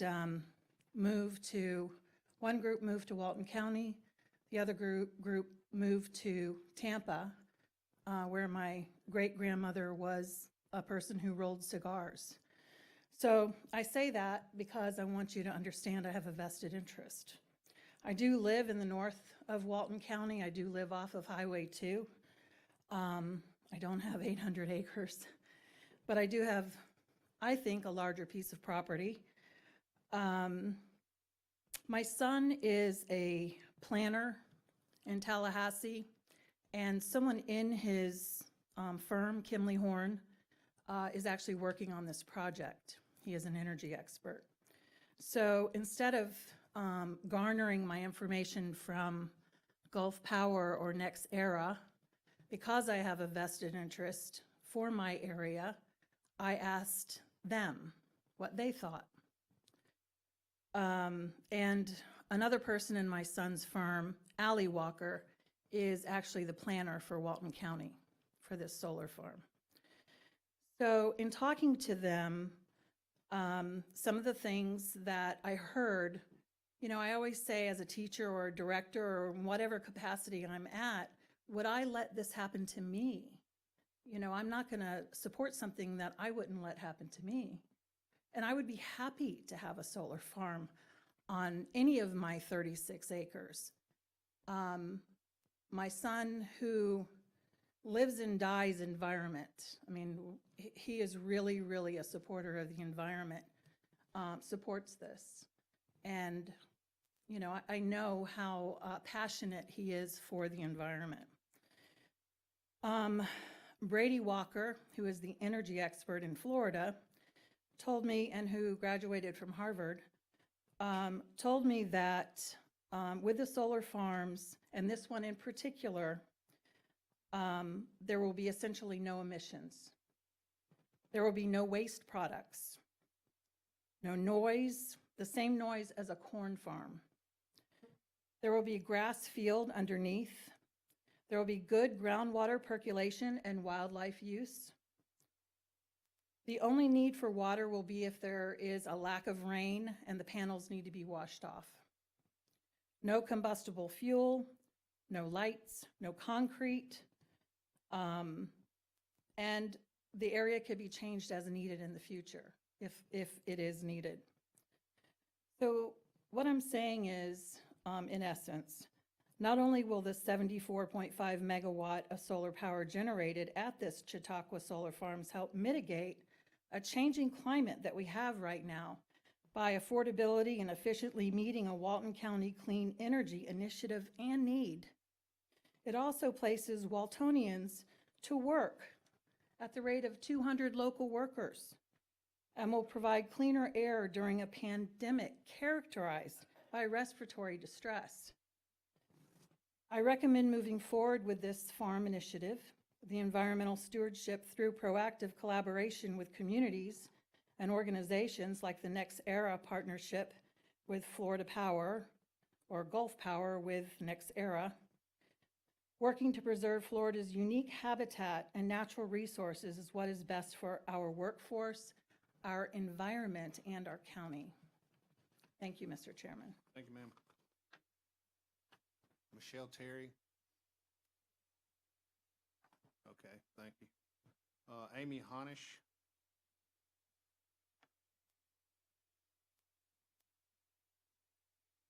I'm Amy Honish, and I have been sworn in.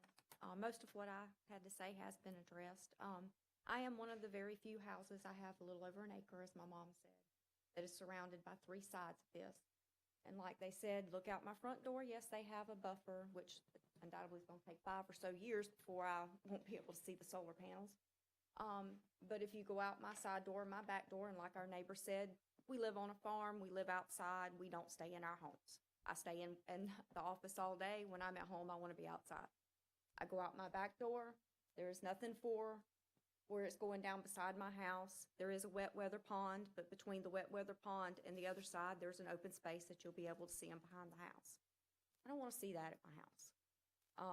And I don't, between my neighbors, like they had addressed, the private road, it is a private road, but it's still between where the solar panels are going to be and my neighbor's home. There's nothing on the plan for that, for any type of vegetated buffer.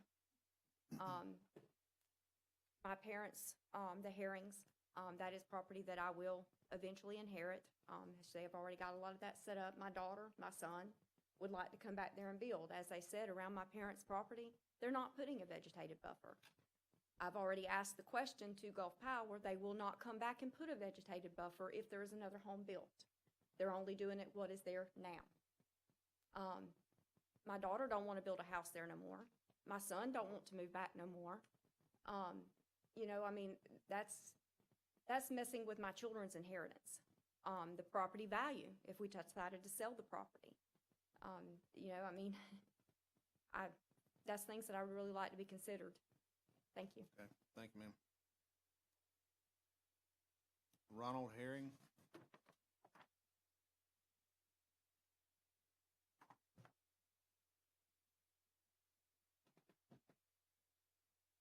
I am Roy Ronald Herring, and I have been sworn in.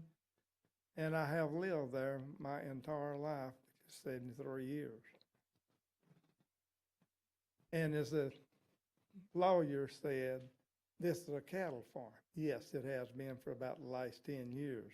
When Herman Walker bought it, moved in here from Tallahassee.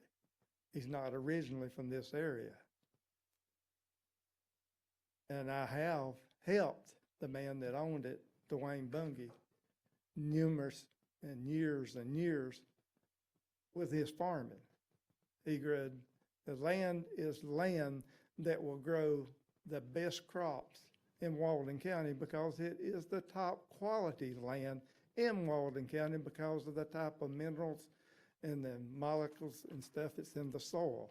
If you'll go and look or call the county agent's office or the USDA's office, they'll tell you that it is the #1 land in the county.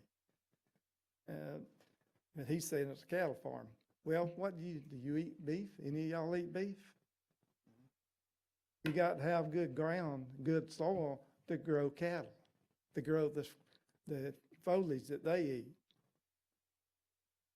You keep on putting things in like these on top quality farmland, it'll get where the United States will be like some of these other countries. Can't produce the food for you to live off from. Studies shows there's some countries that's been putting these things in, and they only produced about 40% of the food for their country because of so much land, farmland, row crop land being taken up by these type situations. So that's something you need to look at. And as far as these bufferings and stuff, yes, I'd like to see the buffering because I know from what I have seen and read that it's going to decrease the value of my property. I've got property that runs over a quarter of a mile on the east side, runs a quarter of a mile to the going west, and then it go down McKee Road another quarter of a mile. And I got land on those sides of it. And like my daughter said, my grandchildren, they ain't gonna wanna build a house there, most especially with no buffer in there to restrict some of the view. And as far as these bufferings, they put them up there, and the vegetation and the setbacks is good, but the vegetation, it's gonna take 6 to 8, 10 years for it to get up big enough to cover any of it. All y'all ought to know that by planting a flower or planting a tree in your yard. It takes years for it to grow up high enough to even obscure any of that. So that's something y'all need to think about as far as having something to eat. And the other thing is about the people in that area that have land that's beside it, that they put nothing there to help obscure a little bit of hopefully not our property not going down so much if you decide to sell it to somebody. I ain't planning on selling right now, but I don't know what my grandchildren probably would years to come, or build them a home there. And they ain't gonna wanna be sitting there looking at it right straight across the road from them. My son can see it from his house. But to put a buffering up there that's high enough that you're gonna not be able to see it, you're gonna have to have one about 170 foot high. And he keeps calling this a solar farm. It is no farm. A farm is something that grows stuff for you to eat. And I have never seen a piece of one of these solar panels in Walmarts or in Publix or none of your grocery stores for sale to eat. And I believe if you did eat it, you couldn't digest it. So that's something else you need to really consider. Thank you. Aniston Herring. I already got one wanting to wait to last, so he's be next to last.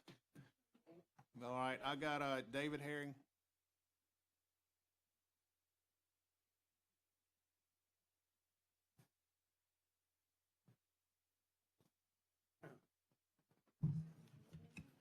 I'm David Herring. I'm the president of the Caney Creek Neighborhood Association, and I'm also speaking for other members that couldn't be here in the community of Walton County and across the United States. Millions of people standing up against these solar operations that's coming into our communities, farm communities. We have composition plans that are supposed to protect those areas when they're deemed as agriculture communities, agricultural lands. There's provisions within our land development code. The lady back here, we have two different codes. We have a planning comprehensive plan, and we have a land development code. Well, they're supposed to coincide and they're supposed to match. Okay, so in the land development code, that's what I'm going to talk to you guys about tonight. Well, in appendix, there's a section that Mr. Braswell and Mr. Walker talked to you about section G, which is found in 2.0201 G1.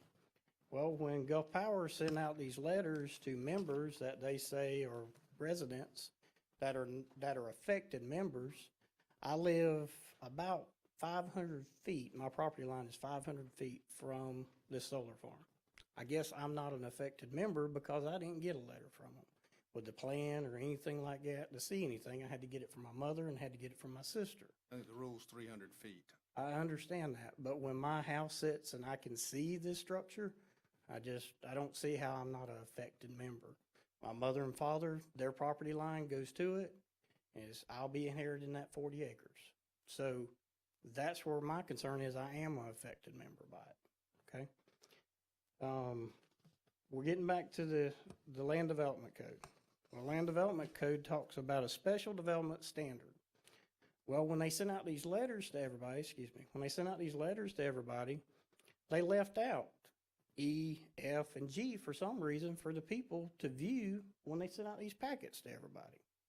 We addressed it with TRC. We asked about the 70% that's listed in there. It talks about specifically for agriculture. It says, and are you familiar with G1? It says open space, both residential and non-residential uses.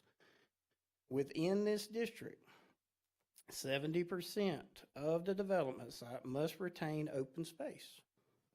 Then it says within this district, open space is the amount of the site is devoted for passive recreation, agriculture, silviculture.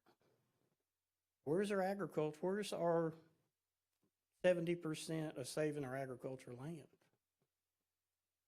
So that's my question to the TRC earlier, and asking you guys as the planning department, all right?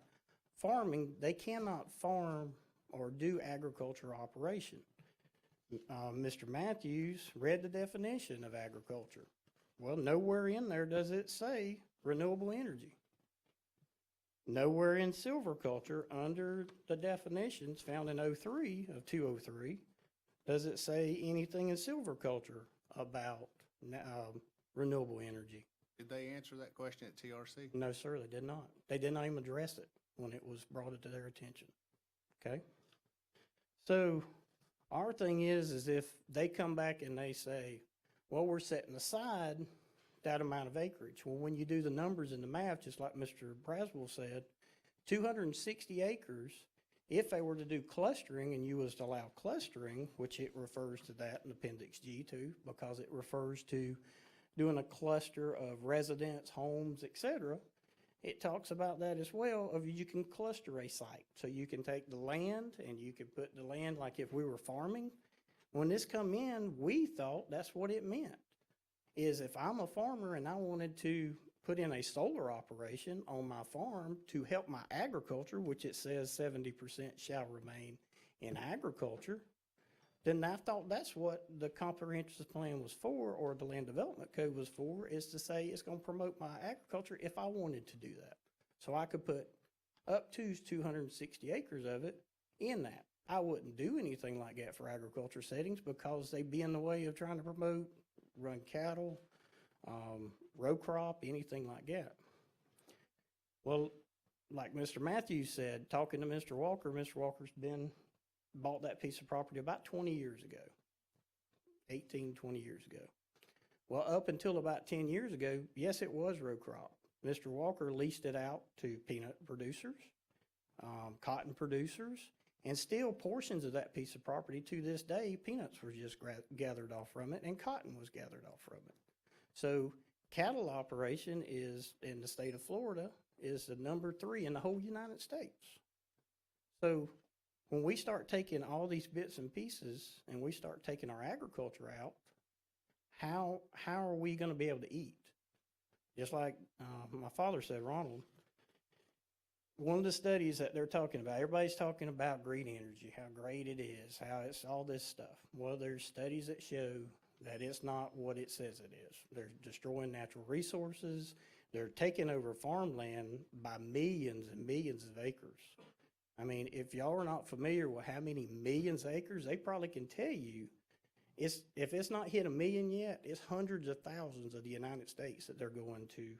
Our major producing areas, Illinois, Pennsylvania, Wisconsin, North Carolina, they're going to all these different areas, Georgia, and they're taking over the agriculture. Well, our land development code that was created the way I interpret it, and everybody else that's read it, and farm bureaus read it, every different people's read it, and they say, well, the way I read it, that tells me that 70% shall remain in open space for agriculture or silviculture. Well, silviculture, they're not going to grow trees on it because they've already complained about it blocking their view from the buffering. So how are they going to grow trees on it? Passive recreation. You can't do passive recreation on it. They got a complete fence all the way around it, and nobody can get out there and picnic, enjoy, drive wherever you want to on it, be on it, whatever. It's got rows that's everywhere. Well, these rows that they have, if they come back and say, well, we're going to produce agriculture on them, they can't run hay equipment down it. They can't fertilize it because if they fertilize it, they're going to sling out fertilize on the electronic components, which is going to cause oxidation. So they can't gather the grass that they're saying they're growing under it, which we've got pictures. And if you're welcome to go to Indigo, you're welcome to go to the facilities down in Navarre and these different locations and look at, there's no grass. If it is, they're so heavily trying to maintain it to keep it growing. You look under the panels, it's dead all under the panels. Well, they're talking about sheet flow of water. Well, the sheet flow of water, just like Mr. Walker explained, all this is coming over, and that's our stormwater problem. When you put a shed across this piece of property, and that's all you're doing is sheds, they're calling them impervious surfaces because they have grass underneath them. I've already asked the state to find out if I wanted to build these type of structures on my farm right now and wanted to build barns for my cattle, lean-to barns, put poles down, I would be considered pervious surface, not impervious surface.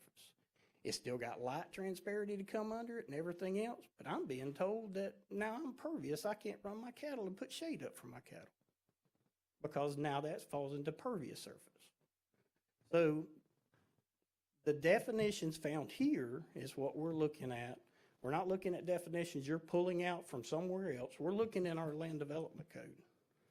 That's what I'm saying to you guys. The 70% is the way an agriculture person. When Mr. Walker bought this property, he raved about how it's the best land in all of Walton County. He could grow anything in the world on it. Well, I've seen it from Dwayne Bungie that used to own it. I worked the farm from 10 years old. I was running combines, planting wheat, doing all kind of stuff for Mr. Buggy. So I saw all this. I did all this. I performed all this on this piece of property. So it's bad to me because I've been born and raised there. Okay? It's not a way I'm looking at it. You're saying that we need to look at the land development code. This is your issue, is the land development code and the way it reads.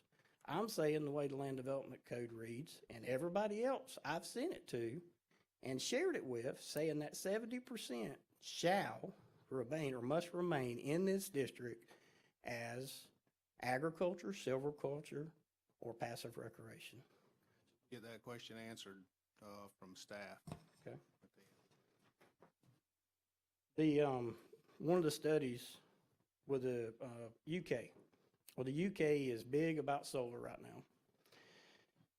They had a study that come out. They're 141% energy efficient for their country. They're going in, they're taking over their agricultural land, and they're growing. Mr. I can't call his name right now. Anyways, he made the comment, where are we going to grow these things? Where are we going to put them? Well, we've got all kind of industrial sites, houses, big buildings. We've got old abandoned parking lots, old abandoned airfields, just like they did on the military. They didn't do on the military site. Swearington is the one that put in that facility, and they went into a lease agreement with Swearington Company, or it was prior to that, it was Colonial or something like that for the 3 facilities next door. Gulf Power doesn't even operate that facility. They subleased it to another company to put in this facility on these 3 sites over here. But they're boasting on their piece of paper that they send out to everybody that, oh, these are our facilities. Well, they don't own and operate. They don't operate them. They subleased them back to another company, which they buy the power from. That's all they do. So that's one of the things is not being truthful. So, and then this is the 3 facilities right here from the site. Tells who was the original person they went into contract with. That company went out of business. Then guess what? There's another company come in and bought it out. So that's our other concern is when all this stuff gets into our property and this storm happens that comes in here and destroys all of our land, just like this from hurricanes or from tornadoes or whatever, who's going to clean up all this mess? Who's going to clean it up? There's nothing in none of the things that we've seen that says that they're bonded.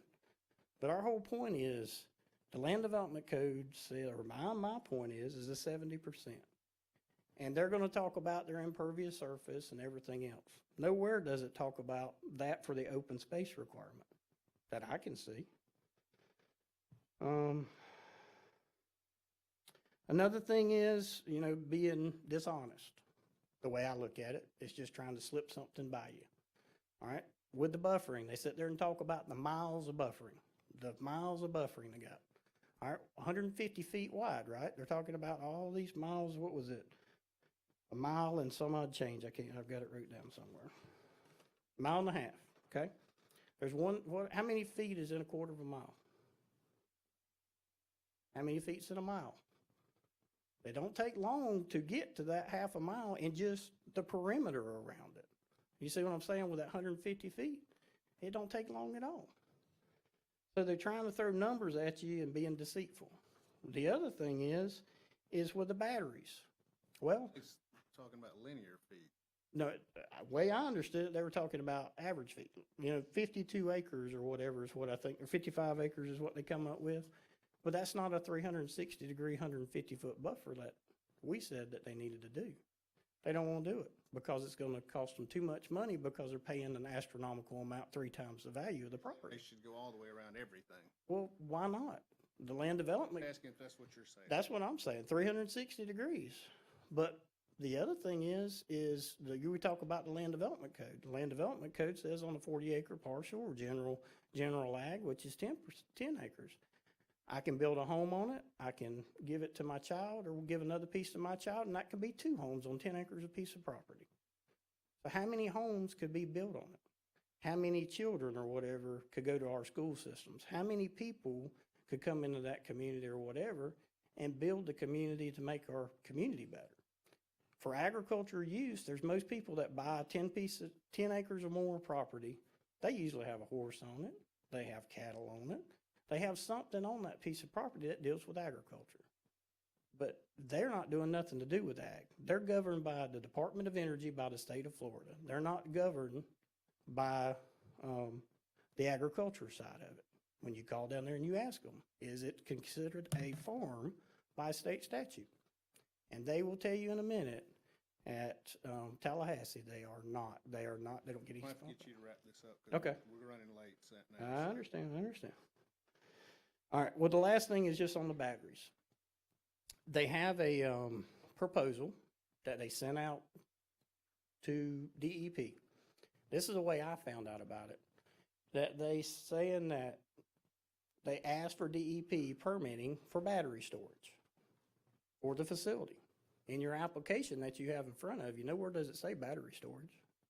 What they mailed to my mom and the neighbors showing battery storage on the facility. Nowhere in your plan does it say. On their website, they're sitting there on their website saying that they're going to retrofit all of their facilities with battery backup.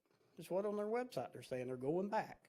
So they're trying to get this application through without the lithium batteries and then come back later to come back to you and ask for it. Well, it's already there at that point. So what are you going to do? Well, we can't do it now. Yeah. Well, we want to know what type of battery storage is. We'll ask them. We want to know, how many kilowatts it's going to hold. We want to know. We want to know what the storage is going to be. The last thing is with the solar panels. We asked back in July and been asking prior to that, what type of panels? What type of panels are they going to be using? Oh, we'll get with them. We'll find out. Will it pass TRC without the panels? Telling us what type of panels is going to be on this structure. That's just like me getting coming to build to get a house. And I'm saying I'm going to build a house. Okay, well, what kind of house you going to build? I don't know. What you going to put on, what kind of roof? I don't know what kind of roof I'm going to do. I don't know if I'm going to do metal, do shingle, what I'm going to do. When it comes out of TRC, allow them to do whatever type panels they want to do on it. So that's just the questions we have. The other thing that come out of TRC was the fire department. This is my last quote, I'm sorry. The last thing is out of the fire department. Through our research, we found out information about specialized training they have to have for these facilities because of the toxic chemicals that come out of them when they catch on fire. The other thing is the special equipment they have to go in and fight these fires. Well, Jonathan Davis sits on the TRC for the Walton County Fire Department. I called him and asked him that question. He has no notes in his file whatsoever about any type of questions of how much money it's going to cost for this to, if this was to come in. That should have been addressed in the TRC. To know this stuff should have been researched. Well, they're saying that they're going to call Gulf Power and ask them if they will provide the training to the county and provide the equipment for the county. Well, shouldn't that have been done before it passed through TRC? We'll ask. Okay.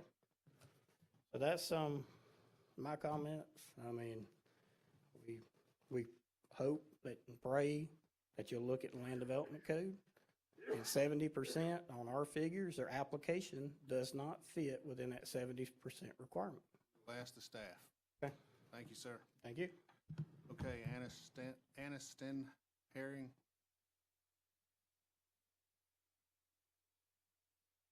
My name is Aniston Herring, and I've been sworn in. I am 15 years old, and I have been living in this beautiful area for my whole life. My family has owned land here for around 100 years. This solar panel corporation is an issue for me as the next generation taking over the family land. I have been showing cattle for 7 years now, and I have over 15 registered cattle in my name. I want to continue and grow my herd, but if this solar plant gets put in, I cannot pursue that plan. For as long as I can remember, I've always wanted to build a house somewhere on the property and keep up the land. This project has made me decide that if it gets put in, I do not want to live here. My property value will go down. It will be hotter around where I live, and the water runoff from the panels will be in my yard or run onto my property. I'm sorry.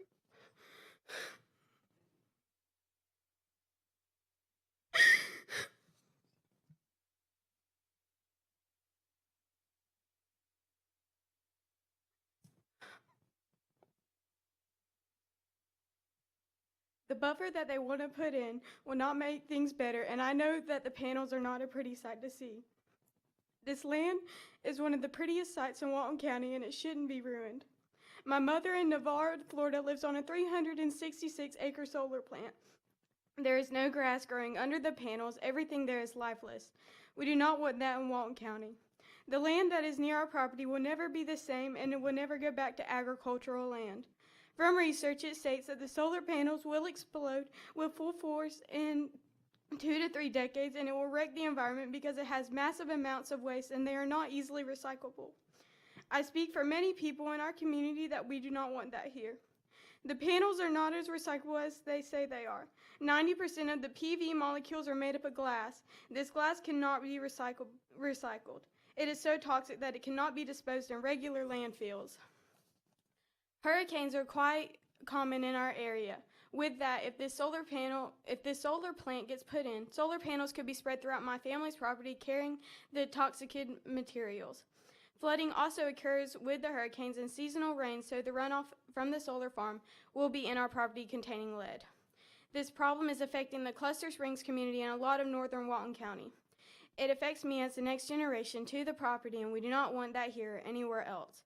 If people are worried about the environment as much as they say they are, please do more research in solar plants.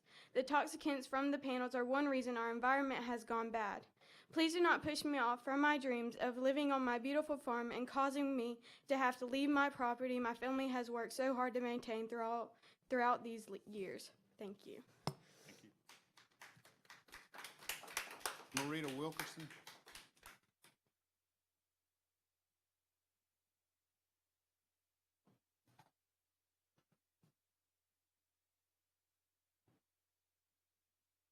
I've been sworn in, and my name is Marita Wilkerson, and I've got one question for you folks right here. Do you have love in your heart for your family? Do you? Well, I'm going to tell you something. I own a house, and the solar panel's going to be right here side of my house. I have a daughter that has a grandchild from me, that has autism. There's 3 kids in that neighborhood that has autism. Now I want to ask you another question. Can you hear these lights running? You can't. But I can tell you something. Those 3 kids, if you're where they're at, and those lights, they come into church, they're like this. You know why? Because that light, that sound around them lights hurts their ears. Those solar panels within my house is 75 feet from my bedroom. My grandbabies come and play. The grandbaby that has autism will not be able to go and play in the yard because those solar panels says, it may sound loud to me, but if it's doing like this, you know what she hears? It's loud. It's busting her ears. So she comes running and screaming back in the house. A bee flying in the yard will cause her to come back in the house. Can you imagine what those solar panels are going to do to that grandbaby? I know of 3 right there where I live, 3 kids. And I'm telling you this because I have a love for my family. I have a love in my heart for my family. And I can look into every one of your faces and you have the same thing. You have a love in your heart. If those solar panels comes in our area, it's going to affect not just me. I'm probably the oldest one in the group there. But it also affects little young kids like this. It affects my grandbabies. So when you think about that, think about what just putting those up around there.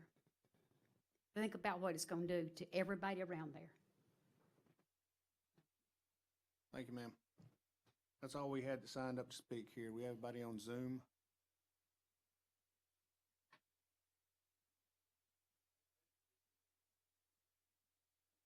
Two members on where?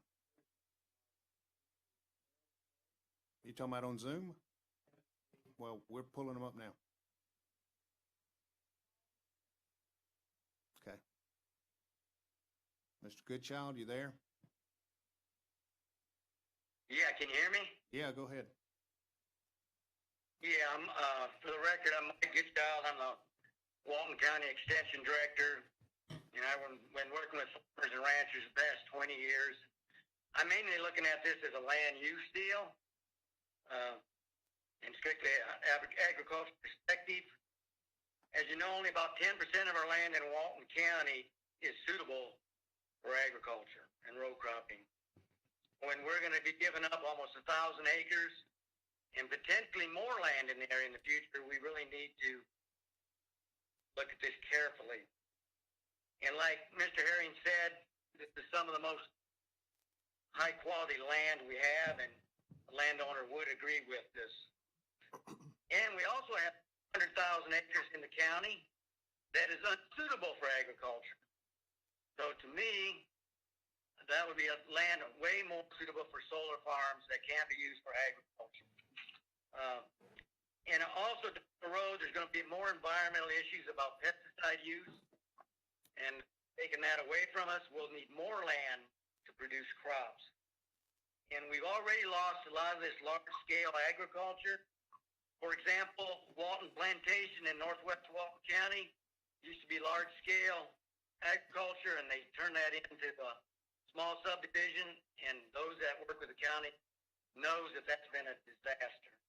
And we will for sure know about the heat part of it because the University of Florida has a weather station right across from the proposed solar farm area. So I'm all about not taking any more agriculture away from our farmers and putting that solar farm somewhere else where it's not conducive to production of agriculture.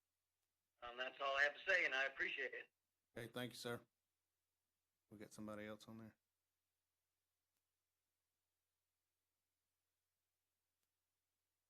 Nobody else? Okay, we will close. It's not.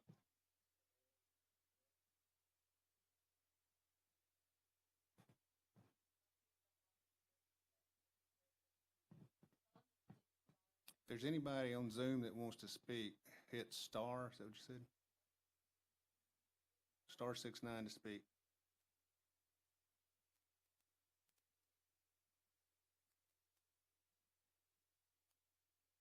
Nobody's coming on? Okay, we'll close public comments now then. I'm sure the applicant has some answers to these questions.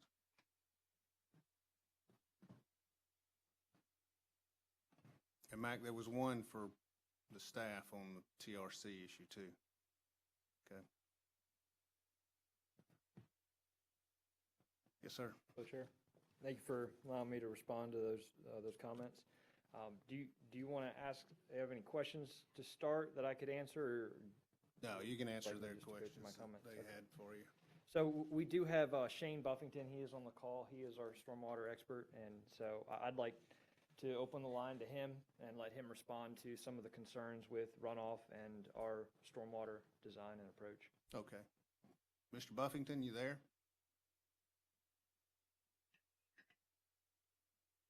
Yes, go ahead. All right, So I know there's a lot of concerns with stormwater on this project. We are required to meet all county and state requirements for stormwater. We do a full stormwater analysis, as Brandon had stated before. The requirements, the 25-year, 24-hour storm, we went above and beyond. It did the 100-year, 24-hour storm for the pre versus post requirement, which is peak flow rates off of the property. We show that for the 25-year storm, in some areas up to a 28% improvement from pre versus post, and on a 100-year storm up to a 22% improvement. On top of that, there's a water quality requirement, and we do have 2 dry retention ponds, one for the substation and for the future battery storage area and lay down yard. And on top of that, we have 18 shallow retention areas that range from 2 to 5 feet deep, spread across the property. We had specific geotech to test the infiltration rates to make sure the water would drain. There was one basin that had issues with that, and we added under drain systems to ensure it would drain. And then we have a vegetative natural buffer, which is just a space that's grassed and let grow so that there's additional water quality treatment around the perimeter of the site. I would also like to address, I know Blue Indigo keeps getting brought into this conversation. Blue Indigo is now operational. There is grass under the panels. The VMDs were brought up as well at Blue Indigo. There are inspection requirements, 1-year inspection, 5-year inspection, and inspections after major rainfall events. They check to make sure that the VMDs are established, there's no erosion within them, and that there is no channeling of water, and that the ground cover is sufficient. And I am open to any questions for stormwater. Any additional questions? Does anybody got any questions? And Mac, all these meet requirements of the county for the stormwater. I'm assuming that was all checked out, and so the staff engineer went through all that and made sure it was going to work according to plan.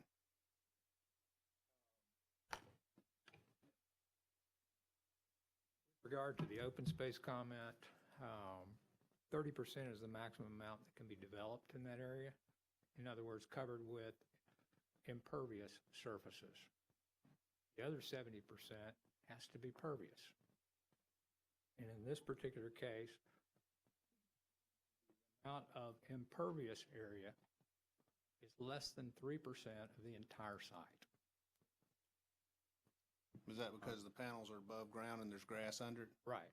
Okay. The support for the panel is what is counted as impervious, because that is physically attached to the ground, covering the ground. Water cannot penetrate those things. Right. But in all other cases, the other 97% of the site, water can percolate. Okay. Thank you. All right, go ahead. Thank you, Shane and Mac, for pointing those out. And that was a point I was about to make, is that less than 3% is the impervious area of the site. And so the rest of the area is, we spread seed to establish vegetation, which we have done at Blue Indigo. And during some of the site visits that some of the neighbors have gone to that site, it was still under construction. So we haven't fully, at that point in time, we hadn't fully implemented our stormwater management plan, which includes seeding to acceptable rates to make sure that we do establish the vegetation out there. And there were also some comments on the heat island effect and such, that the sites would heat up.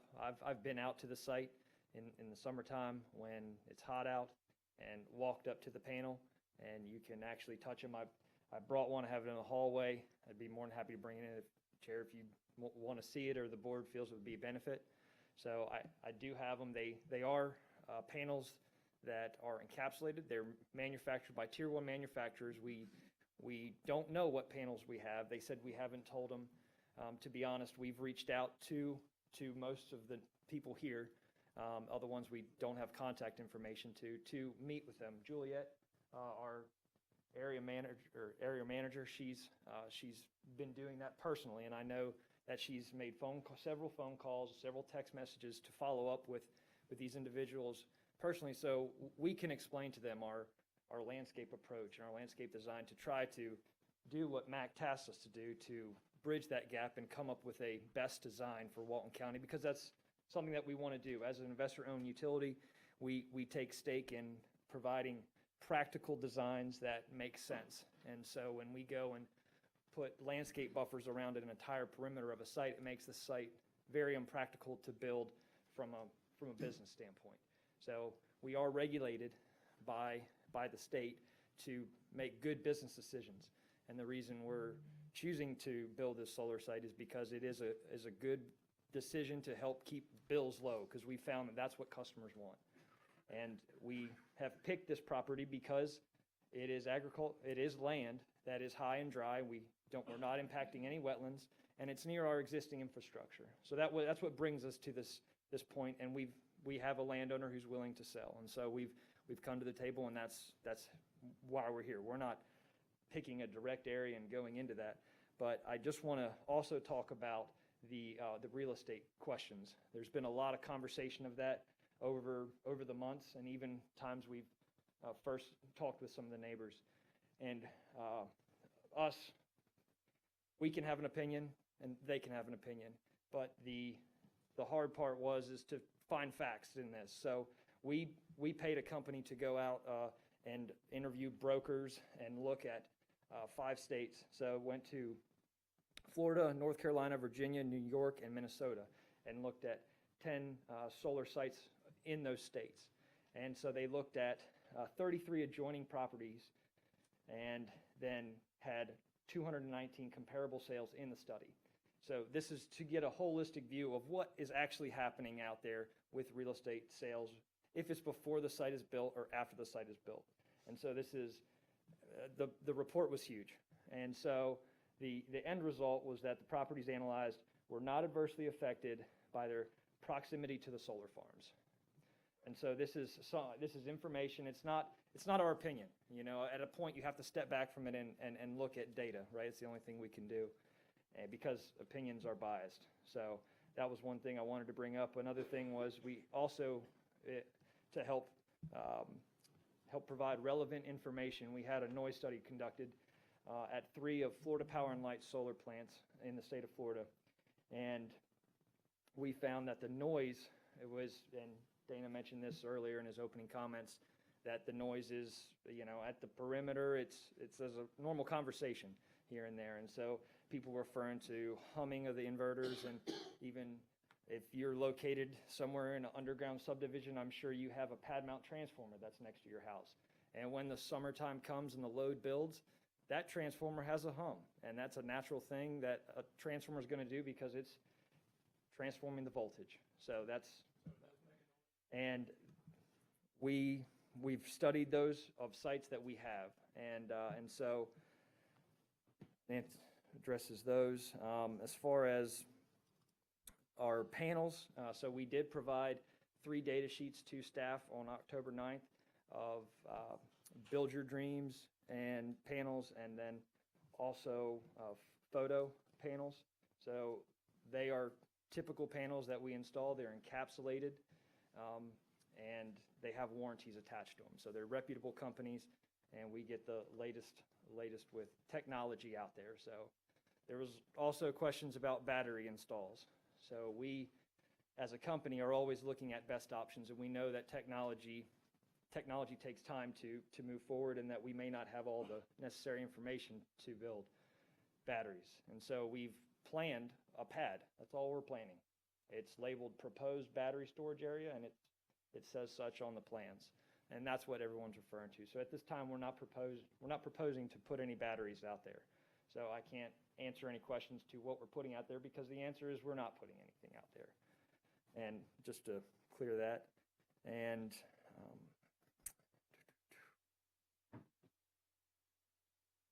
another thing I had to mention was our durability with these installations when storms come through. So in South Florida, we had our Hurricane Irma come through the peninsula, and it went over 1 million panels, and is a Category 5 hurricane, and we had less than 50 panels damaged that needed repairing.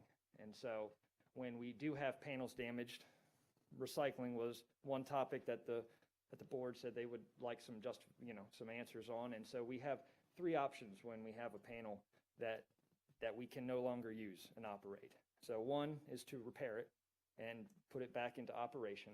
Two is to test it, see if it's hazard or non-hazard. If it's non-hazard, we simply throw it away, and they actually test the materials of the panel. And then if it's non-hazard, it has to go to a specific recycling plant, which we have contracts with in Georgia, Minnesota. So, that's our process. So these panels have a life expectancy of 30 years. So we don't have any expectation to recycle them anytime soon.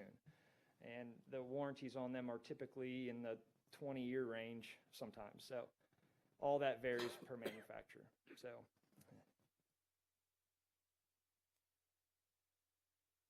All right.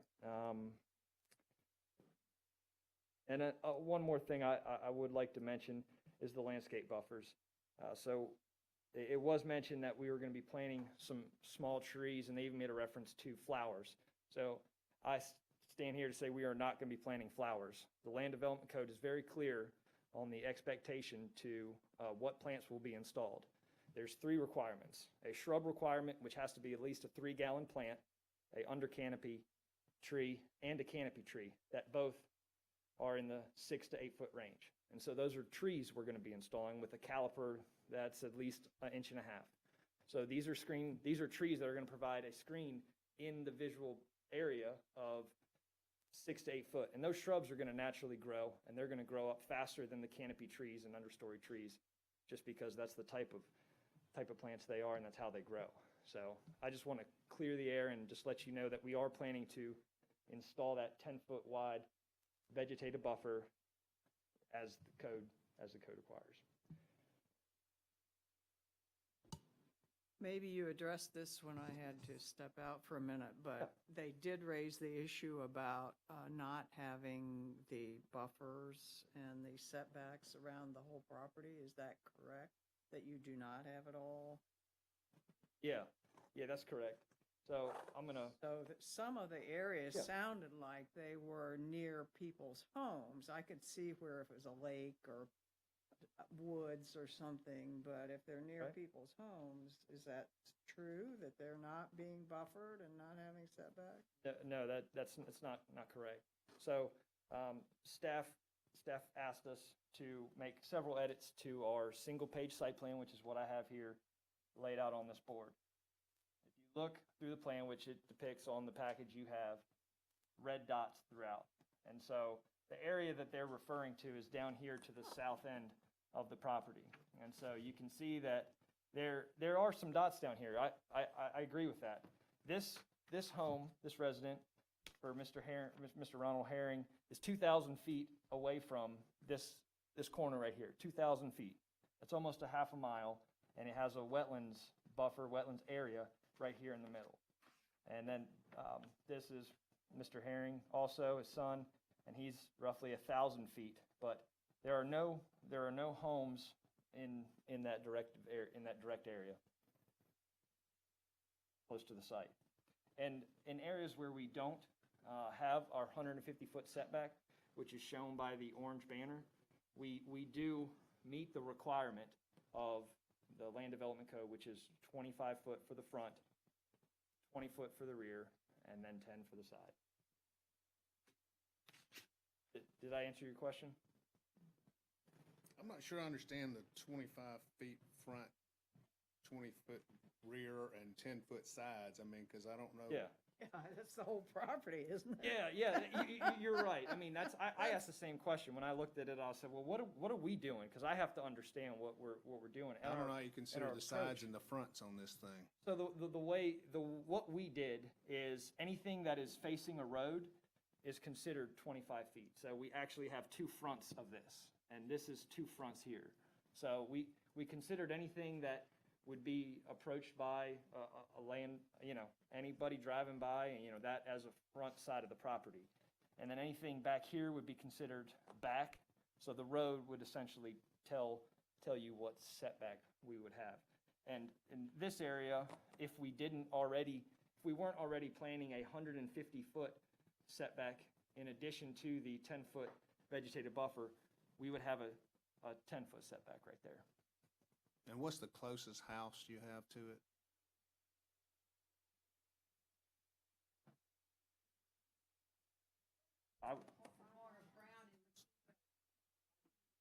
Brown and McKee.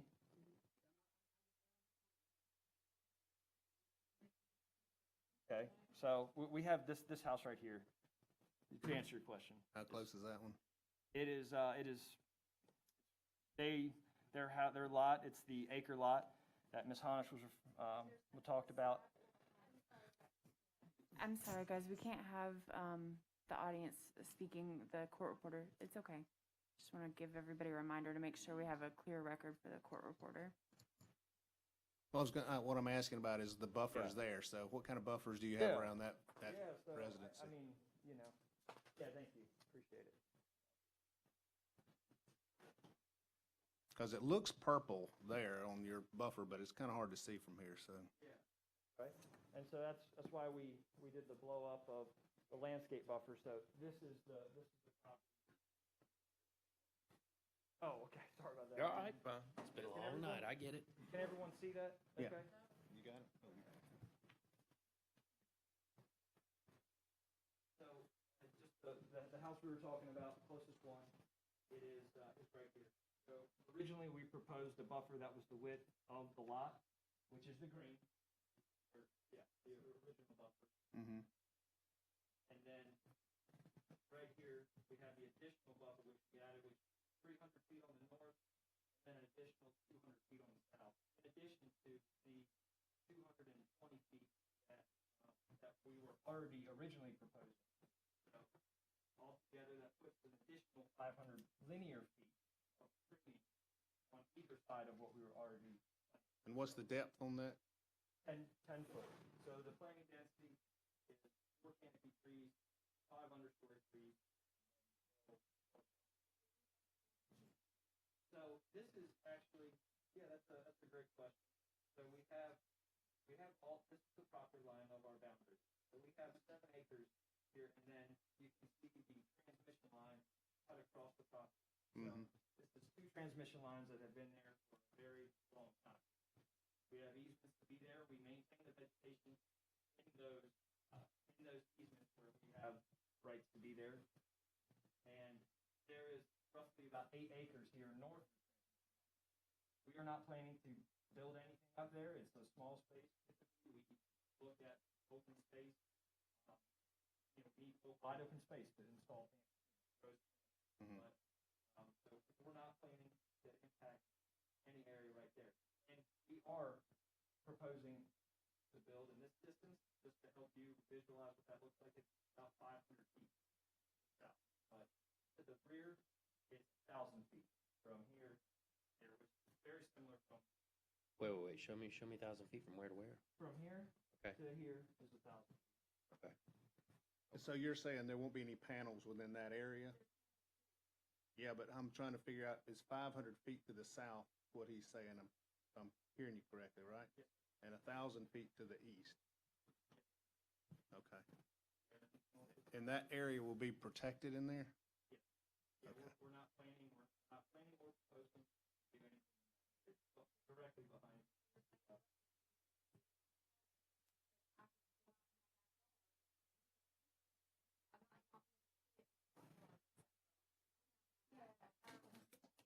Hold on just a second.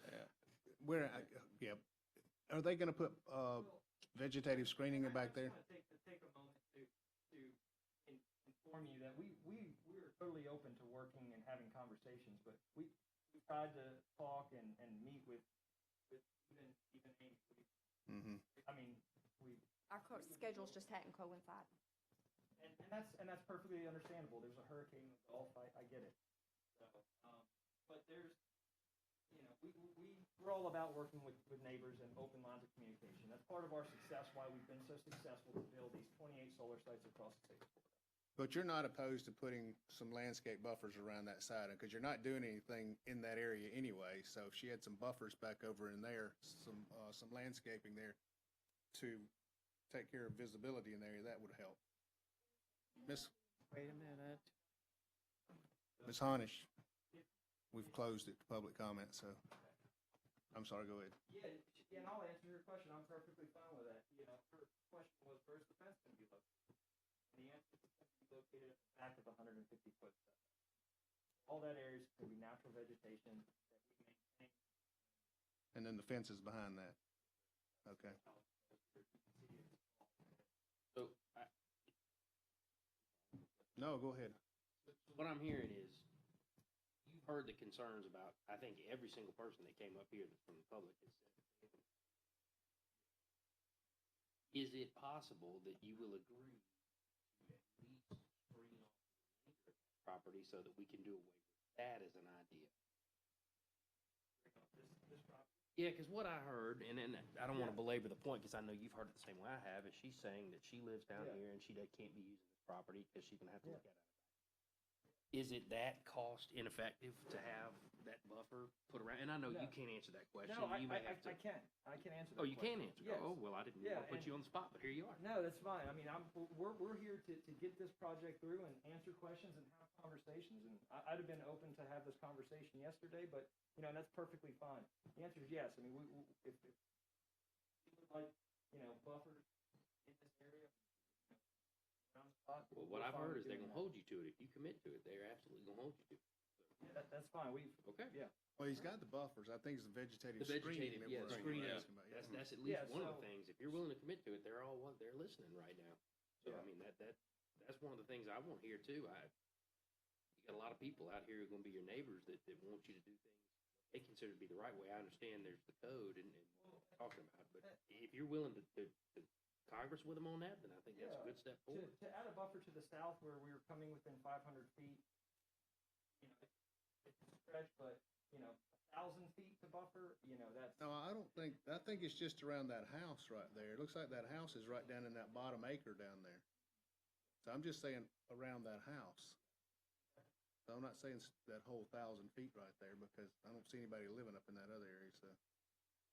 No, Okay. you've answered my question. I want to make sure. I know she can't come back up here and talk, so I at least wanted to address what she's trying to ask. Yeah, definitely. Okay. Thank you for that. I appreciate that. Yep. Y'all are open to continued conversations, Dana? Yeah, the problem is that. Yeah, let him finish. I'm done. Does anyone have any I questions? got one more. Can anyone speak to, as far as the applicant, speak to whether or not there was any truth to there needing to be special equipment for fire protection and/or special training? Yeah. Will there be any increased burden on the county fire department? So. To be able to adequately protect the public from fire? From this? Yeah, so throughout our site, you know, and I'll just hold this up here. We have gravel pathways throughout the site, so emergency personnel, if they have to go out there, they can get there. They can turn around at the U-turns and effectively go to an emergency if it was to happen. But there's no additional burden. Fire suppression, we really don't have any fire suppression systems. A lot of times, the practice when electrical stuff goes bad, like you would see in substation, you just step back, turn off the power, and let it be. And so we're going to have someone out here that's going to be a project manager for the site that's going to manage the site.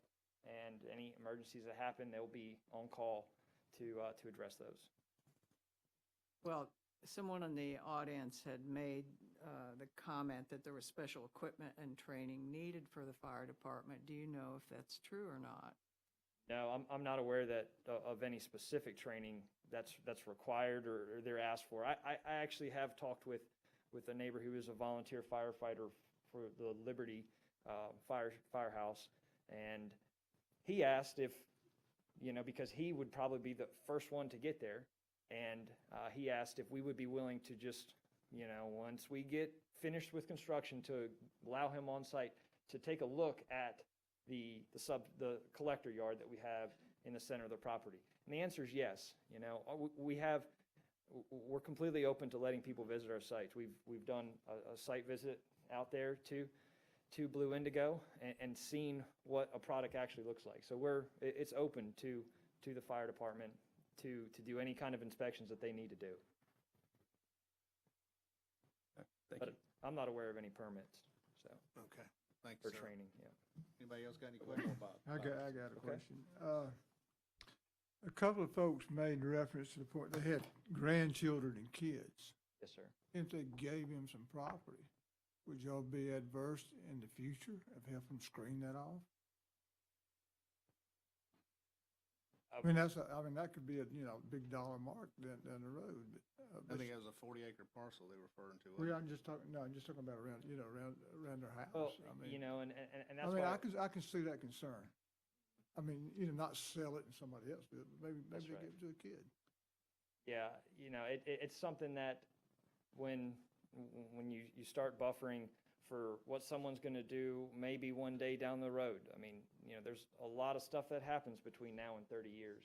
So, or even 10, 15 years. Well, I mean, if they work with you now, why can't you work with them later? That's my question. Oh, and even later. Yeah, and honestly, I'm sure we'll have that conversation if it comes to it. I mean, I would be concerned if I got 4 kids. I mean, if they wanted it, I'd like to see my grandkids. Yep. And I say, okay, we'll do it now, but what about later when they can move in? I'm not saying I'm going to sell it to some outsider and expect you to do that. I'm confident that within reason, we would do what we can to make sure we're. I mean, you keeping got to that reassure good those relationship. guys. Yeah. And, Well, and me. Yeah. Right, and like I said, we've tried to circle back with folks to talk through everything that I've talked through, answer all the questions I've gone through now for the third time, because it's the same questions, and we're providing information and providing not just opinions, but facts and data with the real estate study and such. And so we're totally open to having a conversation, but we haven't had that liberty on the back end of this project. Okay, anybody else got any questions?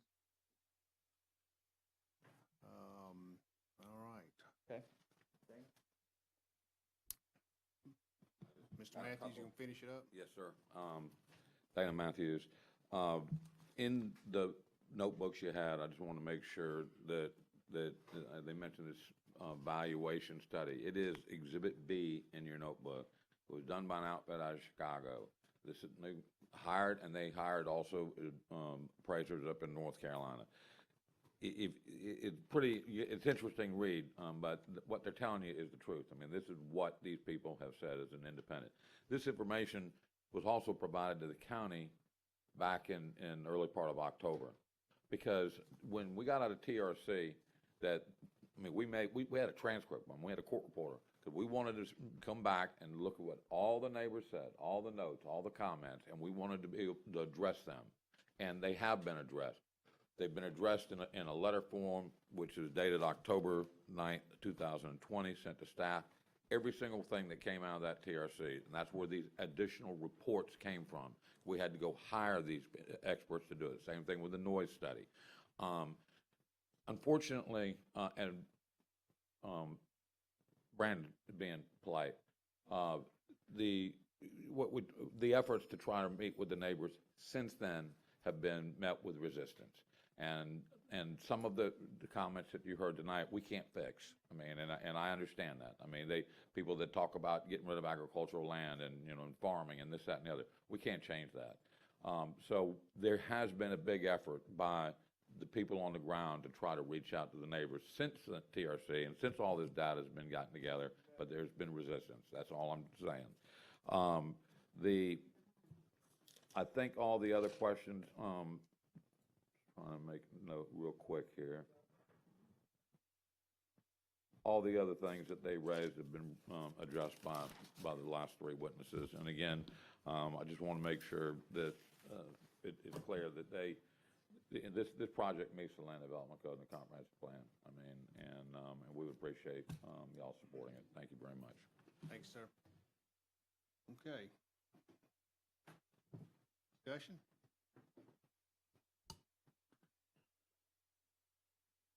Motion?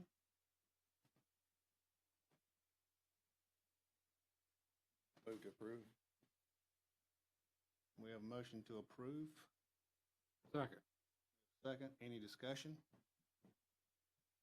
Anybody else got anything to say about it? You look like you want to say something. I wrestle, and I would have made your motion.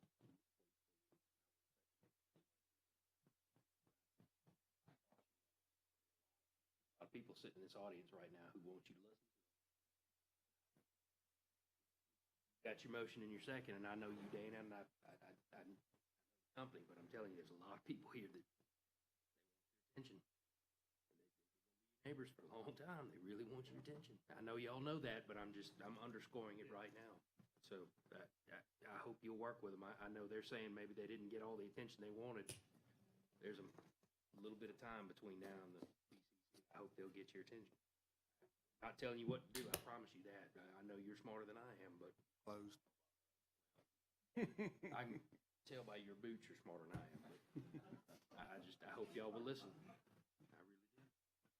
I think this goes back to something that Lee had said at one other vote that we took, that if it meets the code and the zoning, we as a commission cannot disapprove it. Now, the Board of County Commissioners can decide to do something different.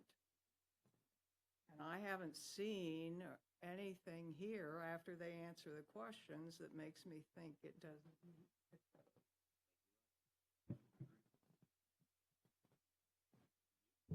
All right, we got the call to the vote. Got a motion and a second. All in favor, say aye.